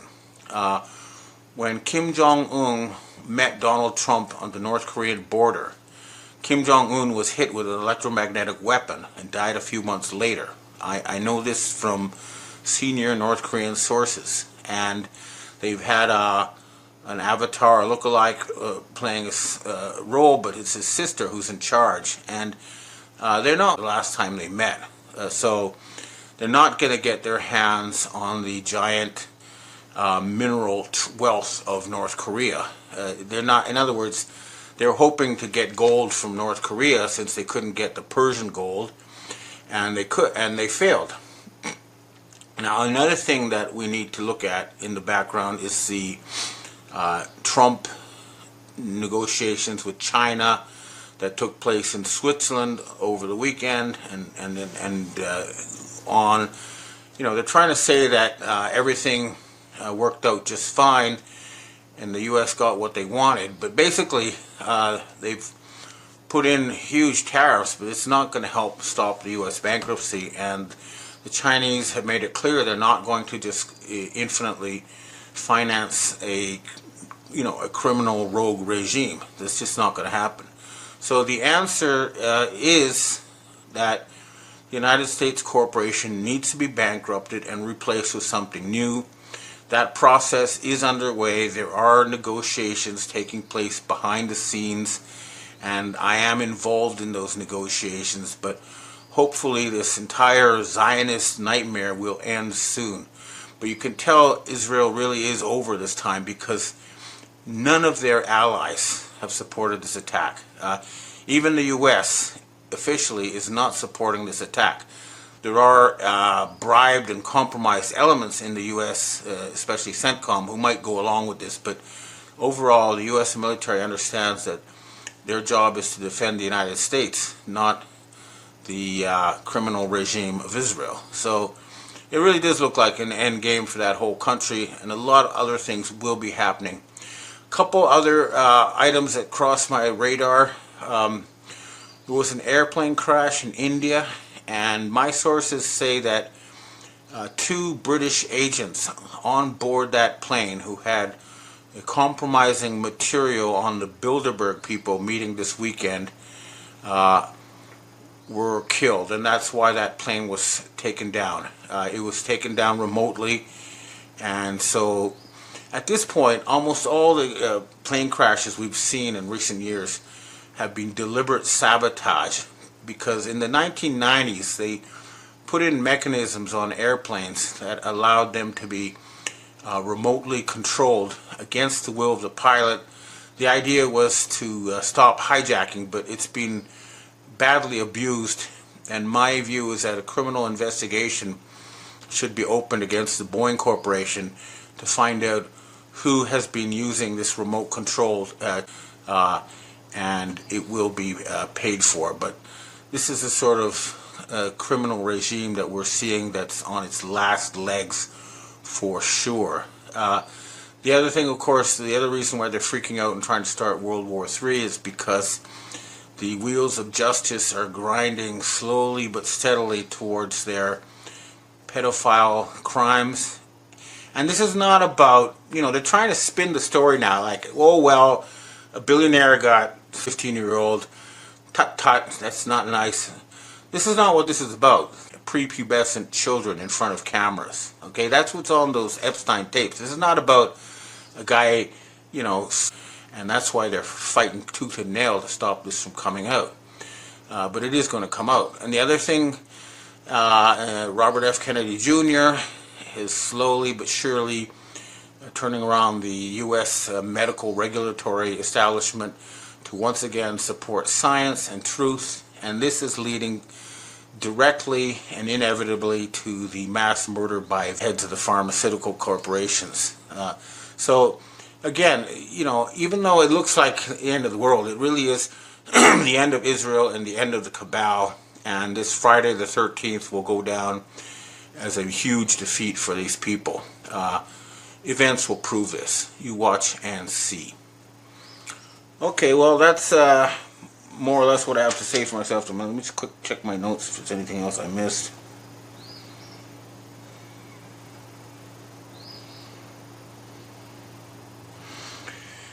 No, the only other thing is that Canada is holding a huge G7 plus meeting next week, and I understand that beneath the surface in these meetings, they're reaching a deal with the Chinese, the Russians, and North Koreans, and that these meetings are actually headed for the creation of some sort of world republic. This is not a new world order headed by a single God King or Messiah or the rule of Lucifer, whatever you want to call it. That's not what this is about. This is about having the rules for the planet that any village has. In other words, we don't, no country will be allowed to break the law, and everyone will be defended against criminals, including transnational criminals who right now basically do whatever they want. They will be stopped. We will no longer have a world that tolerates state-sponsored terror, which mostly comes, as you all know, from the United States and Israel. And that will be ended. That's what this meeting is about. And a fundamental agreement has been reached with the P3 Freemasons, with the Chinese, with the U.S. military white hats, with the British Commonwealth. And good things will happen. This is what we're watching is really the end of a nightmarish regime. It's the final death throes of Israel and that whole Zionist project. Watch and see. Okay, that's what I have to say for myself today. Now, I'd like to answer questions from readers and viewers. Hi, Ben. We have our first question for today. So many people are complaining about headaches and strange sounds they can't get rid of.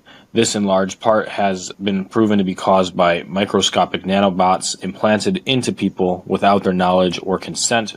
All of this will eventually change people's thinking, kind of like brainwashing, so they may no longer know where they are or what time it is. How can we fight back against this?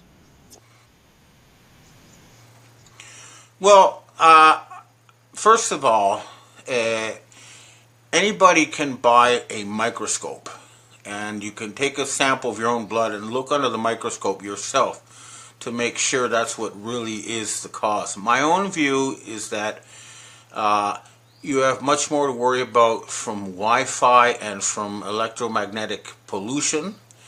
And I can personally say that now that I'm in the Canadian wilderness, where there's limited electromagnetic pollution, I sleep a lot better. So before you worry about nanobots, try this experiment. Next time before you go to bed, unplug your Wi-Fi, turn off your phone, unplug all the electrics. Not turn them off, unplug them, and see if you don't sleep better. Next question. Hi, Ben. Could you explain why so many videos are coming out of China showing factories being burned? Is China really as strong as you say? If so, what are these videos? They kind of look like people burning down businesses or insurance money.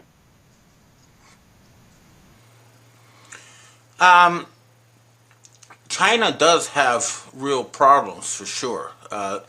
The people I'm in contact with in Myanmar, for example, have cut off about 40 to 50% of the raw material they need for their rare earth metals, and the real estate crisis that they have is far worse than they want to talk about. I mean, one official said they built like more than twice as many apartment buildings as there are people in China. I cannot confirm this, but having said all that, China remains an industrial powerhouse. They take care of 31% they control 31% of global manufacturing.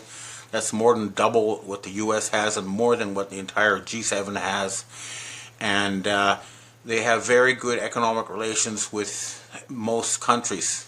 Exports to the U.S. are only 2.7% of Chinese GDP. So that loss, while it's painful, is not going to upset their economy. I understand they are going through a big restructuring, but they have competent leadership, and unlike the U.S. leadership, they actually work for the people. You know, the U.S. leadership has been proven to be working for oligarchs who have been strip mining the middle class of all their wealth so that these billionaires and trillionaires can build more super yachts. That's the reality. So, yeah, there is trouble in China, but it's nowhere near as bad as the trouble in the United States.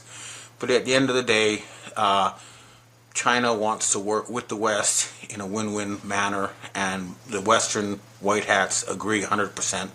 So, you know, these troubles in China and the U.S. will end once the old regime in the West is removed. Next question. Hi, Ben. Any government that develops a bioweapon and then premeditatedly distributes it to their population and citizens has lost all and any rights, including the right to lay and or collect taxes. Everyone wants to talk about our founding fathers this, our founding fathers that, and what they would do right now if they were here in 2025. But the reality is our founding fathers went to war with England over a 3% T-tax. If everyone is so concerned about what the founding fathers would do, why haven't we rebelled yet? That is a very good question, and I think the answer is that the American Anglo-Saxon people understand that rioting on the streets is not going to be a successful way to rebel, and that they have to convince the military establishment to go along with regime change. And that, I understand, is happening. But until you see the heads of the pharmaceutical companies, and basically all the military needs to do is disobey any commander who has far more money than they could have earned on their military salary, because you know that they've been bribed and compromised. But the garbage floats to the top, and I know that the military is no longer working for the cabal, and that's why they're not going to be able to start World War III. And at the end of the day, while they are very slow and they wait for justice, justice is coming, and the military and police will enforce it. You watch and see. But keep your eyes on RFK Jr., because he's definitely leading the attack on that front against the pharmaceutical companies. And that should be enough to tip the balance. Next question. Hi, Ben. You talked a little bit earlier today about the short, fat, fake Trump and the real Trump. So, which Trump is signing all of these new bills in the White House? Which one has joined the Auto Pen Club? Well, all I can say is that the past couple of weeks, all we've seen is the short, fat, fake one, and I posted the pictures. You can see it's obviously not him. Um, I don't know what's happening to the one who lied with the U.S. Space Force, but I'm guessing that he is in Mount Cheyenne and he's waiting for this whole business to blow over and let these people kind of shoot themselves in the foot, and that's why we're not seeing action on that front at this point. I also understand that the real commander-in-chief is waiting for the final deal on the new financial system, and so he's basically standing by, and while he's doing that, the fake ones are doing their last minute desperate Hail Mary attempt to start World War III, but it's not going to work. Next question. Evan, we have our last question for today. Why do you keep insisting Canada will be on the top because the U.S. is bankrupt? This doesn't seem to be true. Canada is the most bankrupt country in the world, the highest debt to GDP, highest taxation, lowest nutrition. Most Canadians apparently cannot afford to eat meat regularly since Trudeau took office, and the only country that has no gold reserves. Nothing. Plus a complete shutdown of the extraction of resources. Canada is the one without a way out, not the United States. Canadians are literally poor. I see it. In the United States today, opportunities abound, and the limit is only set by the individual. I don't see that in Canada. The fact is that if you take GDP numbers, which is where you divide the total GDP by the population, the United States looks a lot richer. That's because if Bill Gates walks into a coffee shop, suddenly everybody in the coffee shop is a multimillionaire, but he's buying all the coffee and nobody else can afford any more coffee. That's the situation with the United States. The median income, which is the level at which half the people are below and half the people are above, in the United States is something like $30,000 a year. It's just barely scraping along at poverty level. That's where most actual Americans live. In Canada, the median income, where half the people are below and half the people are above, is much higher. But having said all that, Canada and the United States both need a complete change of government. The government of Canada from 1938 to 1972 was able to finance World War II, was able to build the Trans-Canada Highway, pay for university education, pay for the military, pay for health care, everything without debt or taxes, because the Bank of Canada belonged to the Canadian government and Canadian people. What happened was that Pierre Trudeau was blackmailed by David Rockefeller with a picture of him, and that's why he handed over control of Canadian money to these satanic criminals. And that's why Canada is now subject to Babylonian debt slavery. That will be ended. The Bank of Canada will be nationalized again. And the fact is that Canada has huge amounts of resources relative to its population, and together with the brothers and sisters from the United States, I think together we both need regime change. We both need together to build something new from scratch and not subject one to the other. We're basically the same people with the same history, and we both need a complete change of government, and I believe that's what's going to come. Democracy will be restored to the Anglo-Saxon people. Okay, well, that's what I have to say for myself this week, and there's some things I haven't talked about on purpose, but there are some very high-level negotiations taking place, and hopefully sooner rather than later those would be good announcements about a jubilee and a financial reset. Keep your fingers crossed, knock on wood, we're almost there, but I'm not going to give dates because they come and go, and this has been a very long process, but some serious moves are happening, and hopefully soon we'll have something we can tell everybody. Well, thanks for tuning in. I hope to see you in 25. June 21st is the summer solstice, and every year the Satanists like to have some big fire sacrifice event to commemorate the summer solstice. And obviously this year is the big attack on Iran, but it's blowing up in their faces big time. There's a bunch of reasons for this. First of all, the whole world knows that Benjamin Netanyahu has been saying that Iran's about to get a nuclear weapon, and so we have to attack them immediately for more than 30 years. And so nobody's being fooled. Now, the other thing that we need to note is that on June 11th, Netanyahu was in court facing criminal charges, and he said, "Oh, I feel sick," and they postponed the court date. The next day, he nearly lost an election, a vote in the Israeli parliament, and lost power. So basically, he tried to start this Iran war in part to get, avoid going to jail, and also avoid a complete collapse of his regime, which would mean, of course, jail and war crimes charges for him and his cabinet, and they're very desperately trying to avoid this. But the bigger story here is that we are definitely seeing either a Donald Trump who contradicts himself almost daily, or two different power centers, each projecting their own Trump image. I prefer to think of it as the two power centers. Now, the proof for this was the director of U.S. National Intelligence, Tulsi Gabbard, was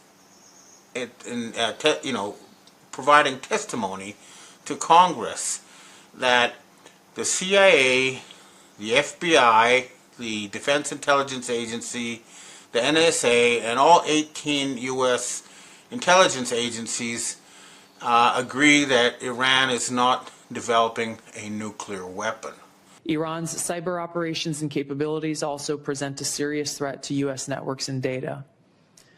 The IC continues to assess that Iran is not building a nuclear weapon, and Supreme Leader Khamenei has not authorized the nuclear weapons program that he suspended in 2003. So this directly contradicts everything we've been told by the Zionist-controlled press, and most importantly, these people represent the actual military power. Okay, so when they tried to use their fake Trump to get the United States to attack Iran, the military basically revolted, and they are backed by the people.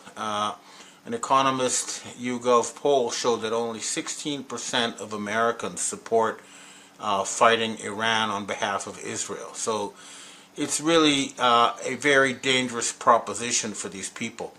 Now, there are many other reasons why we can tell that there's two different Trumps. I mean, one day he says we're not gonna grab illegal Mexicans and other illegal workers who are working in farms and restaurants and other things, and then the next day he says we're going to deport them all. There are many 180% contradictions. We have him saying, oh yeah, we're going to negotiate with Iran, and then we have him saying, no, Iran must surrender unconditionally, etc., etc. And it's very clear now that the fake Trump is imploding. We have him saying things now that Fox News is completely unreliable and opposed to me.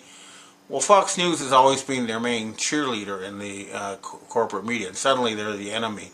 That should tell you a lot. I mean, there are many other things, but what we're seeing is a real implosion of the Zionist control mechanism.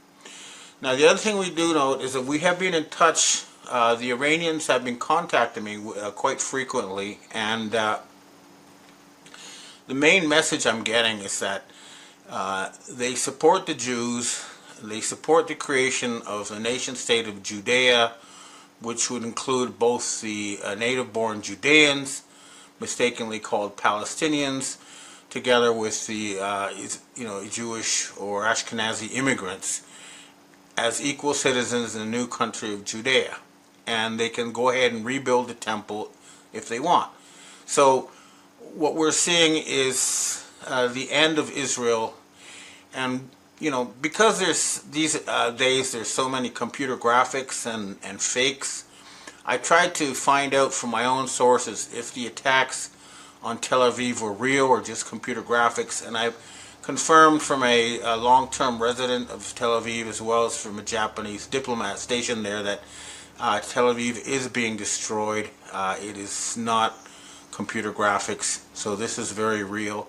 However, the Iranians have also told me they have a nuclear weapon and they're refraining from using it. This is very important because everyone knows Israel has nuclear weapons, but if the other side has them as well, then it is suicide for them to try to use it. Now, we also know that Netanyahu fled Israel after the attacks began, and while I reported that he had fled to Argentina, the latest intelligence from Mossad says he's hiding out in the island of Cyprus. But they were hoping that they could start this long-awaited nuclear Armageddon by having Iran destroy Israel, and then Israel destroy Iran, and then everybody destroy everybody. But fortunately, sane minds prevail at the top of the U.S., Chinese, Russian, and other militaries, including the Israeli military. And they're not going to go along with these fanatics. So the whole thing is imploding big time. My sources are now saying Israel is unlikely to last for another month in its current form. And even though President Trump says he's going to wait 2 weeks before deciding whether or not to attack Iran, that's just basically a cover-up for the fact that the military is not going to attack Iran on behalf of Israel. And if you look at this video, which I'm about to show, as the video points out, Turkey, Saudi Arabia, Pakistan, Russia, all these countries are aligned with Iran. And that means that militarily, Israel cannot hope to prevail, even if the U.S. Central Command tries to do something. They just don't have the power, and they don't have the support.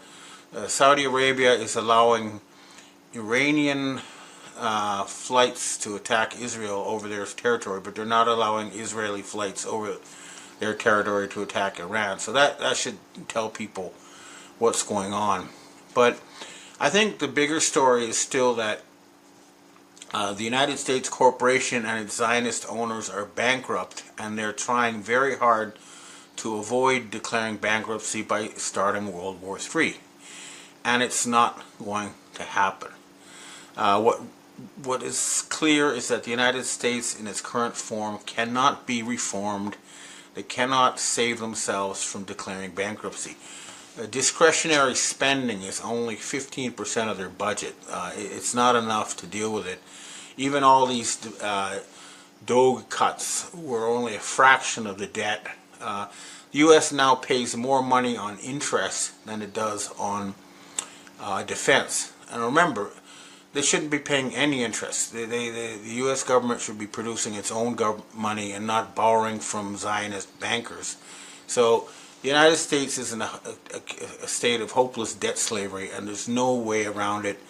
The Dragon family offer of unlimited or virtually unlimited funding is still on the table, but we just need to wait for this entire thing to collapse, and it will collapse. Now, all this Iran-Israel stuff, of course, as usual, has distracted us from many other important things that have been happening. So let's try to look at some of that stuff as well. The G7 had their big meeting this week in Canada, and they invited, a lot of other countries. But if I look at their statements and everything, they're basically not really influential anymore. The biggest takeaways I had was that Prime Minister Mark Carney of Canada did not mention carbon credits or climate change, and DEI was removed from the list. So that indicates that there has been a fundamental shift in policy direction away from that. So that's a good sign.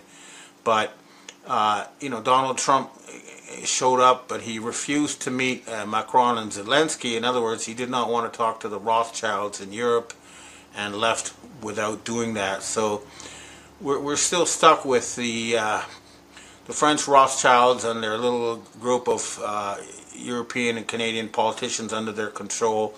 But they do have to negotiate a surrender or some kind of deal because nothing else is going to work. Now, the other thing that is on my radar big time now is that China is facing much bigger problems than I realized.